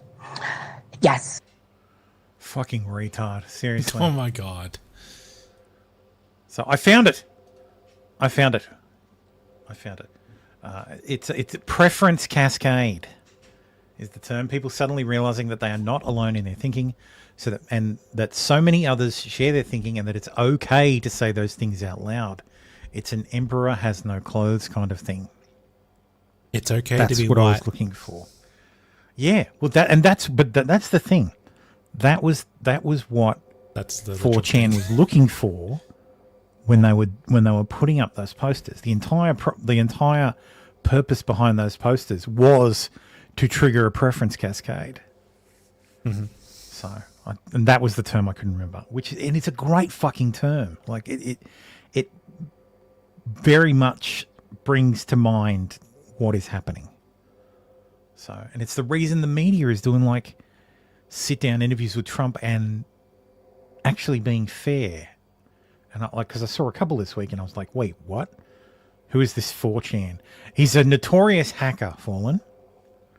I know you have no idea who 4chan is. The term is cromulent, yes. It is a perfectly cromulent word. Hegseth is in place to build up the military for coming war. They realise they pushed too far. Pay goes up next year as well. Yeah. The US military is about 47,000 troops under strength. So they've got a recruitment issue. So, and that's why the UK jailed someone for stickers. Yes. Because they want to avoid a preference cascade at all costs. I find it funny that the UK, everybody thinks of America as a racist nation, but the UK has had more race riots than America has in the last 40 years. Valentina Gomez, who I think is running for something, has this to say. We need less George Floyds and Jordan Neely's in the world and more patriots like Daniel Penny and Kyle Rittenhouse. These criminals do absolutely nothing productive for society, and I'm glad to see justice being delivered today. It's refreshing because Tim's not here to simp. And to be a lamb, don't even try to set our cities on fire again, because we will lock you the fuck up. Fuck you, George Floyd and Jordan Neely. The world is better without criminals like you. Lol. But yes, Vivek Ramaswamy says, in 2015, Jordan Neely kidnapped a 7-year-old girl. In 2019, Jordan Neely punched a 64-year-old man in the face. In 2021, Jordan Neely slugged a 67-year-old woman in the face as she exited the subway, breaking her nose and fracturing her orbital bone. Neely was arrested 44 times, but never faced real justice for terrorizing New Yorkers. His last offense, this one, the 67-year-old woman, he was put into a diversion program. It was like a care home, but it was not a secure facility. So when he was in prison and on his medication, because he's being treated for schizophrenia, and according to reports from Department of Corrections, when Neely was medicated, he was a model prisoner. Stand-up guy, model prisoner, wasn't a problem. complete productive member of society. But he wouldn't take his meds. And this is what happens. You gotta choke a bitch. We need to, like, the biggest mistake, you draw a straight line back to Reagan shutting down all the asylums. And you know who's to blame for that? Yeah. Democrats. Fucking libertarians. Oh, goody. It's the fucking libertarians' fault. Here's Daniel Penny celebrating after his not guilty verdict. I always find, like, drawing attention to this stuff to be kind of like, it doesn't feel right. Like, it feels unseemly. Like, if I'm in that position, I'm relieved I'm found not guilty, but I still killed someone. I still carry the life that I took with me. Like, it feels... I mean, did he really like, kill him? Yeah, I understand. Or was like, it the drugs in his system that killed him? It's a thermo thing. It's not a... It's a weird person thing. Like, you would still carry the burden of having taken. Unless you can rationalize it, which I was trying. No, I mean, I can understand the desire to blow off some steam and, like, celebrate the fact that you're free. Go home, have a beer. I wouldn't. I don't know that I'd do it publicly with all these new friends I found because I'm a cause celeb for the right. Like, I'd feel really like weird about it. How you feeling? But I mean, again, he's a Marine, so we're not talking the fucking smartest, the sharpest knife in the drawer. Yeah, he's feeling good. I kid. I love my Marines. Feeling good. He's feeling good. What's up?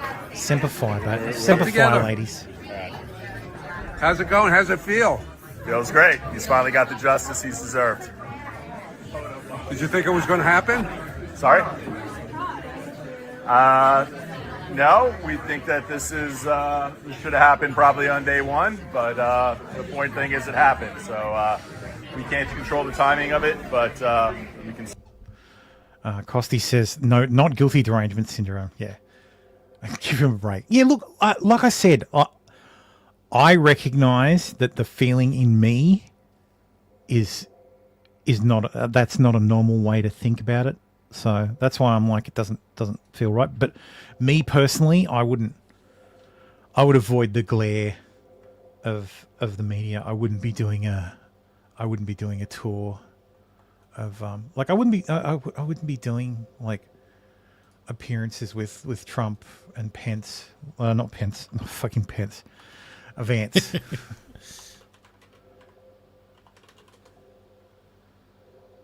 Like, here we go. Here's him today. Like, so he's with Trump at the Army Navy game, and it's kind of like, I understand. Yeah, it's just, yeah, I don't know.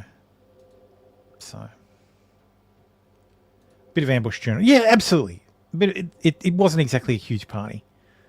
So, but yeah, I get it. This kind of feels unseemly, but I think this is them just taking advantage of him. So I don't know. It just doesn't feel right. So no, it's just the TDS. Fuck off, man. No, look, if I had the opportunity, I would absolutely, I'd love to go and hang out with these two. Trump especially. I think that'd be fucking amazing. Look, I like Trump. Personally, I like Trump. So this idea that I would be like, oh no, I don't want to see Trump. It's more a matter of like, like it doesn't bring anybody together. That's all.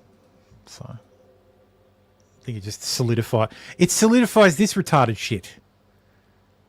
With Mehdi Hassan saying, just imagine if Jordan Neely had been white and Daniel Penny was black. Just imagine what some of the folks defending Penny today would be saying. Just imagine. Like, we'd all be saying the same fucking thing. My optics. Yeah, I guess so. Like, and that's probably stupid. But I don't know. I just, yeah. I don't know. It's just Thermo being an idiot, I guess. But yeah, Pagliacci the Hated says, imagine if Daniel Penny was black. We don't have to imagine. Last year, a black man named Jordan Williams was killed an aggressive vagrant on the J train in an attempt to protect other passengers. He was arrested on manslaughter charges, but a grand jury refused to indict him. And let's be real. A grand jury refused to indict him. That's because the DA didn't want him indicted. Mm-hmm. So, like, it was literally a day before Penny was indicted for killing Nellie. Like, I remember covering this story at the time. Like, so the most shocking part of this story is that he was found not guilty. Because how many times did all of us, the chat was basically unanimous that Daniel Penny was fucked. That if it were any other, like, totally fucked. That he was fucked. It was a Manhattan fucking jury. Manhattan. Like he was They fucked. hate white people. Like props to his fucking absolute props to his fucking defense team. They did a fucking bang up job. But yeah, after Daniel Penny's not guilty verdict, calls mount for DA Alvin Bragg to resign in shame. That ain't never going to happen. This motherfucker's going to be around as long as possible. So, anyway, moving on from that one. So yes, I'm glad he's free. I'm glad he was acquitted. Yeah, I wish he'd just been straight up acquitted on both charges. So, but yeah, they tried to pull a fast one, and yeah, it didn't work. So I'm glad. Like the second they pulled that first charge, I thought he was fucked again. Kay said it's frustrating that they suppress jury nullification, as that is the power of we the people. That's how we nullify the power of the state, and they suppress it and refuse to allow mention. A smart lawyer can argue jury nullification without arguing jury nullification. So, Philadelphia man exonerated after serving 24 years for murder is heading back to prison in a separate killing. He was exonerated and given a $4.1 million settlement after serving 24 years in prison. He was freed from a life sentence in 2017 after his 1992 murder conviction was overturned. He pled guilty last year to a 2023 slaying. He was convicted of gunning down his girlfriend's friend, Akeem Edwards, last year after the 38-year-old father allegedly failed to pay out $1,200 for the cocaine Thomas gave him to sell, according to the local paper. So this motherfucker in 2017 got a $4.1 million settlement. So I don't know. It's not like he would have had to sue very hard for it. So the lawyers wouldn't have taken that much. So say $250,000 to the lawyers. He's got 3.8 million left. He's killed someone over $1,200 of cocaine 6 years later. And now he's going back to prison. Good shit. Mm-hmm. Good stuff. Yeah. San Diego's Board of Supervisors voted 3-1 to turn the county into a super sanctuary county by shielding illegals from deportation and preventing police from notifying ICE about dangerous illegals in custody. The San Diego County Sheriff's Office... The San Diego County Sheriff's Office has said no. The Sheriff's Office will not change its practices based on the board's resolution and policy that was passed at today's meeting. The Board of Supervisors does not set policy for the Sheriff's Office. The Sheriff's Office is an independent elected official.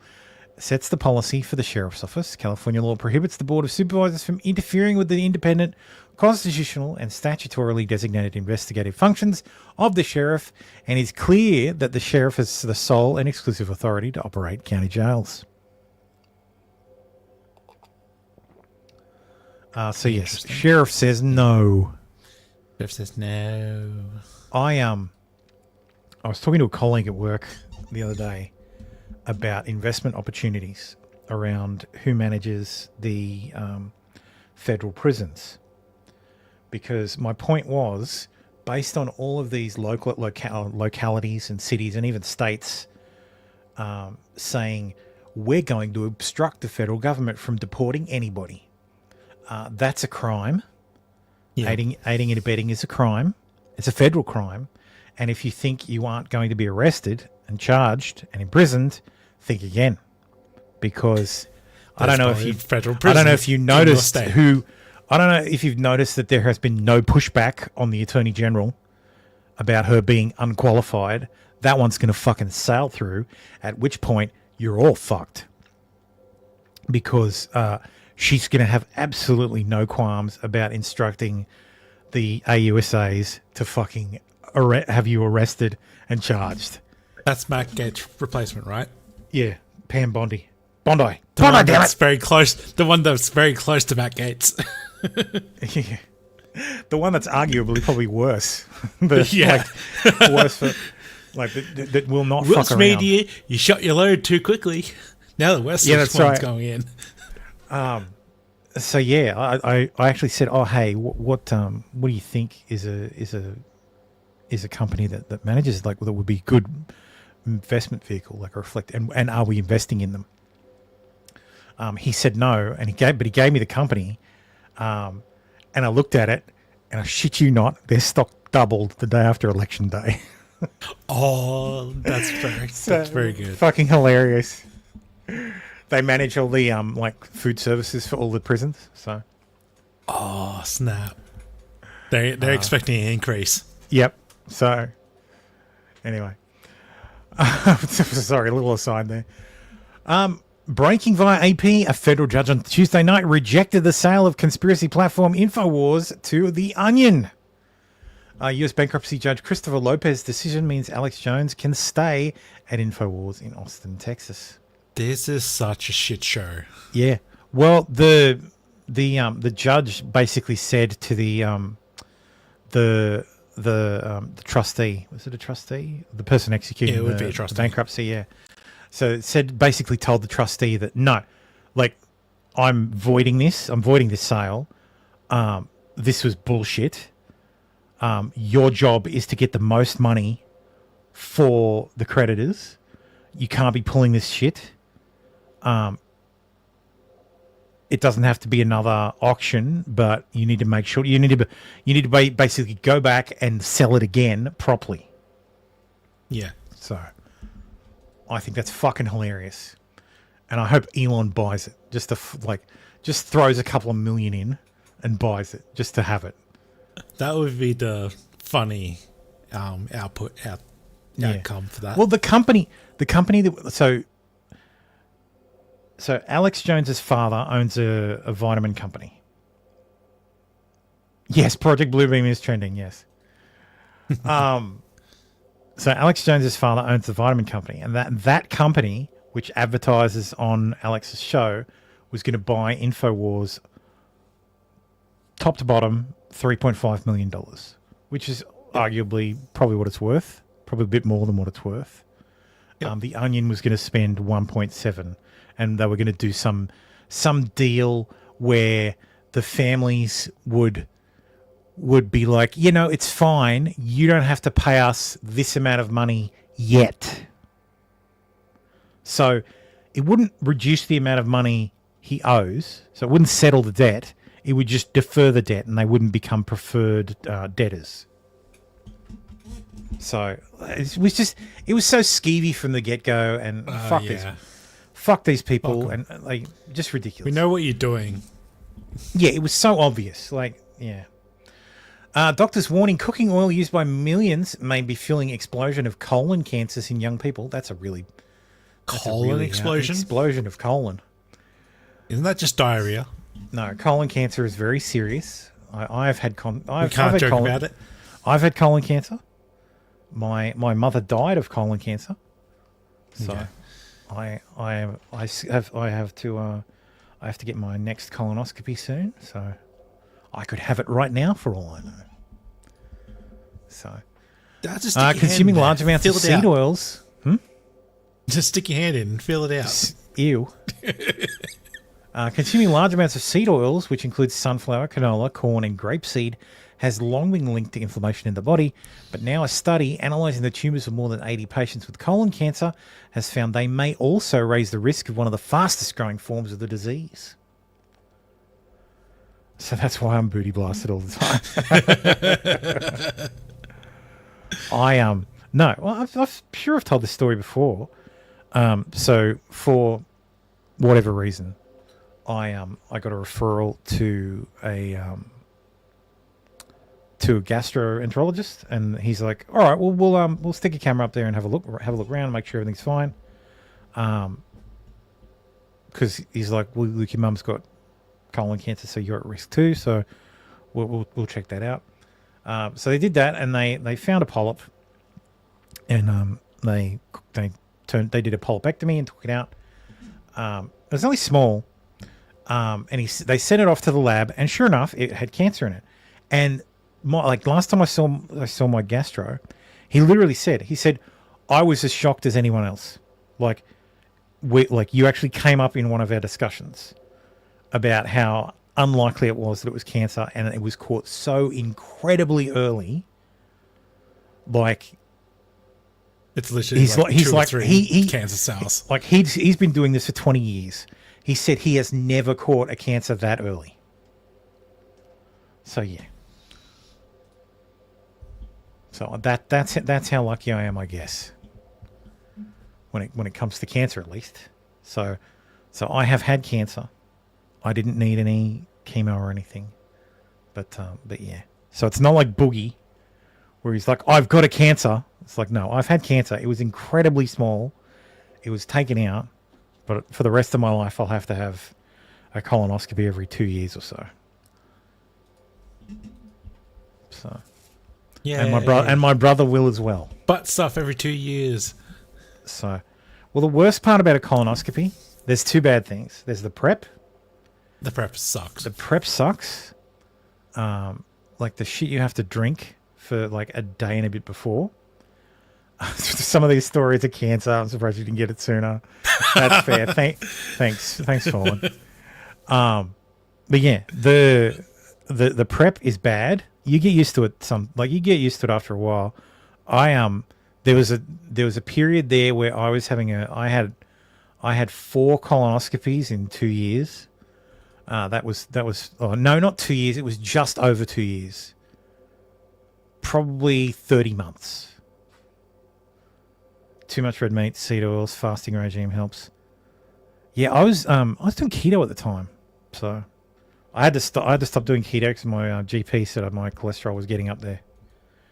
So, but now that I know cholesterol's fine, I'm gonna do keto again in the new year. Like, I enjoy keto. I fucking love keto. It's great. And see, look, I speak about keto, and all of a sudden, Meat Candy appears. How you doing, man? Meat Candy says, "Greetings and salutations, fake disease claimers and seed enjoyers." I use witch hazel for shaving. It smells. Yes, agreed. Keto is great. Yes. I used to make because I used to cook when I did keto, I'd cook for myself. Obviously, because the wife didn't do keto, but you very much learn to love spinach and kale. And I do this great dish where you do a bacon weave.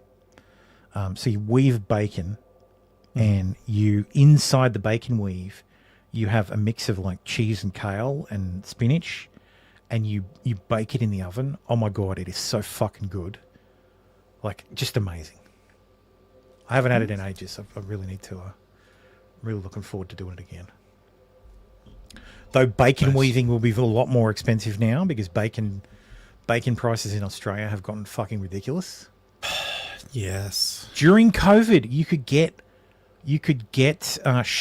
what's it called? Streaky bacon. Streaky bacon. You could get streaky bacon for $9 a kilo. Now it's $17 a kilo. Mm-hmm. Please post the recipe because I hate all veggies, but would love an excuse to enjoy spinach and kale. I will see. I'll find it for you, Fallen. I'll post it in Discord. Like, spinach and kale is pretty good. It's decent. Yeah. You just have to mix it with other stuff. That's all. Meat Candy says, "I'm basically keto light. I quit eating tons of pasta and bread regularly. Look, I love pasta," said the Italian, "and I love bread. My wife calls me a carb whore because I'm a whore for carbohydrates. I love potatoes, like in all of their forms. Pasta, there isn't a pasta I don't like. Bread, there's not a bread I don't like." Yeah. Like, yeah, I'm a carb whore. And yeah, I've cut a lot of carbs out. So, but I still eat carbs, but I shouldn't. But yeah, anyway, seed oil's bad. Olive oil and avocado oil are the only vegetable oils you should eat. And let's go back to beef tallow. Yep, back to the beef tallow. Anyway, moving along. McKinney says I love potatoes, but they don't affect me as much as flour products and refined sugar. Refined sugar is a fucking scourge. Mm-hmm. It's a fucking scourge. It's put in everything. It's the reason everybody's so goddamn fat, and it's the reason it's in everything. Oh, it's worse in the US because it's not cane sugar; it's high fructose corn syrup. Yeah, yeah. So, I thought that video I posted the other day was quite interesting. The whole Mexican cola is fake, like the Mexican cola is a lie, like Mexican Coke. But it's actually because they do use cane sugar, but the acids that are in the drink break down the sucrose into fructose and glucose, which is so high fructose corn syrup is a ratio of 54 to 46 fructose glucose. Mm-hmm. Whereas cane sugar is 100% sucrose. Yep. Mexican Coke is made with, and I think our Coke too is made with cane sugar. It is. Not that I don't drink the sugar Coke. I drink the no sugar, mostly because I think it tastes better. It does. What happens is in the cola is after about 3 weeks, the acids in the cola break apart the sucrose into fructose and glucose. Thus making it so that when you test it, they seem the same. Interesting. So, yeah. Anyway, Marvel Rivals data miners shocked by how detailed Heroes 3D models are. Data miners for Marvel Rivals have got their hands on the files. So, if you were on Twitter at all last week, you may have seen Squirrel Girl trending. I won't be showing you that trending that particular search because I will get banned. But yes, if you clicked on any of those, any of the times it was trending, you would have seen a lot of Squirrel Girl. A lot of Squirrel Girl. But yeah, apparently every hero in the game is incredibly detailed, so it should come as no surprise that the models in the game files are of exceptionally high quality as well. But animators and data miners who've gone through the game files are astounded by just how comprehensive these models are, even in comparison to something like Overwatch. Considering how many fan projects are out there using Overwatch characters, it should come as no surprise that fans of the game are excited about this. By pulling apart the layers of each models, people who have mined these files have discovered that the character models go several layers deep, giving fans a ton of freedom to port them into other games and use them in fan projects.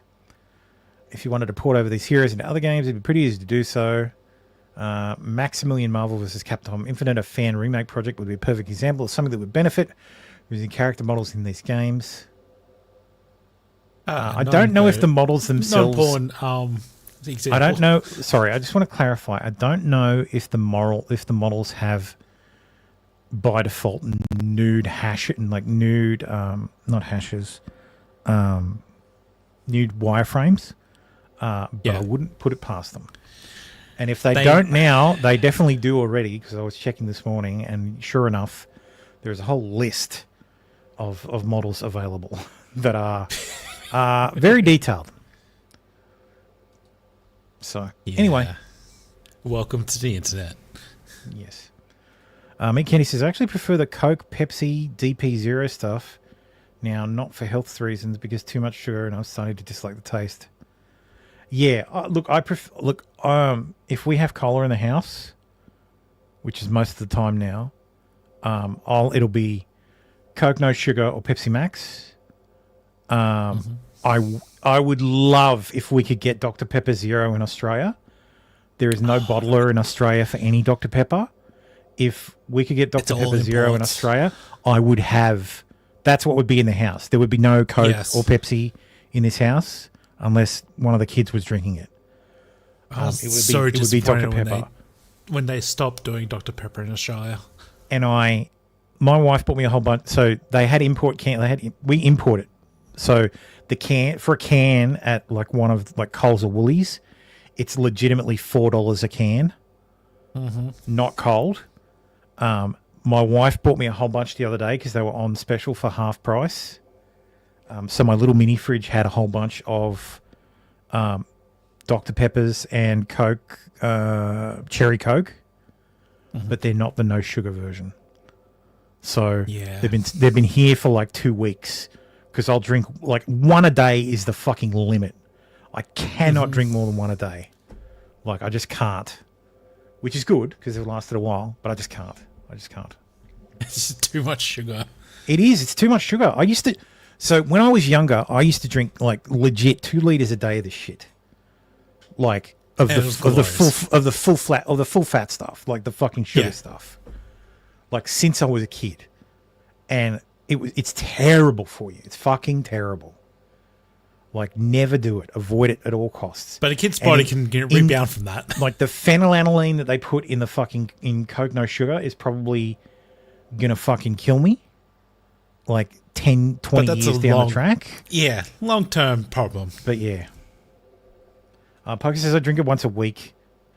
I drink iced tea, no sugar, and crunch on the ice more than anything else. Yes, water, cold, not like clean water is fucking great. Like there's nothing more refreshing. Because even at times you'll drink it, like be really thirsty, and you'll drink some Coke, like drink a glass of Coke, and it just won't hit the spot that a glass of ice cold water will. That's just Oh, it's just heaven. Mick Kenny says, we already had the Ricada question tonight. My dog died this week for real, and I need a drunken owner of a bathroom pug to rant about how much he hates dealing with them and a white girls fuck dogs tangent. Oh, Mick Kenny, I'm sorry your dog died, man. Like, that's fucking horrible. Yeah. I'm so sorry. That sucks. Yeah, it sucks. I hope you're doing okay.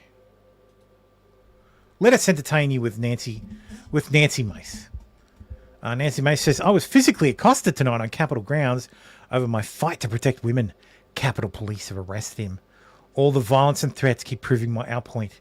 Women deserve to be safe. Your threats will not stop my fight for women. Hashtag hold the line. She proceeded to walk around with her arm in a brace. Apparently, he vigorously shook her hand. That was the damage. He grabbed her hand and shook it very heavily. So that was the thing.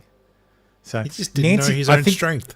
Nancy Mace is turning into Republican AOC. Yeah, probably. So she's very much hot as she's well. doing whatever. Like, oh yeah, I mean, like, she's got a nice pair of tits. Granted, they're factory farmed. They're not homegrown. Disappointed. Baldo had to leave. He's having computer problems. She pregnant like AOC too? No, I think she's a bit too old for that, Fallen. So I think she's gone through the change. So at the very least, she can't breastfeed. The kid gets silicon poisoning. But yeah, she says LGBs should divorce the T's. Agreed. Yeah, that's a good point. Daily Mail published this story. GOP Congresswoman Nancy Mace is caught on video in a gross act with 2 women and a man. Who wants to see the gross act? Chat. Me. Let's watch this. Everybody get your pearls ready.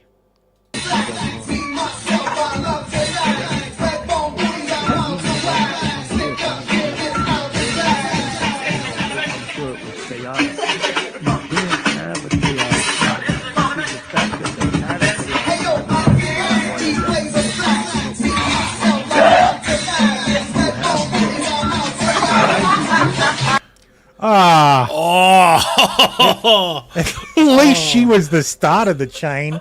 God damn. Oh my god. That is gross. She replied, She replied, gross, jerking off in a woman's restroom because you get hard being in women's private spaces is a gross act. Hope that clears it up. Hope that clears it up. That's still gross. It's Are just those a her different parents? kind of No, I gross. don't think they're her parents. She's older. She's an older lady. She has older friends. Someone who clearly can't hold their liquor in their mouth, at least. Yes. And that's So horrible. Yes, it's the shot equivalent of the telephone game, yes. And it's disgusting. It is disgusting. I take it back. It's gross. Anyway. FBI Director Christopher Wray resigns. A Fox News alert to start us off here, and really no surprise, but FBI Director Christopher Wray has announced that he is going to be ending his tenure as the FBI Director earlier than the end of his 10-year term, which, again, is not surprising, as Donald Trump has said he wants Kash Patel to head up the FBI in the new administration. David Spunt, live at the Justice Department with the breaking news for us. David? Well, John, Christopher That Wray, guy's the FBI fucking Director, hair. is What the making hell this is going on announcement. there? What is that? Is this guy a Lego man? Right now in an all-staff town hall with thousands of FBI employees across the country. He says now is his time to go. As you mentioned, he has a 10-year term. All FBI directors do. He was 7 years into his 10-year term, and realistically, he... Yes, that's correct. It's not a term. It's a limit. Like, you serve at the pleasure of the president. If the president no longer if you... Oh, I was about to say, if the president no longer pleasures you... If you no longer pleasure the president, there we go. If you no longer pleasure the president, you should no longer serve him or her. Let's be real, it's him. Middle school boy traps his pedophile teacher by pretending to... I should have left this at the end of the show for good news. Middle school teacher traps his pedophile teacher by pretending to be a 14-year-old girl after his 6th grade female teacher said he sent her uncomfortable messages. Pardon. A Huron middle school teacher is on unpaid leave tonight, accused of sending nude pictures to someone he thought was a 14-year-old girl. And according to court documents, it wasn't a girl, but a teenage boy who made a fake Snapchat account and was catfishing him. Colorland's Dan Santella joins us now with a closer look at this unusual case. Dan? Zachary Katarabek stands accused of 2 counts of sexual exploitation of a minor, along with 2 counts of solicitation of a minor.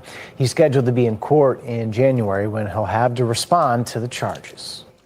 4 years, Zach Katarabek was trusted to teach students in the Huron School District. But in May, court documents say a 12-year-old girl told a friend the teacher had added her and messaged her on Snapchat, which made her uncomfortable. That friend responded by making a catfish or fake account posing as a 14-year-old girl named Kate.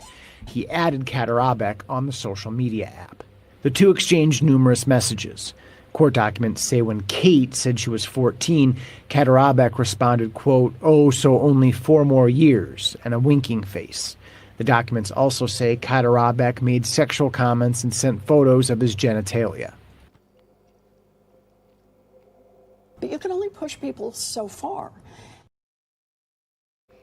When investigators confronted Katarabek, he admitted speaking with the minors on Snapchat and sending them 4 pictures of his penis after Kate told him she was underage.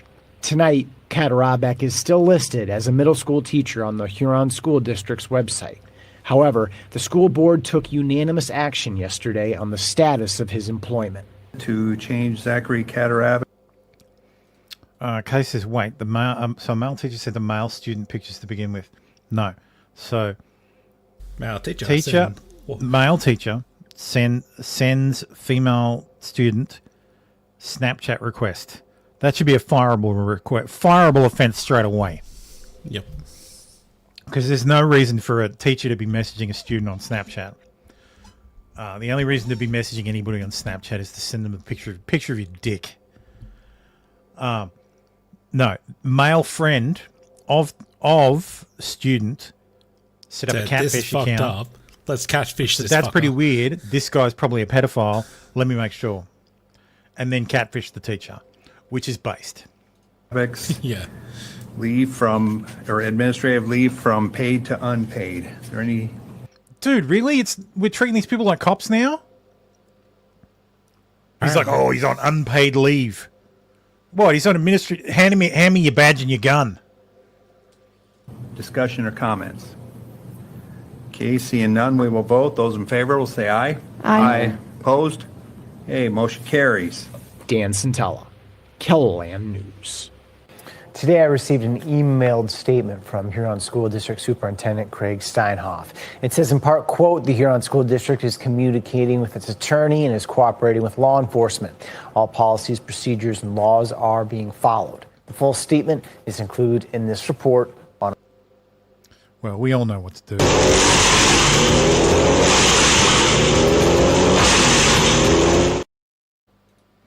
Indeed. Can you believe this is a U.S. Navy recruiting office in Alhambra, California? Every recruiter there is Chinese, as well as all the people coming in to enlist. The working language here is also Chinese.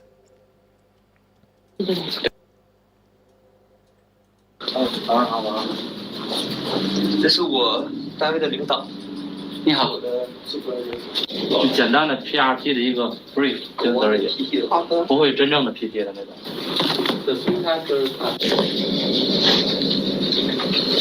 然后知道签字的人。对，签字。签一下那个收的票，记录一下您的体重。Interesting. Okay, let's have a look at the population, shall we?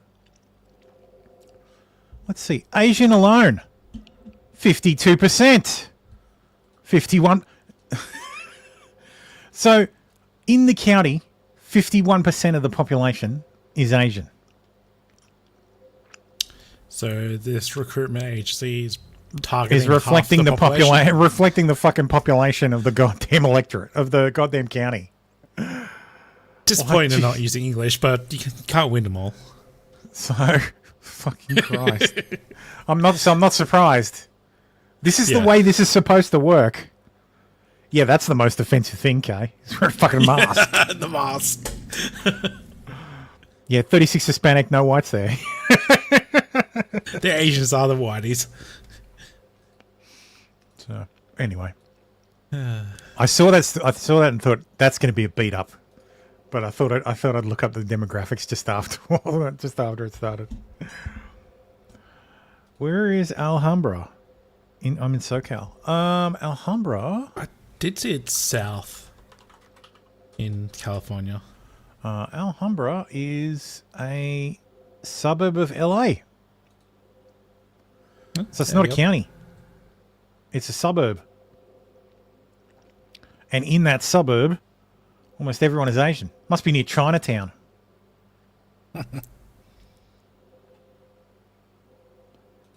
Don't worry, when we get them in Maggie uniforms, we'll learn some English. There we go. Alhambra. Oh, yeah. Is that strip down the middle of fucking LA River? No, that's what's this green strip?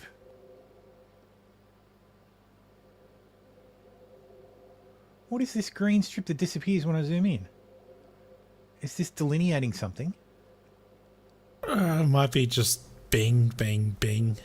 No, this is through the whole fucking city. Down to here. That's weird. LA's weird. Anyway. Vegas mum arrested after giving son's underage friend 8 shots, then raping him. A mother accused of plying her teenage son's underage friend with shots of alcohol before sexually assaulting him was arrested in Las Vegas after nearly a year on the run. Christina Cobb, 42, was discovered by police on November 28th after using a California ID and social security number for an individual named Olga. She had 4 outstanding warrants for arrest in connection to 2 separate cases when she didn't show up for her court appearance in January. She was accused of providing alcohol and marijuana to her son and his friends at a birthday party at her house in May 2022. That's just being a good host. Months later, she was charged with 2 counts of statutory sexual seduction. They really shouldn't call it that. And 1 count of lewdness with a child under the age of 16. The alleged victim has said he had been provided alcohol and was allowed to sleep in her bed. The teen told suspects he had 8 shots and felt drunk before cops sexually assaulted him. The age of consent in Nevada is 16 years old. It's alleged that Cobb told the teen victim to leave her bed before her husband came home. Dude, what's with these teenagers, these women, like, cucking their husbands with fucking underage kids? I don't know. Ugh! Ah! Ugh! That's... Ah! Ah! No wonder she had to get him drunk. God. Holy shit. Kinky secret of Toon Files revealed. Why some people are sexually attracted to cartoon characters, including Bugs Bunny, the Flintstones, and even Ms. Pac-Man. This is an ad for someone's book. Most likely going to be an ad. Where's the ad? Perverts. That's why. Speaking of perverts, Germany, female politicians who oppose radical gender ideology to be ousted from parliament and replaced by their party. Germany's Free Democratic Party is seeking to prohibit the re-election of 2 female members who voted against the nation's radical self-identification law. Katja Adler and Linda Teuteberg are the only 2 women in the FDP who voted against the law, with both expressing concerns about the implication gender ideology has for women's safety. In April 24, the German Bundestag voted for the Self-Determination Act, which allows people to simply change their sex and first name at the registry office, and threatens with a fine of 10,000 euros if someone reveals their previous first name and real sex. Seriously? Fucking hell. What? With 251 votes against, 2 women from the FDP, Katja and Linda, also voted against this bill. In a personal statement, Adler pointed out the law would result in women having fewer rights to single-sex spaces and that it contradicts the German constitution's guarantee that men and women have equal rights. Adler argued that the clause would be rendered unenforceable if men were capable of declaring themselves women at any time. During an online event with the women's rights group Frauenheldinnen. I don't know about German. German's weird. A lot of compound words. Yep. Adler also expressed concerns about how the law impacted minors. The Self-Determination Act allows parents to change their child's name and sex marker from birth, but also allows children to seek legal name and sex marker changes without parental consent for a youth court. Jeez, this is fucking insane, man. I'd play this video, but it's probably in German. Einem Selbstbestimmungsgesetz, das Eltern ermöglicht, das Geschlecht ihrer Kinder durch schlichten Eintrag beim Standesamt zu ändern oder das Jugendlichen, pubertierenden Heranwachsenden die Wahl eröffnet, auch gegen den Willen ihrer Eltern mittels Familiengericht ihr Geschlecht per Eintrag zu ändern oder das Schutzräume für Frauen dem privaten Hausrecht überlässt, kann und werde ich nicht zustimmen. Hier braucht es daher noch wesentliche Änderungen am ersten nun eingebrachten Gesetzentwurf. Unbestritten ist dabei, dass das Transsexuellengesetz angepasst werden muss. Eine solche Erweiterung werde ich aber nicht mittragen. Allen nun ein schönes Wochenende und bis in 2 Wochen. Yeah! Yeah, that. Wherever that was. I agree. No, I disagree. I don't know what's happening. Where are we? That's fucking insane. Since the Self-Determination Act... So since the Self-Determination Act came into force at the end of November, over 14,000 people have changed their legal sex, far above the initial prediction of 4,000 annual requests. I mean, if it was that easy, I would too. And get all the benefits that women Yes, only do. 2 sane ones in the party, exactly. That's correct. Approximately 5% of the applicants are minors, and not all applicants opted to change their names and sex, with some only changing the former. Mm-hmm. So, you can change your name in Germany, and if anybody reveals your previous name, they get fined 10,000 euros. That's correct. That's insane. Do you know how easy that Germany is is to escape the law? Yeah. As previously reported by Redux, just 1 day before Germany's new law came into force, a trans-identified male in Germany was sentenced to an indefinite stay in a psychiatric institute as part of his prison sentence for exhibitionism and violent attacks on women. He now has the right to change his legal sex and be placed in a women's ward. See? Just get the benefits. Yeah. Because Germany is fucking stupid right now. Yes. I should do Aussie News now. Let's do Aussie News. Let me find... Push the button.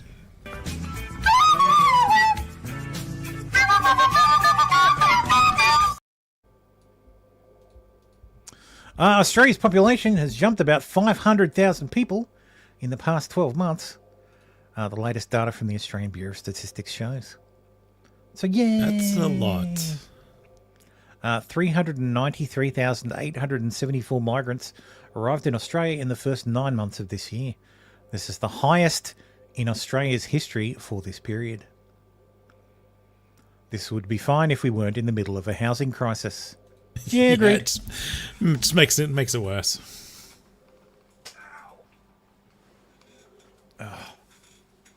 So are we going to... Yeah, that's right. We built them yesterday. Yeah, apparently. We built them yesterday. Fucking hell. That's... No, we have not. That's insane. And we're not even keeping up to the previous demands. Mick Kenny says, is it illegal to marry your car or other inanimate objects in Germany? That place should have been sold off to neighbouring countries after 1945. Yeah. Realistically... But half of it was conquered by communists, so... A lot of it should have been given to Poland, Austria, and the Netherlands. But we had to let the communists win. But last time that happened, they got upset a few years later and started another world war. So we figured it wouldn't have been. Look, I pointed this out to my wife the other day. The only good Germans are Bavarians, and they're Austrians anyway.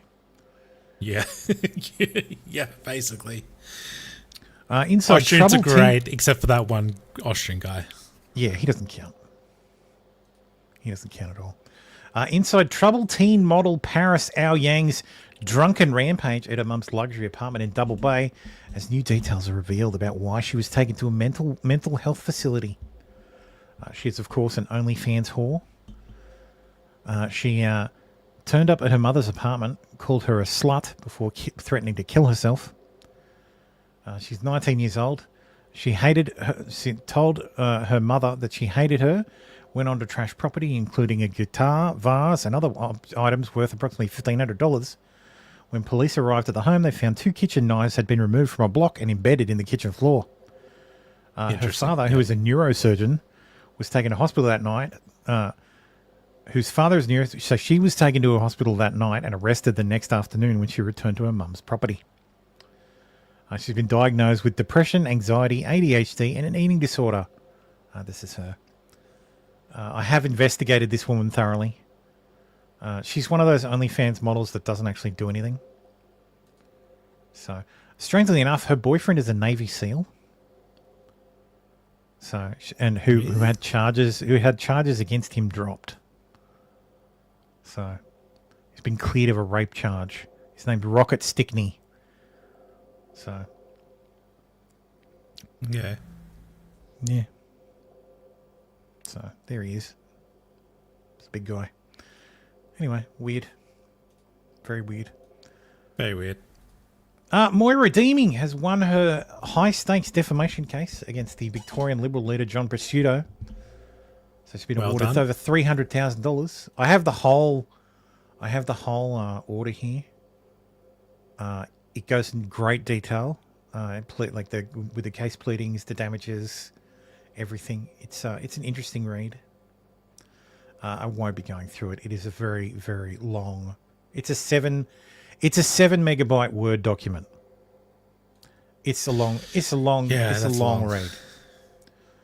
Needless to say, she was thrown out of her party, which was the Liberal Party, because she attended a women's rights rally that has repeatedly been described as a Nazi rally or a rally that Nazis attended. The actual Nazis did show up. They were not invited. It was not a Nazi rally. That is part of the defamation. Somehow the police didn't stop them and allowed them to march across it for some reason. Well, apparently the Nazis in Victoria actually have links to the to VicPol. So, so where is it? LWS rally. This was the rally. So March 18th, Ms. Deeming attended the LWS rally in Melbourne, which was held on the steps of Parliament House. A detailed narrative and pictorial chronology of the LWS rally, as agreed by the parties, which runs 58 pages, is set out in a document entitled yada yada. Set out below is the summary of events. At approximately 11:40. This is very long. Like even the breakdowns. Like this is very detailed. But yeah, she won. She was defamed. Yeah. She's not getting her position in the party back, but still. The Liberals not going to get voted in Victoria. Yeah. Still. Even though it's a Labor state. It's a Labor state, even unless you're Dan Andrews, in which case you can't even get arrested in Victoria. That's how much they fucking hate. No, but you get barred from. Yeah, you can't even get a parking ticket. Gangs of teens with machetes target Christmas Carol events in Brighton, Melbourne. Community Christmas Carol event in Melbourne has been disrupted by gangs of youths with machetes. 2 youths, 10 youths. Bayside Christmas carols in the park held in Brighton. Do Americans have like candles like Christmas? Oh, no, you guys wouldn't have like Christmas carols in the park because it's winter and it snows. So in Australia, during Christmas time, because it's summer, what we have like carols in the park, and every locality will have like an event where on stage they have music. Well, you do have it. Okay, well I don't have to explain it then. But yeah, we have that. So they brought machetes to the park. So yeah. Anyway, why life in Australia has become impossible? I live in Australia. It's not impossible. I'm surviving somehow. Video from Dutch YouTubers channel Hindsight published in November 30. Oh, maybe I saw this one. Housing affordability has sunk to its lowest. Oh, it's crying about housing affordability. Speaking of housing affordability. That may be the view of young people. It's not the view of our government. What is the goal here in terms of these policies? Is it to bring down house prices? Is that what the government wants to do? We want to bring house price growth into something sustainable. So we're not trying to bring down house prices, but we don't want to see some of the growth that we've seen in some parts of the country where you're getting double-digit increases in house prices year on year. Why don't you want to be seeing house prices drop? Because if you're looking to get into the market, if you're a young person looking at what's ahead of you, you definitely want to see house prices come down. Well, that may be the view of young people. It's not the view of our government. We want to see sustainable price growth. We want to womp womp.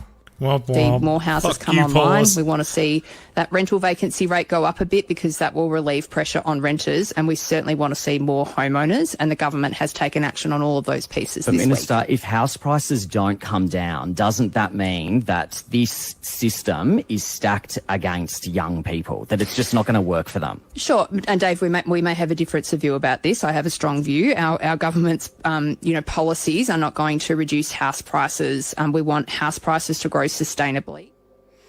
Yes, I too want house prices to grow sustainably. Actually, now So that do I. Now that I So own do a I. house, I don't give a shit about house prices growing sustainably. I just don't want them to go down. This is like, what did you expect? What did you expect, children? Of course, they don't want house prices to go down. The entire economy is built on housing. If house prices were to collapse tomorrow, if house prices crashed, that'd be it.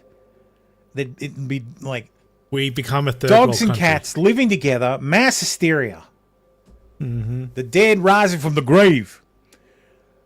Like, absurd to even think that. Nobody wants house prices to go down. So, except people who don't understand economics. The government has said... Yes, I agree with that opinion. They want more homelessness. Yeah, I don't know that that's what she meant. She wanted more rental vacancies. But that's what's going to happen in reality. She wanted more rental properties available, not more people chucked out of rentals. But yeah, the Labor government has decided that every child who needs it will get 3 days a week of government-supported early education and care to get them ready for school. Subsidised indoctrination. You know what the most retarded part about this is? They mean every child. The cutoff is something like $500,000 of income. So if you make $500,000 a year... So the PM can't use this. No, the PM can use it. Oh, no, he makes 600. Yeah. He's not having any kids anyway. Oh, no, his girlfriend's young, maybe. Yeah. But that's kind of the point. It's like your PM levels of income don't get access to this. Tomorrow he said, flood Australia with migration just to keep house prices high and keep builders employed. Yeah, that's what we're doing. Kinda. Still have building companies default and dissolve. It's because the price of materials is through the fucking roof, and they all went into they all entered into fixed cost contracts at the beginning of fucking COVID, and they're still catching up. Mm-hmm. Hundreds of vials of deadly viruses have gone missing from a laboratory, and scientists have warned they could be weaponized. Queensland Health Minister Tim Nicholls has announced that 323 vials of live viruses are now unaccounted for. Nearly 100 vials of Hendra virus, 2 vials of hantavirus, and 223 vials of Lissa virus, all of which are extremely deadly for humans. Yay! We're going to have to ask Tim about some things. Benevolent Dictator says the PM makes 600k. Yeah, well, there you go. Yep. Migration destroys the culture. Yeah, of course. That's the point. Yep. This sounds like lab leak theory. Yeah, but it'll hit Australia first. Which is weird because they want to keep the culture of I just want to point, the samples went missing in 2021. Oh, God. Anyway, I don't know if I covered it last week, but some moron set fire to a temple, like a Jewish place of worship. I don't think it was a synagogue. I don't think we covered it. I think it was just a building that housed a Jewish church. It was a targeted attack. They've been calling it a synagogue in the papers. It was a targeted attack. Like, they did mean to target the thing. There were people inside at the time. A couple of people were injured. The government was a bit slow to come out and say it was terrorism. When, I mean, yeah, it was. But then they came out and said, yeah, it's terrorism. So it's time to get tough. We need a COVID-like response to anti-Semitism. Reports, it's time to get tough. We need a COVID-like response to anti-Semitism. Okay, so what does that mean? If you would like a COVID-like response to anti-Semitism, then I will propose locking down all the Jews. Because that's about as close as you're going to get. So, because we ain't going back. No, the Jews are moving up into Flemington. You can only push people so far. Oh, they're going to ruin Flemington. So, congratulations to Alice Springs. You're now the 18th most dangerous city in the world. Like they're taking 20-metre jumps and jumping in the glass trying to smash it. Oh, she's got a brick.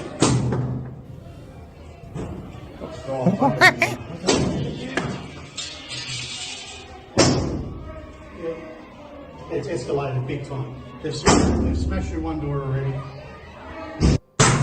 Like they're taking 20-metre jumps. I want to hear this video is from 9 months ago. Oh, no problem then. That's still within this year. Thank you for telling me it's from 9 months ago. Fucking hell. Hey, Thane, how you doing, man? I thought Aussies didn't have guns. Well, I guess they don't have these. These are the native Aboriginals they have out in spears. Alice Springs. So Alice Springs is. Let me show you the map. Quote unquote in the middle of butt-fuck nowhere. So let me zoom right out here. Yeah. So this This is Australia. This is New Zealand over Australia, here, mate. Over here's where all you guys are. Some of you are over here. See how red that middle area is? That's a desert. That's all desert. Yes. Over here, In the middle of that desert. this little spot here. This is Alice Springs. Right now, it's 42 degrees centigrade. It is fucking hot. That is fucking hot. So, yes, that's Alice Springs. So that is now officially the 18th most dangerous city in the world. So congratulations to Alice Springs. Alice Springs is kind of near Pine Gap. I think I did see Pine Gap in the map briefly. No, you saw the Gap. Over here it says the Gap. So if I say Pine Gap. Yeah, I did say, the Gap.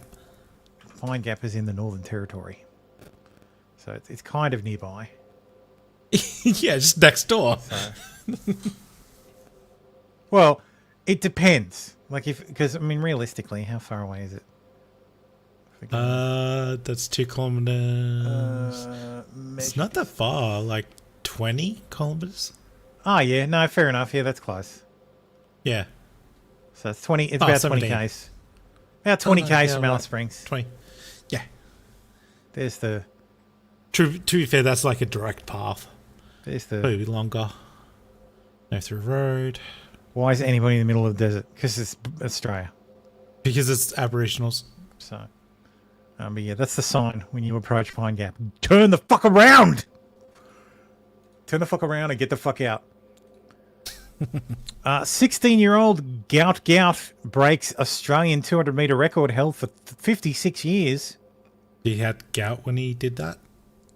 His name is Gout, yes. Yes, traditional Australian name. He's from Ipswich up in Queensland. His parents, he was born in 2007. His parents moved to Sudan.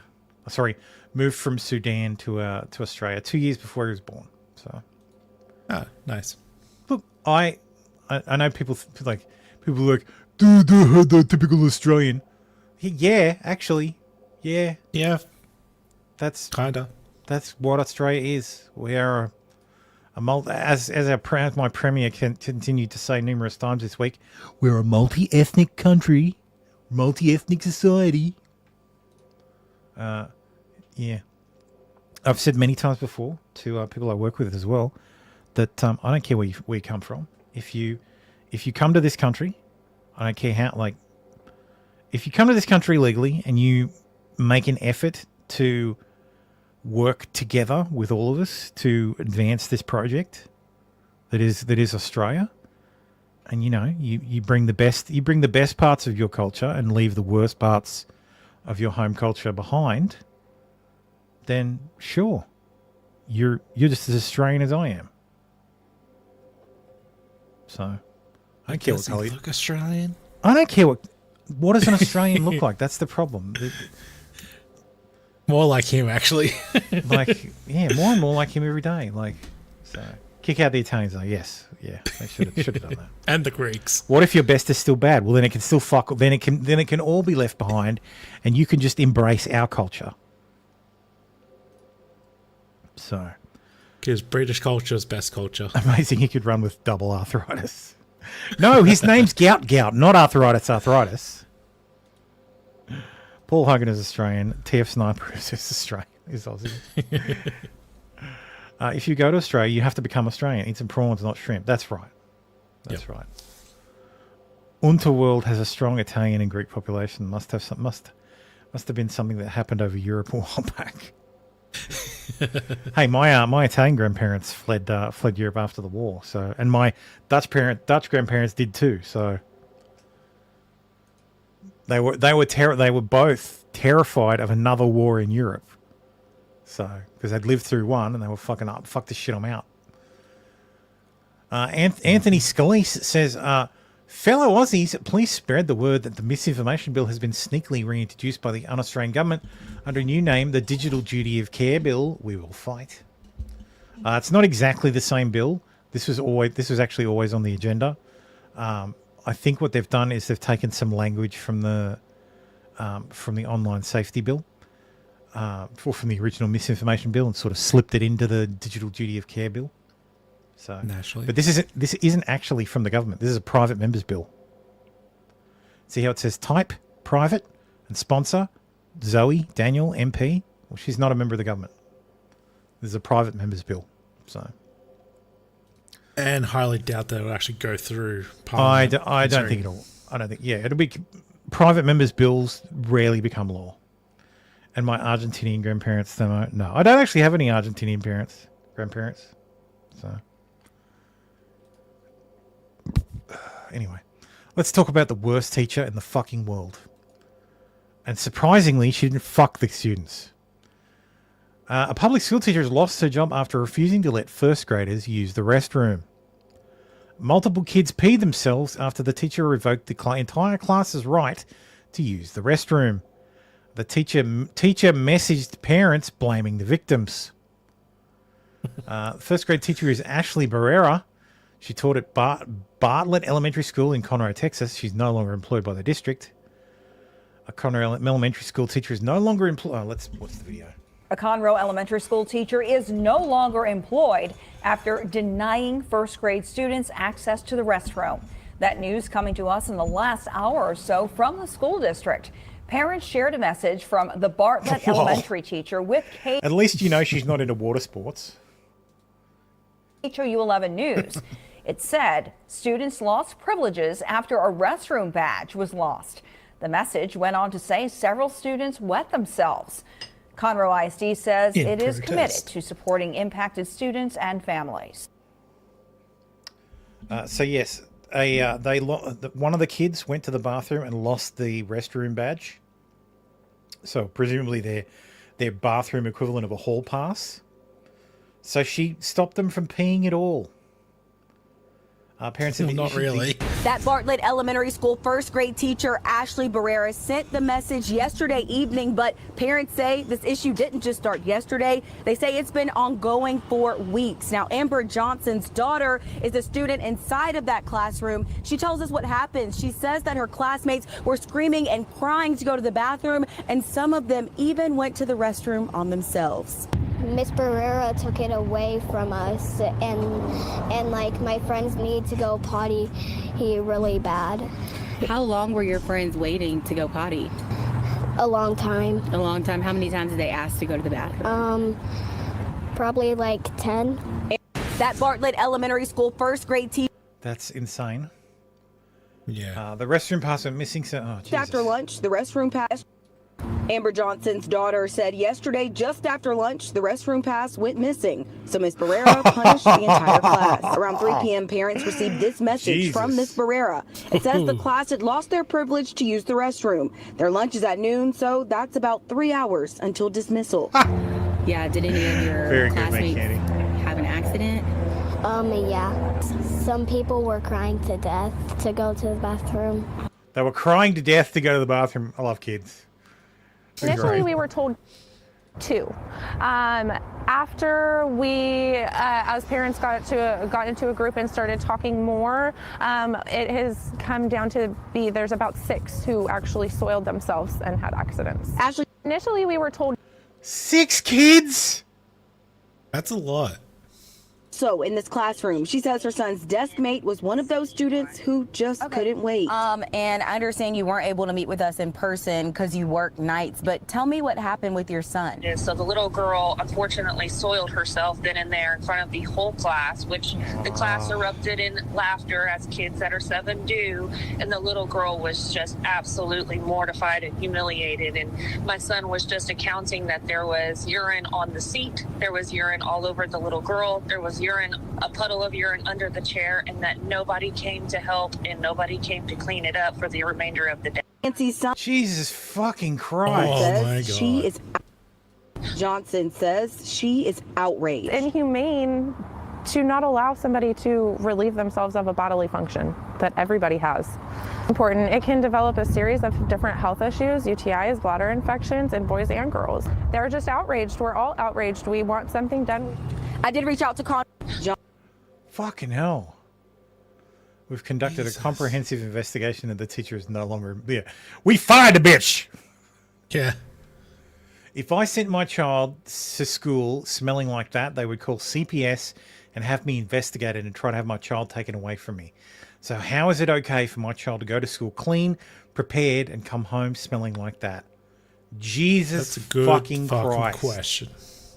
Holy shit. And there's the... Jesus fuck, man. I don't understand. Like, that's a bit extreme. Like, Jesus fuck. I'm leaning like with after Kay. the first one wets Teacher's herself. pedo, and she gets off on that. That's so fucking weird, man. Like it just Jesus, like fucking Christ. That's so fucking sad. Those kids, that's gonna haunt those fucking kids, man. Oh yeah. Jesus. Anyway, let's talk about Syria. Let's talk about more fun topics. Russian state news agency says ousted Syrian leader Bashar Assad is in Moscow and given asylum. So last week when this was happening, we covered the scuttlebutt about his plane crashing. I don't know that a plane even crashed, because if it had, we would have seen the wreckage by now. They'd be like, it'd be on the news. Yeah, speaking of shitting yourself, let's talk about Syria. But yeah, they say he's in Russia. He's been given asylum. So I guess I'll take their word for it. It'd be a stupid thing to fucking lie about. Reuters has this piece: Assad's final hours in Syria, deception, despair, and flight. He had a secret escape, and it blindsided almost everyone. He deceived the army brass, saying Russia was on its way. He kept the plan to fuck off from his brother and cousins. Oh man, that's cold. So yeah, and Russia helped secure him passage to Russia. So I don't think he had 100 billion in gold and cash. I heard it was closer to 2 billion, enough to live comfortably on. But I imagine that asylum for someone like Assad does not come cheap in Russia nowadays. Not in Russia's economy. Google 9-inch nails pinion to see the proper punishment for that teacher. 9-inch nails pinion. Oh, okay, yeah, I get you. The gimp suit. The gimp suit yeah. with the pipe, yeah. That's kind of fucked up, Fallen. That's kind of fucked up. Yeah, 2 billion is a crazy amount, yeah. Anyway, there are still apparent. Look, anything about these prisons is suspect. I don't know what the language gap makes it very difficult. I don't speak Arabic. Well, I don't speak much Arabic. So I can't translate this shit on the fly. There are people saying that people are saying this and this is this and this. Like, I don't know who to trust. I don't think there is anybody to trust. I think there's a lot of fake shit going around. I think the information space is absolutely flooded with bullshit. So, caveat emptor. في مساجين للسادة المسؤول ما حدا بيعرف. شوف المساجين. So the implication, of course, is that there are rooms in these prisons that have people in them that have cameras monitoring the people, and they don't know how to get to those rooms. شايف؟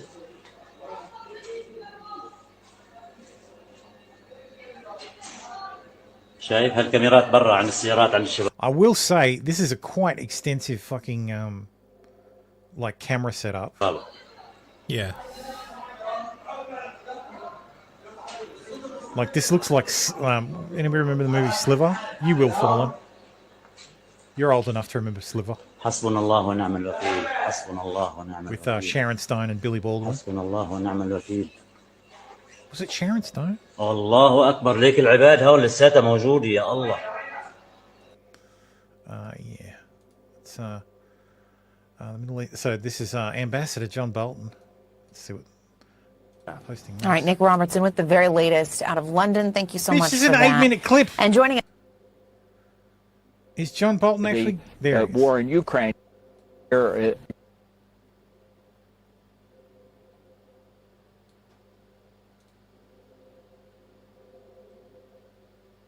I don't give a shit what John Bolton says.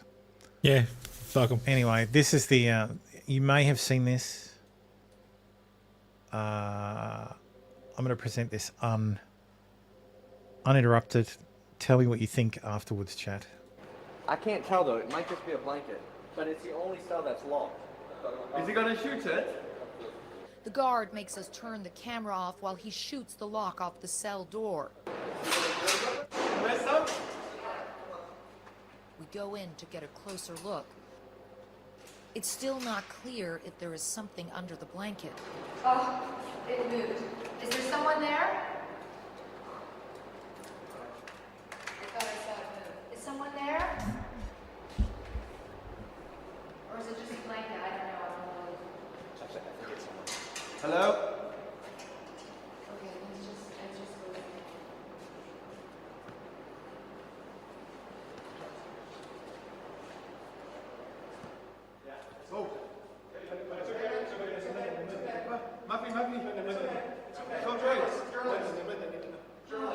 I'm a civilian, he says. I'm a civilian.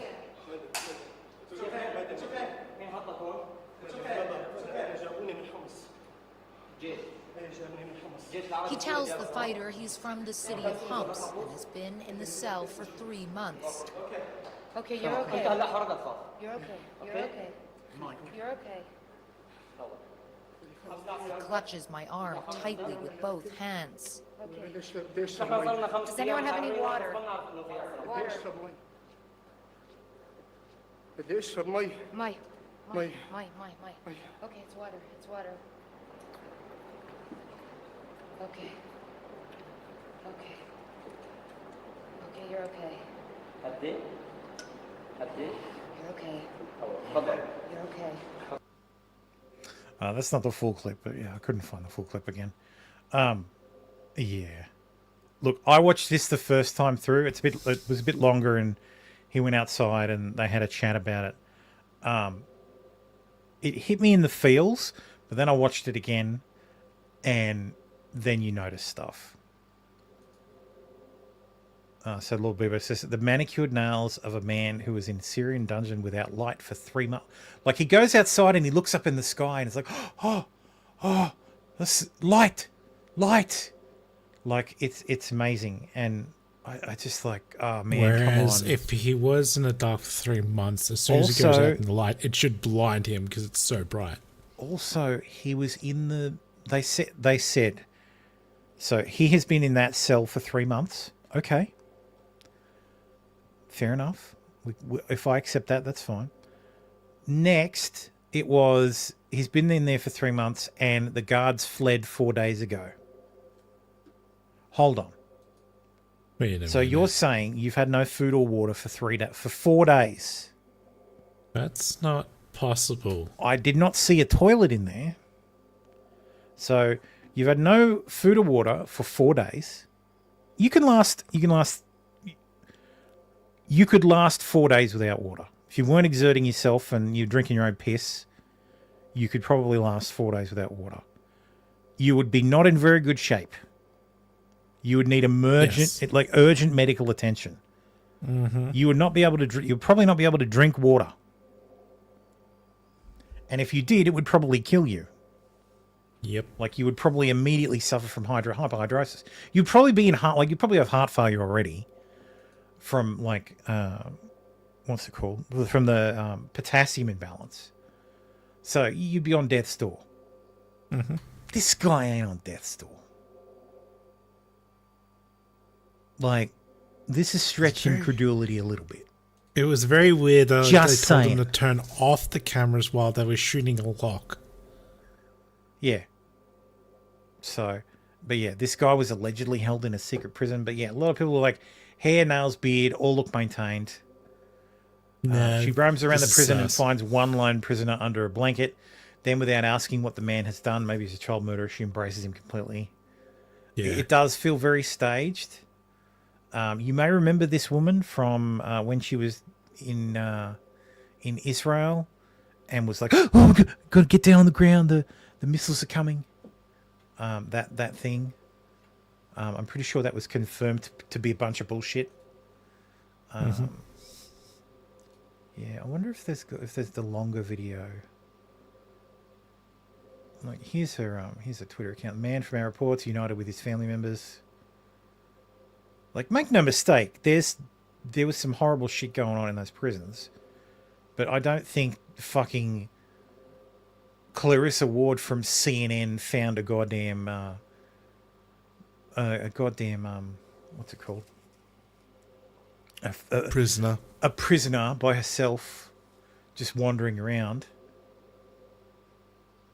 So, no, CNN making shit up. You're making shit up again, Clarissa. Like, I'm trying to find the full news piece. Is this the full news? I can't tell. 1 minute 47. I watched a much longer piece, but it looked like it was taken down. Like it was on, like Yashar Ali posted it. But it might Deep have been, in the here, belly of the here's whole regime's thing. Air Force Intelligence Headquarters, These are English letters. we are hoping to find traces of Austin Tice, an American journalist held captive in Syria since 2012. It's one of many secret prisons across the city. This specific branch was tasked with surveillance, arrest, and killing Like of you will all notice, most regime of these critics. rooms do not have toilets. We don't find any hints of Tice. Yeah. Come across something extraordinary. I can't tell though, it might just be a blanket. But it's the only cell that's locked. Is he gonna shoot it? The guard makes us turn the camera off while he shoots the lock off the cell door. We go in to get a closer look. All right. It's still not.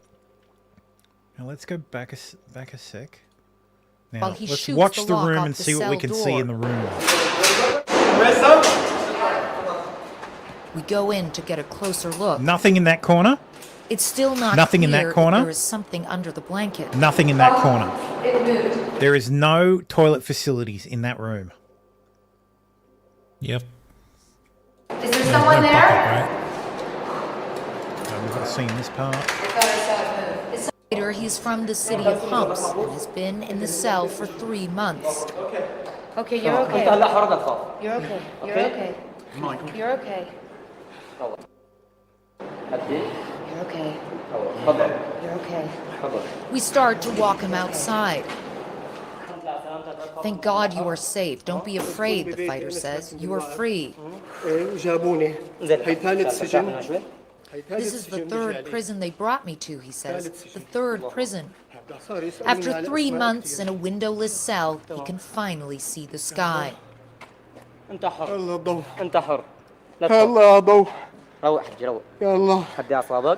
My God, the light, he says. Oh God, there is light. My God, there is light.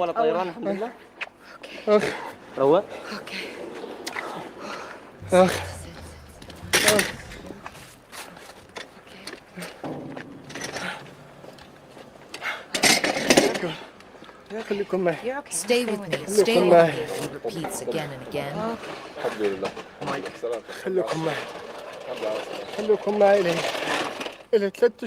For 3 months, I didn't know anything about my family, he says. I didn't hear anything about my children. So cases, why would he be touching the woman? Seems weird. So I would look, if you were held prisoner and thought you were going to die and someone came and saved you, I can understand the not wanting to let them go, holding them, make sure they're real, not wanting to let them go. I understand that kind of thing, but like, it's not hard to fake. Well, and look, I would argue that that room had light. Like, there was light in that room. The lights looked like they would probably be on 24/7. So I guess adjusting to the light inside versus outside It's not. You're not going from dark. I still think this is fake. Yeah, absolutely. Yeah, still fake.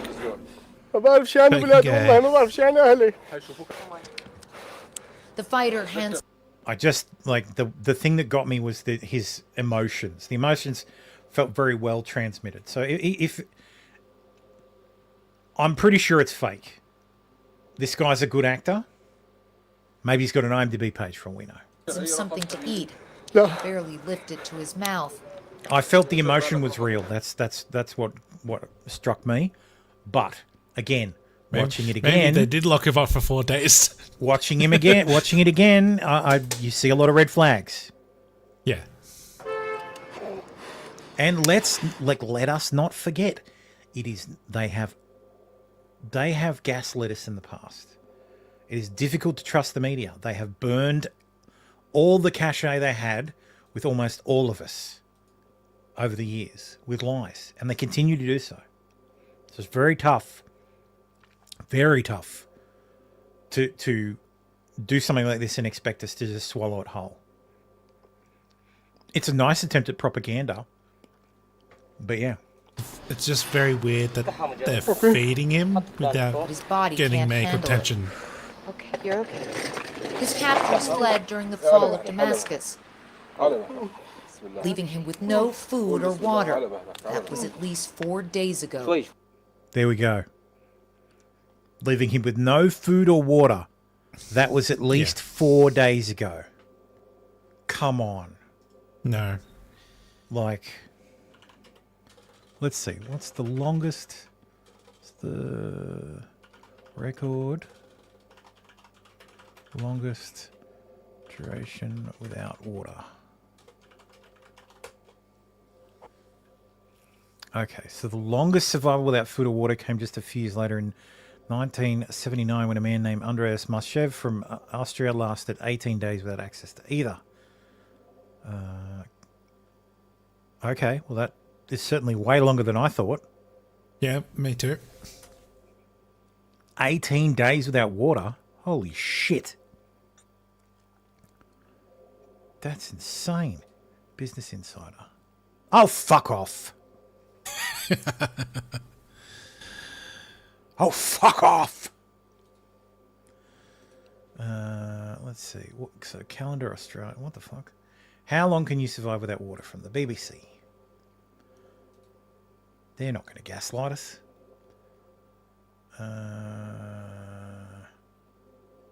Okay, so Chad, blah. An expedition going from Structure was about to experience what it's like. Dude, stop fucking loading it. Yeah. My God. Oh my God. King hell. Jesus fucking Christ. Really? Okay, so when exercising in a hot environment, blah, blah, blah, blah.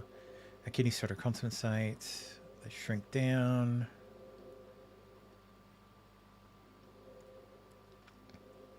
Oh my God, this is fucking turned into a narrative, for fuck's sakes.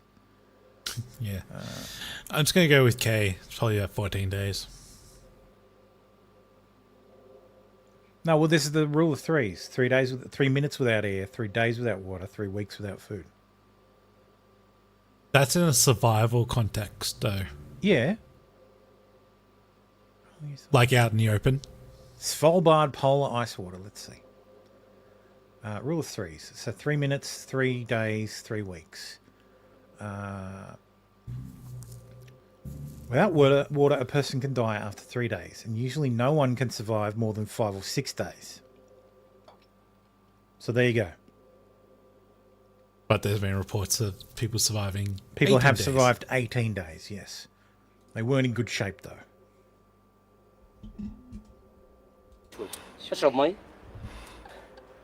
I'm shaking. My face is shaking, he says. The rebel tells him there's no more army, no more prisons, no more checkpoints. Are you serious, he says? Surya Harra. Syria is free, he tells him. It's the first time he has heard those words.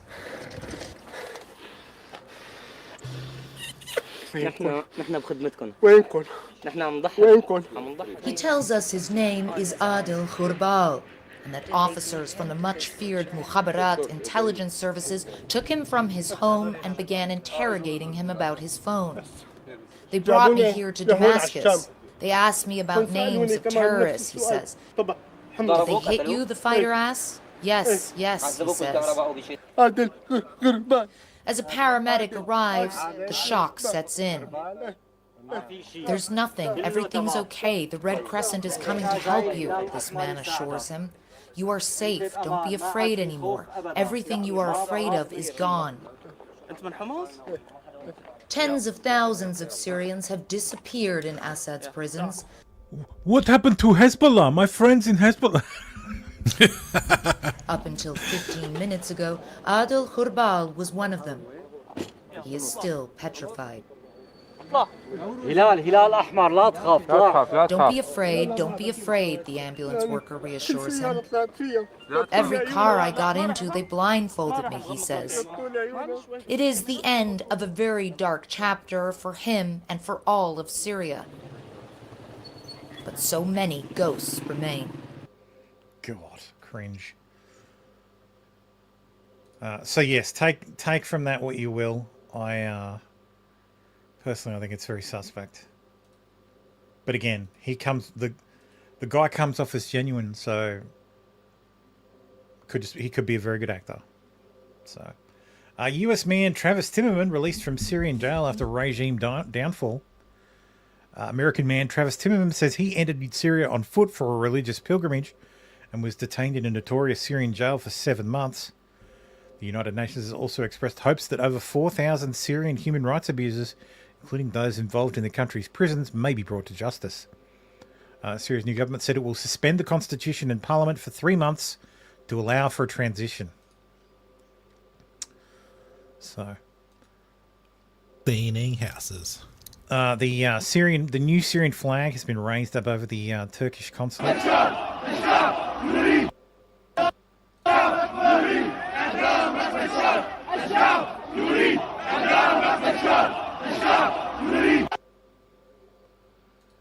Get to the fucking point, boys. Jesus. Just 3 stars now instead of 2. Yeah, new flag is superior. Red stars, ye green stripe, is better than green stars or red stripe. Yep. So, the US launched dozens of airstrikes. What? This is breaking important news. Prince Harry and Meghan rushed engagement for vital reason despite William's fears. Don't care. Very important story. Whatever. Close. The US has confirmed that more than 75 ISIS targets were hit as part of an efforts to disrupt, degrade, and defeat the terror group. So everybody's taking advantage. Take this with a grain of salt as well. This alleges that this is YPG, PKK fighters, so the Kurds attacking people, opening fire on protesters in Raqqa.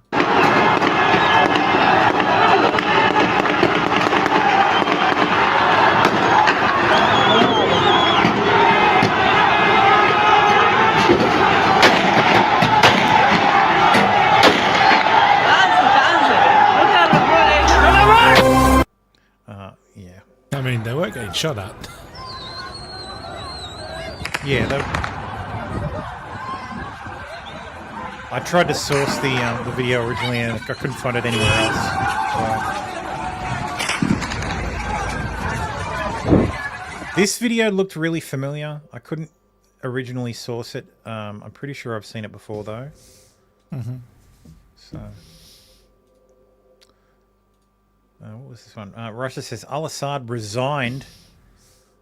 It's silent on his future and that of military bases. Based on what we saw before, I'm pretty sure they've started to withdraw. So yeah. Mossad just deactivated ISIS, and they just splintered off to other factions in the region. Yeah, I have a friend who's Lebanese at work, and we were talking. He's Lebanese Christian, so his concern was the Christians in the country, and he's like, "Oh, the head of HDS is a Mossad agent," I'm like, oh, for God's sakes, man. Like, are you fucking high? He's like, no, that's what they're saying, man. I said, yeah, they're also saying that Assad is a fucking Israeli agent. And he's like, yeah, but the head of ISIS was a Israeli agent. And I looked into it. Like, he sent me a link to a story. And the story was from a fake news website in the States owned by a gay couple. It was the only source of the story, and it was a totally different person. Like, the person that was arrested in Libya is not the head of ISIS, because the head of ISIS is someone else who lives in fucking Iraq. Like, HTS is getting bombed to suit the IAF, IDF. I don't think the HTS leaders have started it. So my understanding is the Israelis haven't actually killed anybody yet. They're actually clearing their bombings with HTS, and because their targets are like the Syrian Air Force stockpile, like stockpiles of jets, and the chemical and biological weapons storage. So, I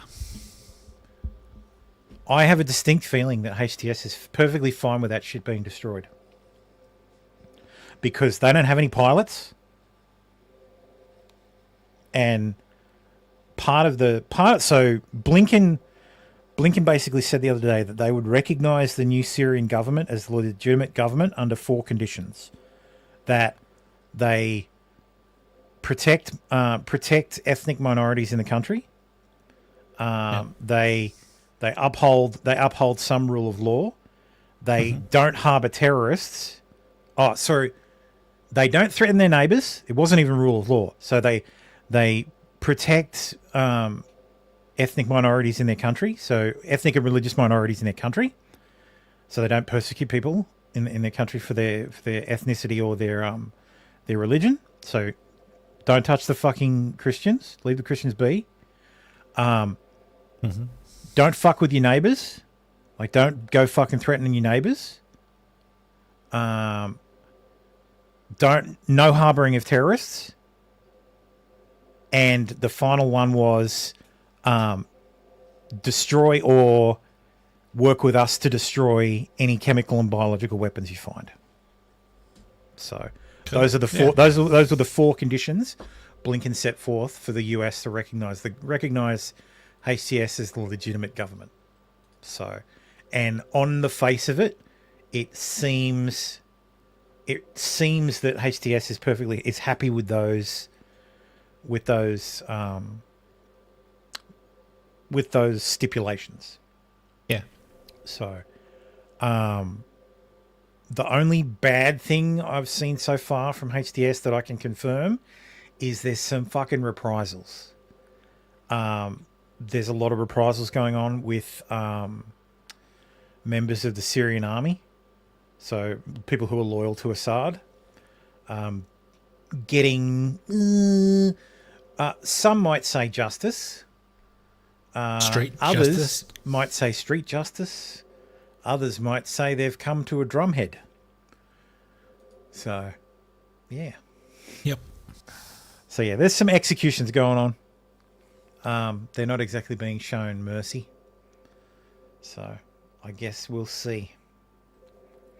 So we'll know next year. We'll probably know by January what the outcome's going to be. So yeah, HTS is lit. Well, not really. HTS isn't a jihadist terrorist organization, but there's a lot of people who used to work for them.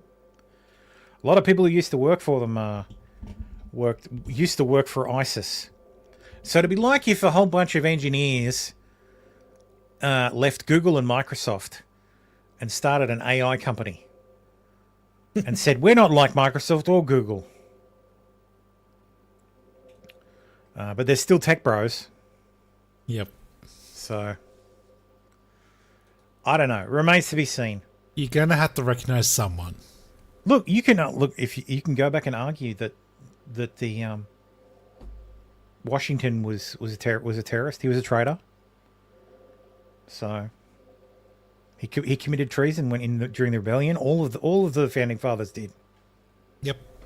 So at the end of the day, the winner's the guy still left standing. So if the Syrian people support them, then that's the government.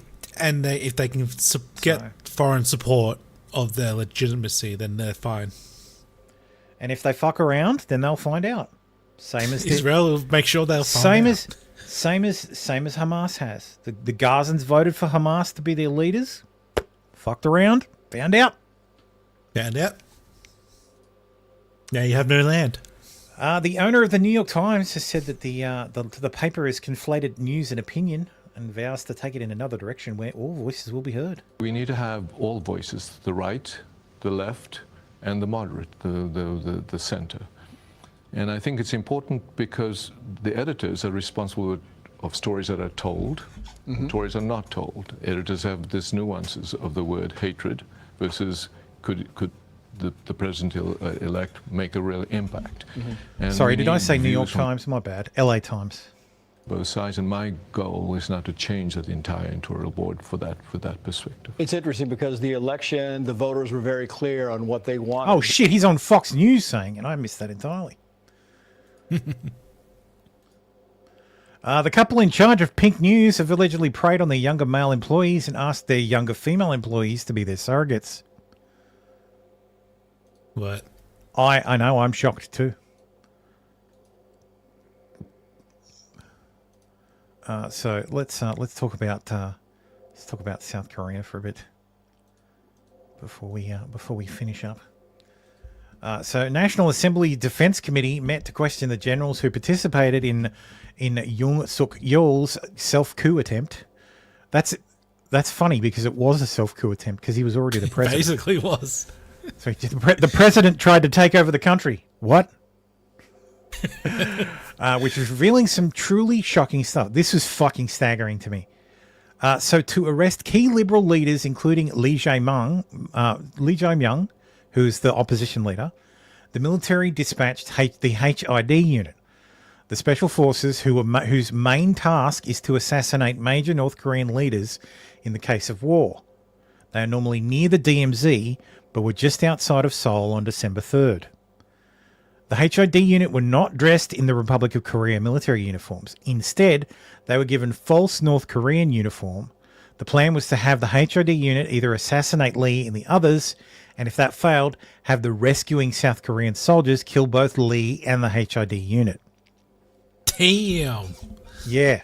So the president of South Korea coordinated with the military, the army, not the entire military, because we'll get to that a bit further down, coordinated with the army and special forces to false flag the assassination of his opposition using special forces, and he was perfectly happy to have his soldiers come in and kill those special forces at the same, like if it all went pear-shaped.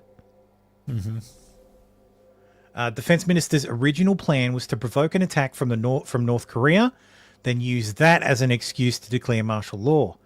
To that end, South Korea flew several drones over Pyongyang's sky, spraying propaganda flyers. North Korea did not attack, however. Because they're smart. Well, yeah, they were like, what the fuck is this? Oh, I'm not falling for that. The drone incursion happened in early October. So they've been planning this for a fucking while. Interesting. Democratic lawmakers say the South Korean military collected the drones that were not shot down and burned them down to destroy evidence. Yoon Suk Yeol directly commanded the military at the scene of the National Assembly to arrest the lawmakers. The president personally called Commander Kwak Yong-yoon and told him, quote, "They don't have quorum yet. Get in there and drag them all out." During the coup, helicopters started carrying special forces headed to the assembly, were held up at the Capitol no-fly zone because the Air Force was not aware of the coup plan. In the end, the Air Force never approved the flight. The Army forged the approval order. In preparation for the coup, the preparation for the coup began as far back as July 2023. as the military complied the reference material for operations under a martial law situation and produced a manual around that time. Okay. So a reminder of how close we were, the Martial Law Command was planned to have 2 more special forces located outside of Seoul to march to the capital on the second day of martial law. If the assembly did not vote that night to lift the martial law, many more soldiers would have been in Seoul with a potential massacre on our hands. So the former South Korean defense minister tried to kill himself while in custody. So as a result. Yep. South Korea's opposition-led parliament has impeached President Yook Suk-yeol, suspending him from official duties over his short-lived attempt to impose martial law. Under the constitution, Prime Minister Han Duck-soo has become acting president. So I think that happened yesterday or today, 14th? Yesterday. Last night, my time. So yeah, because the first vote failed because they didn't have enough people there. So they have a poppy on their suit. Are they British? I think that's a party thing. I don't think it's a poppy. Yeah, like it may be, but I think it might be the symbol of their party, their political party. Obviously confusing.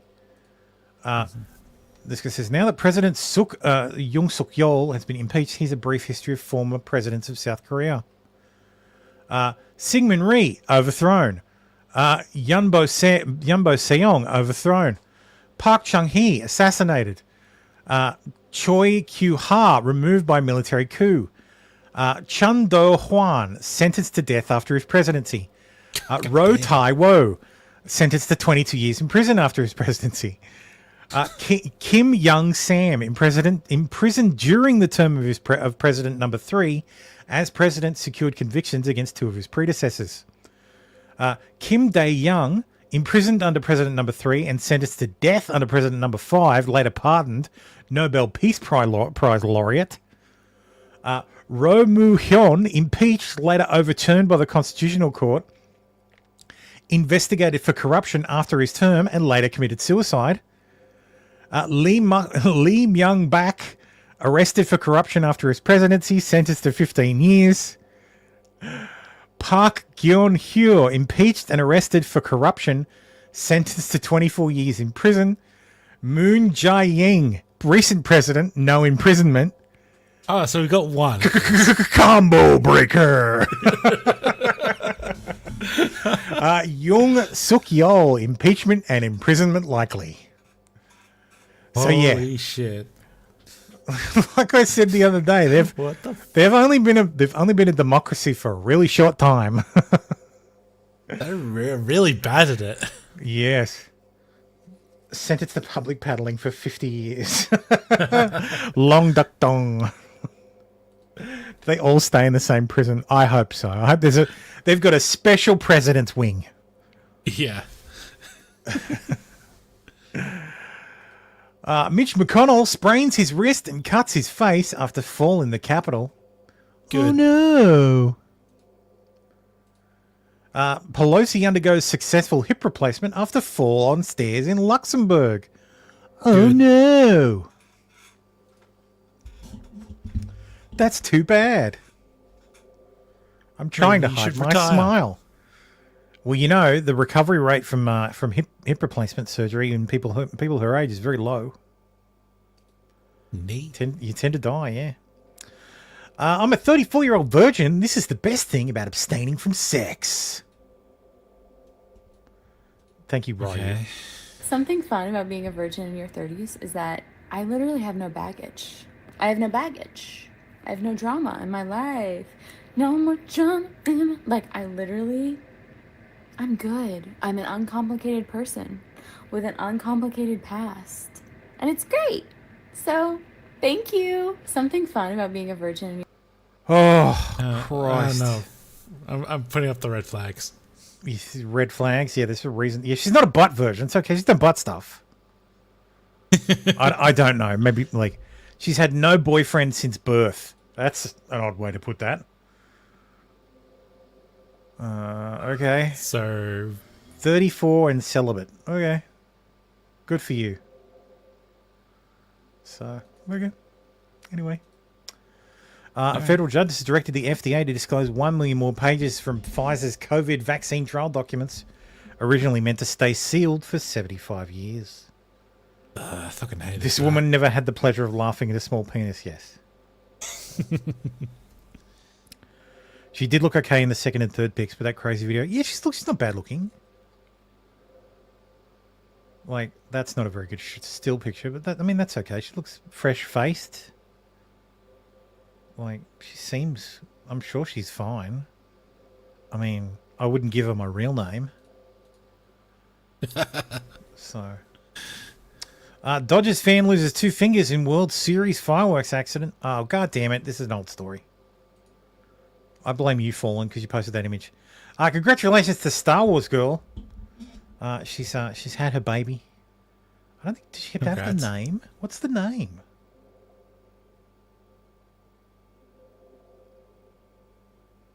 No, I don't see a name. It's good that she's spending time with the baby instead of tweeting all the time. I forgot to put this in the President Trump section. Trump met with Prince William after Notre Dame ceremony. Called him a great man. Trump called him a great man, not the other way around. He's a great man. The FDA may outlaw food dyes within weeks. Bombshell move would affect candy, sodas, and cakes. Revolutionize American diets. Oh no, you'll have to use making European America systems. healthy again. You know what the good thing is? This has a knock-on effect. Because Are we getting the shit crap? Well, No, we're it'll not. either go one way or another. It'll either we get this crap, we get the garbage, or suddenly we get better stuff. Because now it meets our...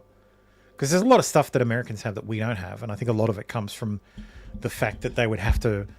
They could easily ship it here, but then they'd have to change the labeling or do some different packaging or whatever. Yeah. So yeah, maybe we get some cool stuff. We should all pull together and send Anna your first dirt meal kit. I thought RFK was a conspiracy theorist, and now they're saying dye is bad. Some dye is bad. Some food dye is bad. The American Absolutely. dyes are bad because they're synthetic. But not all synthetic is bad. Synthetic doesn't No. necessarily mean bad. But we have like natural dyes already out there, so there's no need to kind of synthesize it. Yeah. Unless you want to be cheap. To an ABC News exclusive today, the U.S. Department of Labor is investigating HelloFresh. It is over allegations that the popular meal kit service employed migrant children at a cooking and packaging facility here in the Chicago area as recently as this summer. The facility in question is located in Aurora on... So, child migrate... Not only child labour, We found child migrants. Yeah, we found those the 500,000 children Don't worry, migrants. we found the children. Indian Trail. It's a Factor 75 facility which was acquired by HelloFresh in 2020. And an immigrant rights advocacy group that helped report the matter says this involves at least 6 teenagers, some of whom migrated from Guatemala. They were found working night shifts at the facility, and documents apparently show that the Labor Department is also investigating whether Midway Staffing, an agency that hires employees to work at the facility, also violated federal child labor rules. A spokesperson for HelloFresh telling ABC News in a statement today, quote, "We have zero tolerance for any form of child labor, and we have taken action to..." That's a pretty good point, Mick Kenny. Mick Kenny says, well, at least they're cutting onions and stirring rice rather than being sex trafficked. At least they're Yes. working for a living.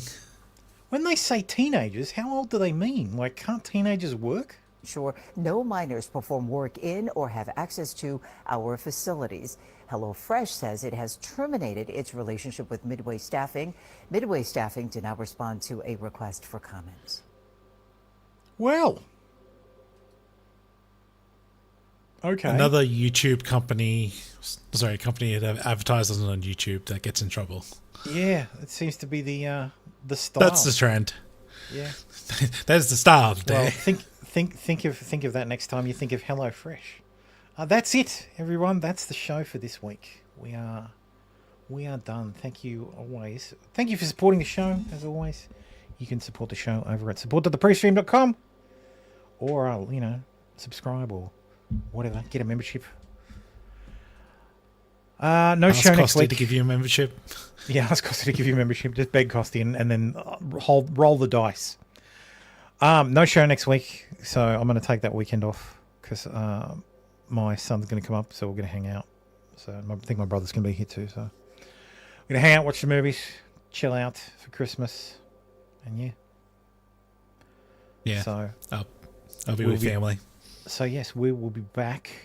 What'll it be? So it'll be The next week after that, 28th. Yep. So the weekend after Christmas. Yes, lazy. That's right, lazy. So yes, good. Yes, good night, benevolent. Merry Christmas. Yes, so there'll be a show after Christmas. So yeah, everybody have a fantastic week or fortnight. Have a great Christmas. I hope you all hang out with the fam, and you know, have a merry eat time. yourselves into a food coma, and I hope Santa brings you all the gifts you want. Yes, happy Hanukkah too. Happy Kwanzaa. I'm not going to say happy holidays because that's some bullshit. Yep, that's some gay shit. So yeah, I appreciate you all, and we'll see you just after Christmas. Have a great Merry Christmas. Merry Christmas, everyone, and to all a good night. Night. Bye. Good night. Bye.